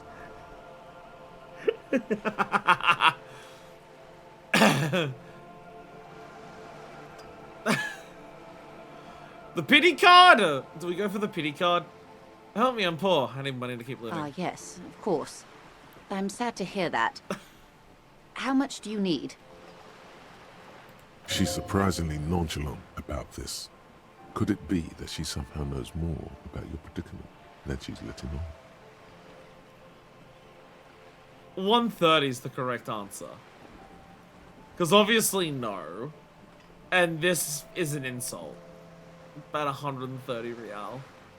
That's a good sum. Not too small, not fantastically large. She reaches into her raincoat and pulls out a zip bag. In it you see paper notes arranged like black gilt. She removes a few notes and hands them to you. No way! No fucking shot! Yo! Yo! So, I hope I didn't just bribe you, officer. It may not be technically illegal under the Emergency Act, but still. Why are you worried about this and not your ruthless exploitation of the entire human race? I'm still getting my head around this whole money concept. You're just helping me out. You're right, man, that donations are permitted under the Emergency Act, unseemly as it may be, as long as they are properly logged with the precinct. Which he most certainly will do. Of course I will. Now, how else can I help the RCM today, besides supplementing salaries? I think that's all for today. Maybe some capitalism is okay. Alright, that's all. Of course, Detective. Take care. We will be back in the future. Yo! Let's go! Saving it immediately. We got money! We got actual money, like real money, like real. Because that's what money is. Let's go! Yeah.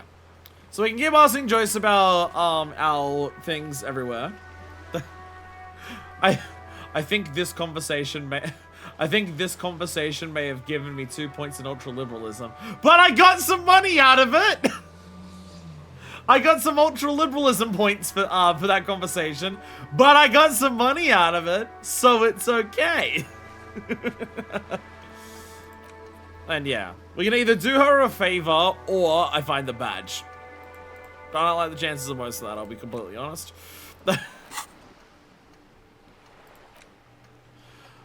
Jamais vu de realization. Official Special Administrative Region Lakailu, the Indian Ocean, Coalition Government. Indian Mission Commands. Name after name, none of them is familiar. They seem real, but something is wrong. I feel like a kid looking at stickers on the fridge. Trevant, the Apricot Company, World Games 34. You can almost see your hand reaching out for them. Scratch at the corners, see if they peel loose. This feels like the most important of all the thoughts. The one you truly must complete.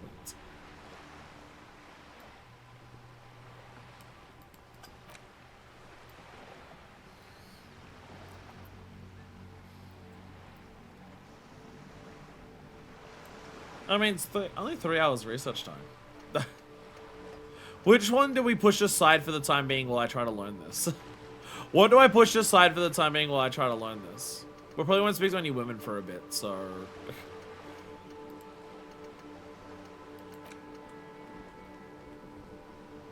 Jamais vu. Yeah, it's like inverse of the deja vu.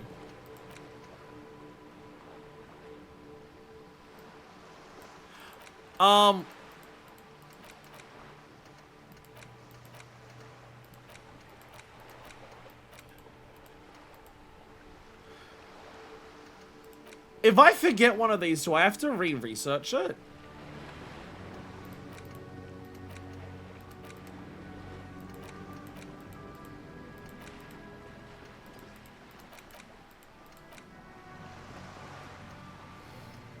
Because I have forget. Because I kind of figured these would be like stat things to just like swap in and out between, but maybe once you internalize it, no, you keep it. Because I mean, I do have a skill point. I could do a skill point on like trying to get another one of these. So to get jamais vu. A good question that I do not remember the answer to, even if I wanted to. Because I don't want to forget like one of these and just like lose out on it forever. Well, it's one of the things where it's just like mechanically, I don't understand how it works.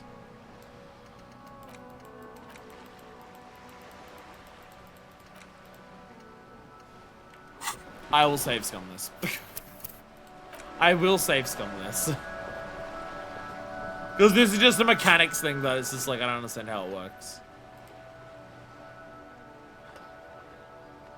Never mind. Never mind. It's not, okay, never mind. Forget thought for 1 point, thought will be lost forever. So, but what you can do... So you can internalize a thought to abandon it if you don't want to. You can do that. You can get a thought and then you don't like it, get rid of it for more points. For like 3 level ups.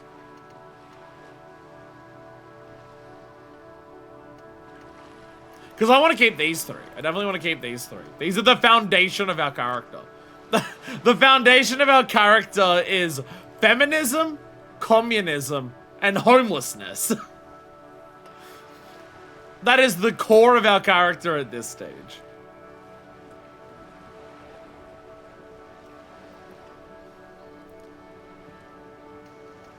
Because part of me wants to think, put a point into one of these to learn some of these to ban them. Hurry, disco baby, communist, feminist, and poor. Because, like, white mourning. This doesn't sound like a good thing to have.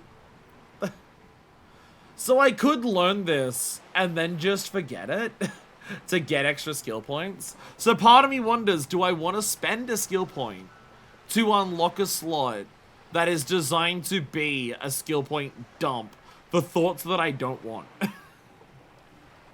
Because, like, jamais vu seems important. I mean, literally, the description of it says that it is the most important one. But it's like White Morning, Krasmazov here, and Apricot Scented Chewing Gum. All of these feel like they're gonna make my character worse. All of these ones, like... I mean, internalizing suicide of Krasmazov is either gonna be like, you realize it was a conspiracy, or you realize he killed himself because he realized he couldn't get the world that he wanted. But like, White Morning and Apricot Chewing Gum Scented one. These are just, like, related to the X something. And just wallowing in that is not something that I think is a good thing. Those don't seem like a good thing. It's amazing how much Mazovian socioeconomics actually just hinders your stats. Like, it actually just makes your authority and visual calculus worse. You just get more experience. That's like its entire process. That's all it does. It's very funny. It's very funny. I don't need this. I need to hold on to this right now. What are my stats? Like, how bad are some things affected? Volition's at 1? How bad are my clothes affecting my volition?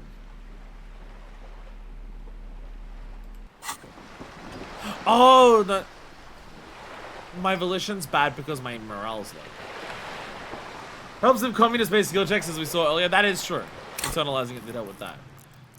Oh, yeah, volition straight up goes down the more damage you take. Yeah, it does do that. It does do that. And I still passed the check to get asked for money. I still passed the check for ask for money. I don't want to max out my health on this, because we can do things to get it back. But I think I will at least heal up 2. I don't want to max it out because there are, like, something good might happen that gives us 1 back. But I will at least do that so I can at least my volition can be back at 3. But, authority is down to 2. Look, all of my nerd shit up here is so high. That was a damn lucky roll to pass it on 1 morale. I didn't realize that. Well, it was 58% because, like, we made her feel bad for us. And also because we're communists. It was, like, 58%. I mainly rolled it because I knew that we would have a chance to get it back anyways. Like, because it was a white check. So I was just like, fuck it, I'll roll it anyways. Why not? If I go to this. So that's challenging. Like, all of these things that are here. All of these white checks that I can, like, retry are, like, challenging, impossible, legendary, impossible. There's stuff that's, like, not worth even looking at right now. So I don't need to like learn specific things to advance any of that exactly at this stage. So here's the thought, here's the question. Do I want to spend a skill point on trying to farm skill points?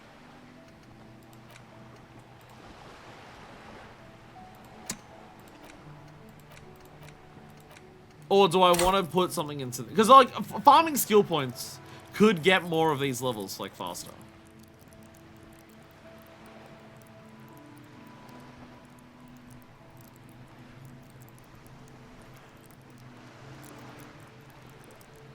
I mean, because most of the skill points that we're having, like, most checks that we're having are with, like, characters and people at this point. Can we read the pop-up, the forget pop-up again? Yeah, it said forever. Forget thought for 1 point, thought will be lost forever.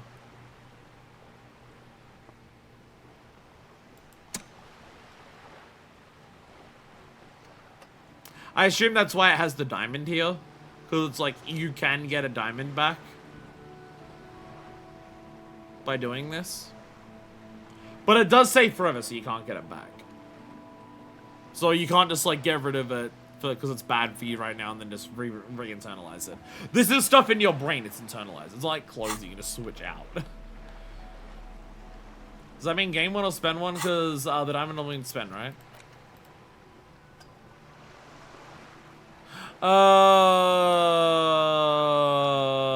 Yeah. Maybe it does cost it to forget it. That's actually a good point. It might cost it to forget it. Because maybe you say, oh, it's bad. Like, something like, again, Mazovian socioeconomics is, like, it actively weakens your stats. This actively weakens your stats to have you just get more XP. So that's a good point, yeah. That's a good point.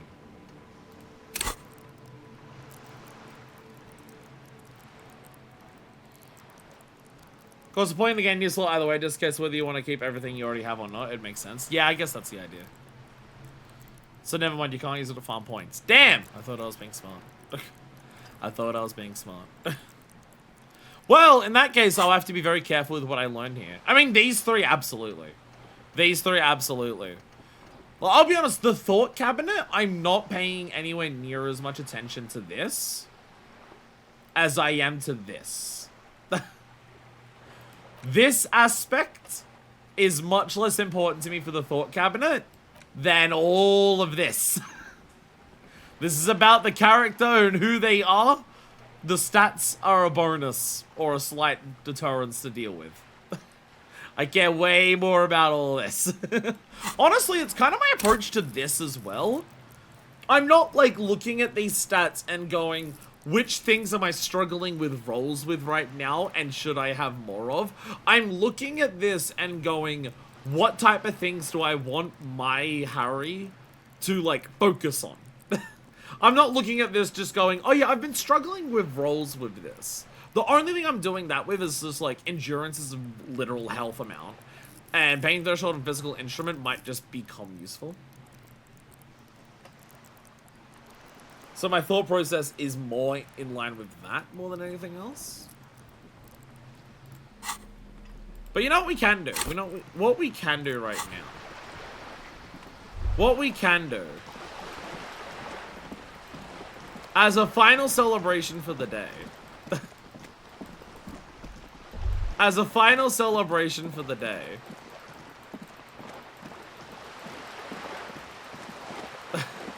I'm gonna go get a place to sleep. I'm gonna go become best friends with God. I will explore all... We'll go back for like up from there and explore everything there. Next episode. Again, I really don't know what I'm meant to be doing in this. I'm kind of just stumbling around. Oh, that approach to playing this game is an RPG of some definition after all. It's kind of my thought process.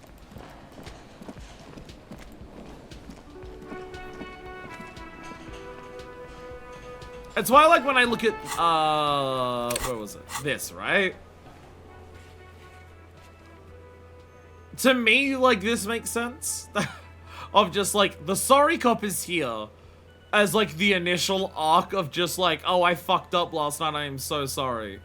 But also realizing that just doing more, saying sorry more and more is just like part of what people hated about it.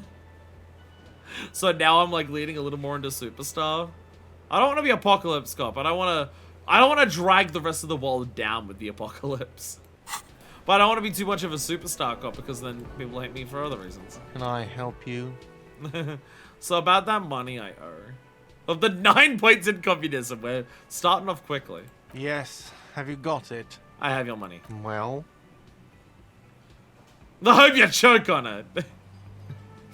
Here it is, sorry for the trouble. I can't keep saying sorry to everyone.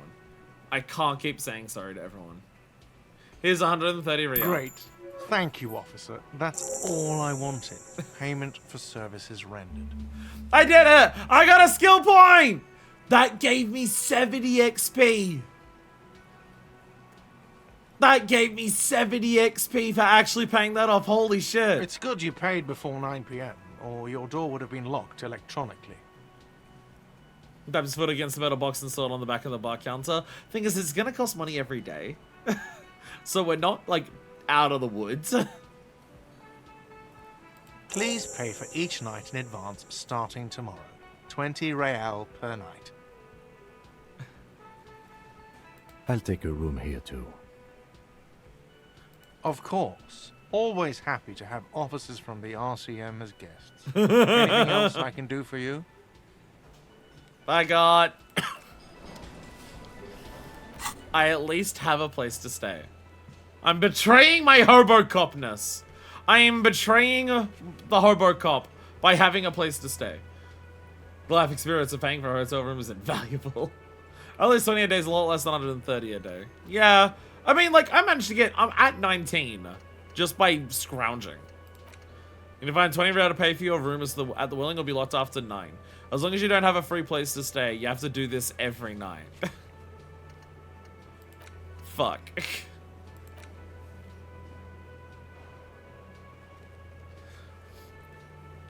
Yeah, we already nearly have money for tomorrow. I'll just go up to Joyce every day and ask her for another 20 real. I'll just go up to Joyce every day and just say, can I have 20 real? I have 2 skill points now. I think I just need to say fuck it and choose 2 things. I think I just need to say fuck it and choose 2 things.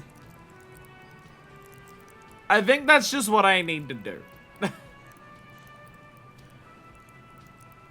I think that's just what I need to do. What's harming visual calculus? Oh, one of my thoughts. One of my thoughts is harming visual calculus. I think that's the communism. I think the communism's harming my visual calculus. Because I kind of want this to be back up to 4. Like, being able to reason and understand the world seems pretty important for all of these. And these have come up to be quite important in just, like, analyzing stuff. I think I'm good for here. I'd like volition to be higher, but I can make it higher by just downing another magnesium if I desperately want it to be that. My brain says something along the idea of pain threshold of physical instrument.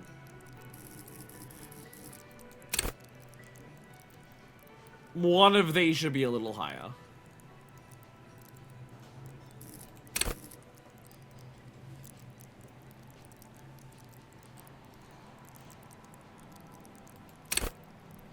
But part of me is also just like, Hobocop says shivers, though. Part of me also says, but Hobocop says shivers. Part of me also is just like, but the Hobocop says shivers. The Hobocop in me is saying, you gotta take advantage of all these points that you got here. Which one's Savoir-Faire? Oh, this is like sleight of hand shit, yeah.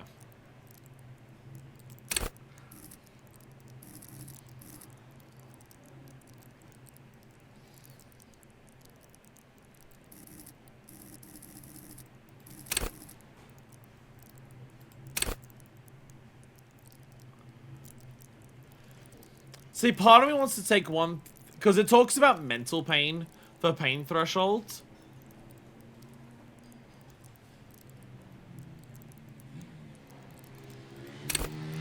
So part of me wants one in this.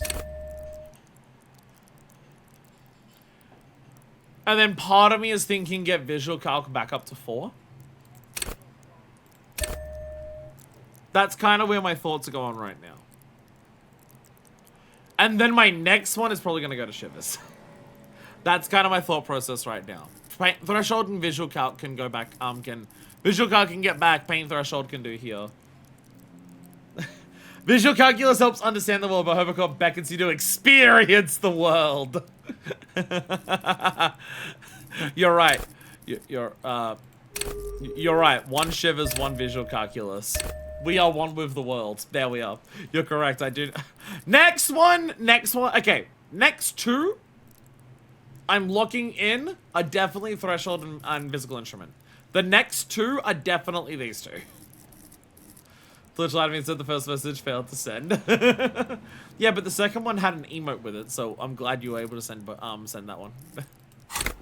There we go. There we go. The map? Oh, the map says footprints in the dust. Visual Calculus. Footprints in the dust. I can retry that because I got Visual Calculus. This scroll bar does not like using the mouse. Other scroll bars are fine with the mouse in this game. This one doesn't like it. This one wants to use the scroll bar. Where is this one? Because clicking on other things shows me where they are.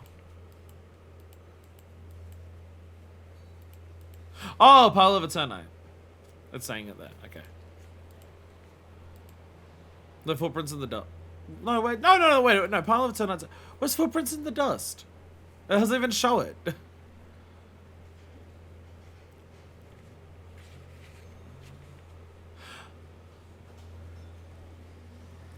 That's an ominous sentence. That's an ominous name. I know Revachel's under occupation. I know Revachel's under occupation. But the fact that the map says Revachel's zone of control.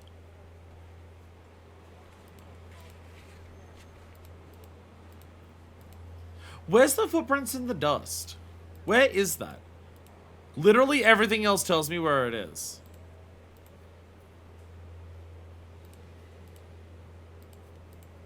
Everything else tells me where it is, but footprints in the dust is not coming up anywhere. Where is this? The corpse was at the footprints in the mud. That's what I'm not sure of. That's what I'm not sure of. That's what I'm not sure of. Because I think it's mud, but I can't think of any dust anywhere.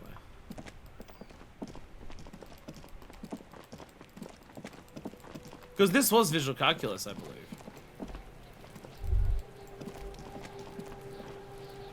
Save's coming. Not actually, but like, you know.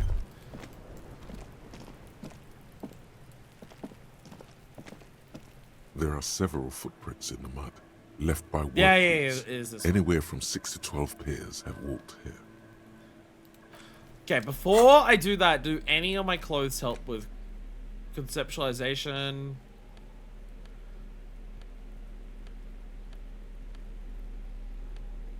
No. No, none of these specifically help with that.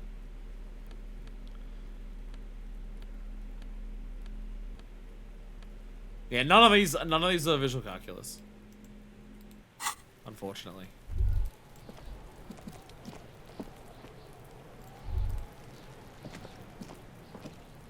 There are several footprints in the mud, left by work boots. Anywhere from 6 to 12 pairs have walked It's only here. 58%. Ah, fuck it. Maybe more than 12. No. 8 pairs of boots have shuffled back and forth in the mud. 8 pairs. So it took a lot of people to hang the body. 1. Standard work boot, steel reinforced toes, number 46. 2. Standard work boot, steel reinforced toes, number 44. It's a lot of work boots. 3. Hobnailed work boot, steel reinforced toes, number 43. This is a lot of work boots. 4. Standard work boot, number 45 or 46. Wait, which is it? You don't know. It's a miracle you can tell the prints apart as it is. The cold must have preserved them. Fair. 5. Another standard work boot. Steel reinforced toes. Number 44. 6. An aberration. Light as air. Even pace. Same make of boot, but number 41.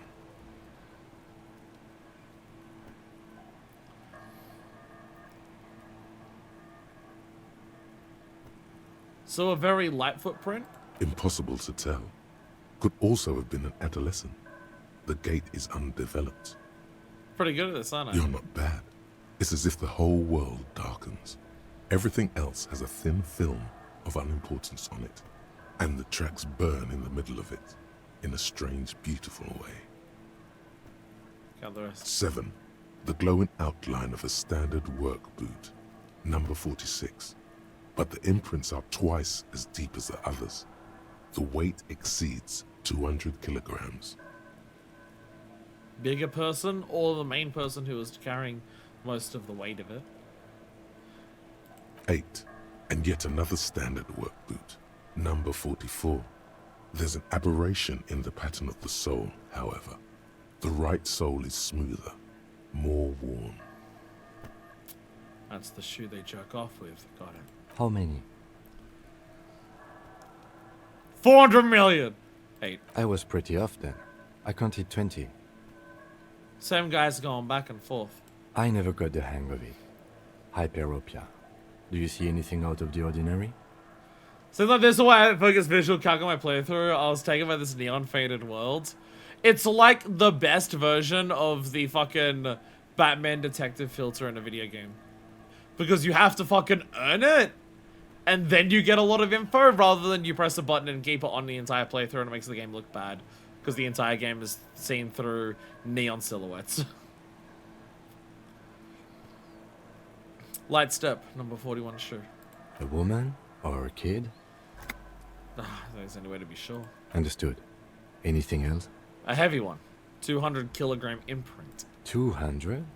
Could it be the combined weight of two people, one carrying the other who's tied up?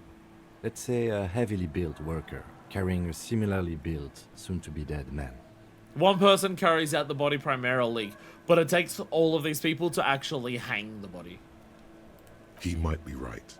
200 kilograms of living weight is unlikely. One of them was carrying him over. Possibly, yes. But why? You're thinking, why did they have to carry him?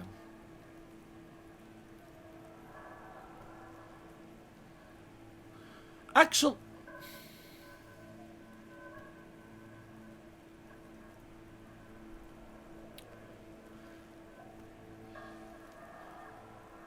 Yes, they could have used a makeshift stretcher or just march him up to the gallows. If one of them's carrying him, and it's like all of the people like putting him into place, that more so comes across that they weren't conscious when they were hung. Even easier to carry on a stretcher, or between two men. Anyway, it's for future consideration. What else can you see? An aberration. One soul is smoother than the other. Interesting. Let's name it the odd soul. Have any ideas, Lieutenant? Someone operating a workbench with a pedal? Like a joiner at the harbor. Or maybe a drummer? He regrets it. The moment he says it. Don't say anything, just nod. I don't know why I said that. We are not looking for a drummer. We are looking for a group The of karaoke's dock workers. inside. You're just thinking of that, Kim. It's alright. Kim has the patience of a saint with me when I say stupid bullshit. I can't be the person to turn around and say a bunch of, like, and do anything that to him like that as well. Perhaps it could be a driver. A driver would wear out the right shoe before the left. The accelerator is on the right. Interesting. But I am coming with that idea. He doesn't seem to hear you.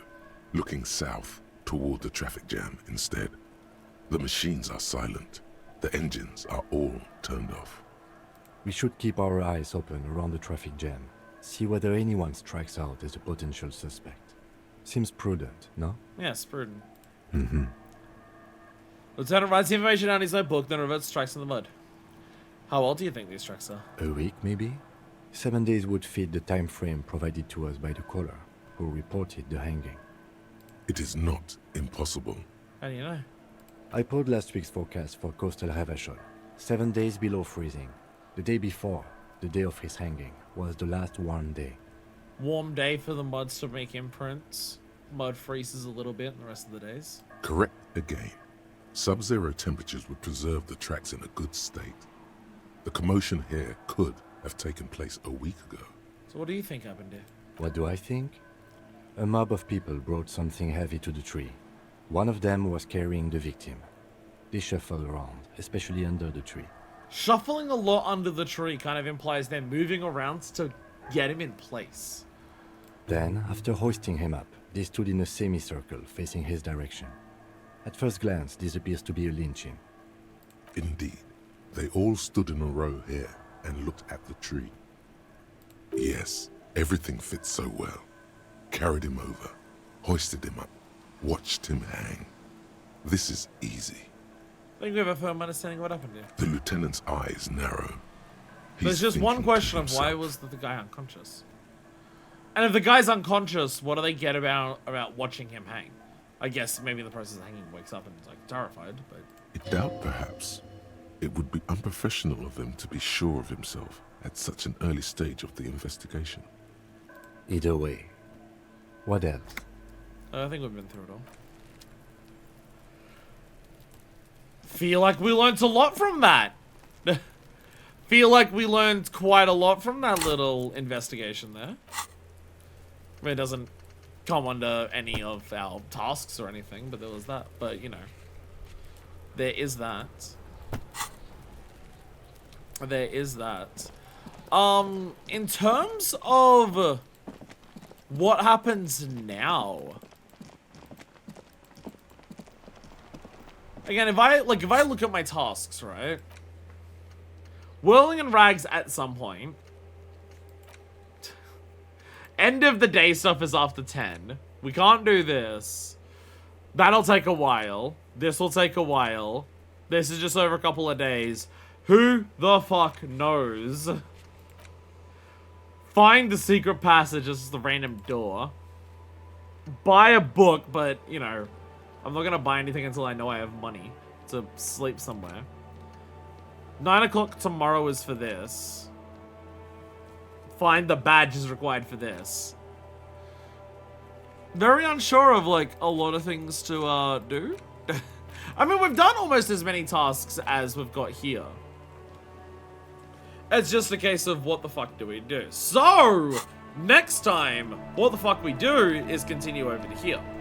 We'll go, basically from the apartment building just down, because there's a couple people we saw, like, in the park and everything over here. So I think the idea is we just go down through there and just start chatting people up and seeing what happens.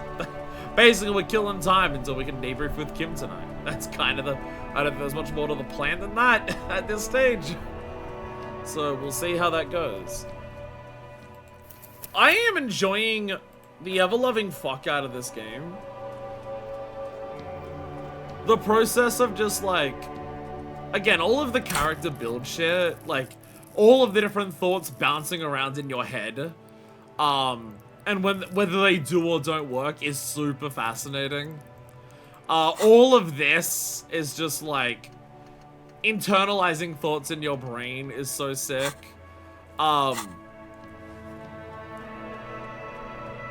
This is going to sound backhanded, but I honestly really respect it. I didn't realize there's a little tag here.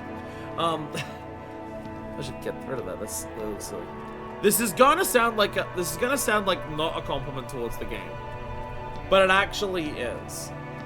I appreciate that for solving the case,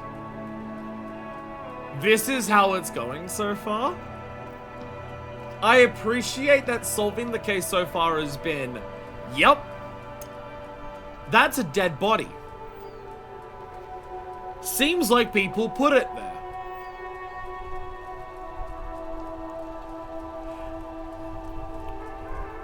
And that's basically it. So what we're doing now is just fucking around and talking to a lot of people. I don't know, I feel like obviously other games are doing different things, right? Like I think about something like Ace Attorney, when I compare it to Ace Attorney.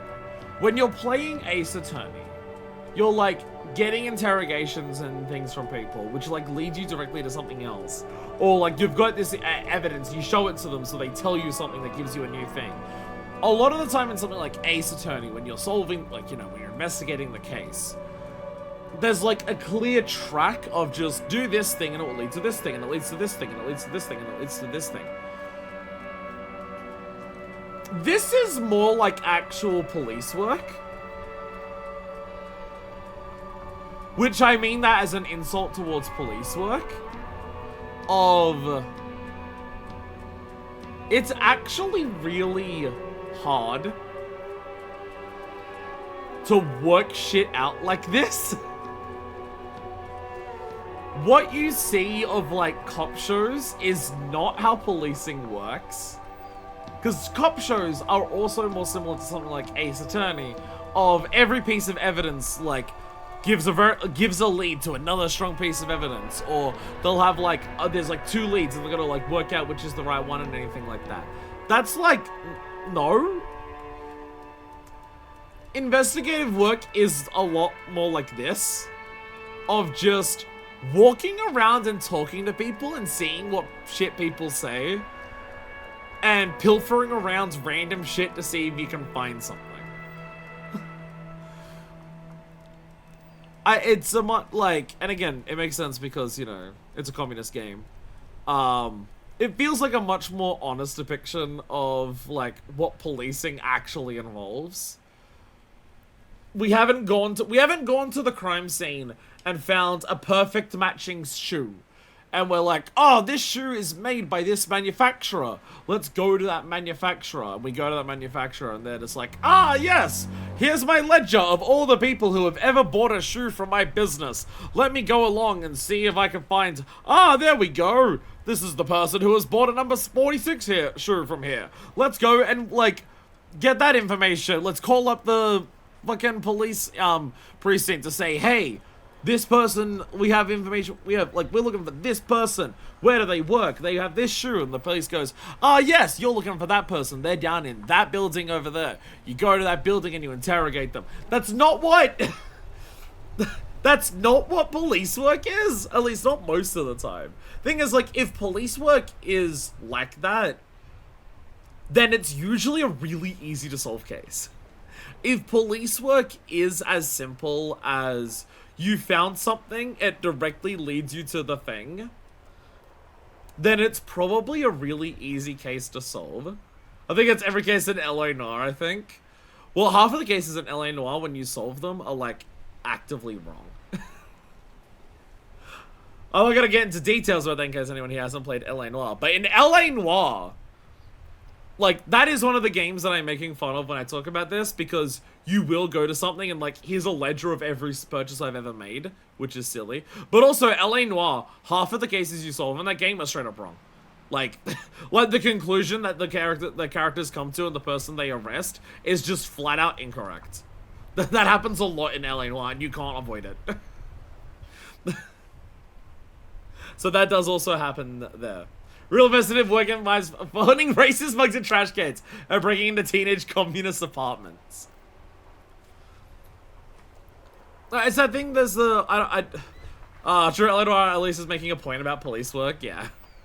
But even when you are actually doing police work, even though LA Noire is making a point about police work, LA Noire still falls into the tropes of evidence gives you a strong thing that leads strongly to something else. And that is just not what police work is, because evidence doesn't work that way. I don't know if it's a thing that, like, cops say. I can't remember where the exact thing comes from it. But, it's something along the lines of just, like, if police can't solve a case in 48 hours, then the case is likely not going to be solved. Like, a case needs to have, like, such a case either needs to be so obvious to solve that it takes that it's that quick to solve, or there's evidence that's such strongly pointing towards what's happened that they can trace it to find it that quickly. That if you can't work out if you can't solve a case within 2 days, you're likely not going to solve the case because there is just no more leads that will like be definitive enough to actually solve something. There is something along the lines of that. Again, that might be a point that like cops make to be like, look how good we are at our jobs. We solve cases in 2 days or anything like that. But yeah, like, I do appreciate that the evidence like trail in this game is not just we went to the body and now looking at the body, we know where to go next very quickly. So much of it at this point has just been talking to people and seeing if we can get anything.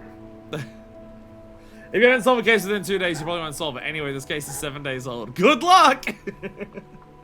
But yes, I'm very much enjoying it. I'm also very much enjoying that the amounts of real that I have and the time of day is the same.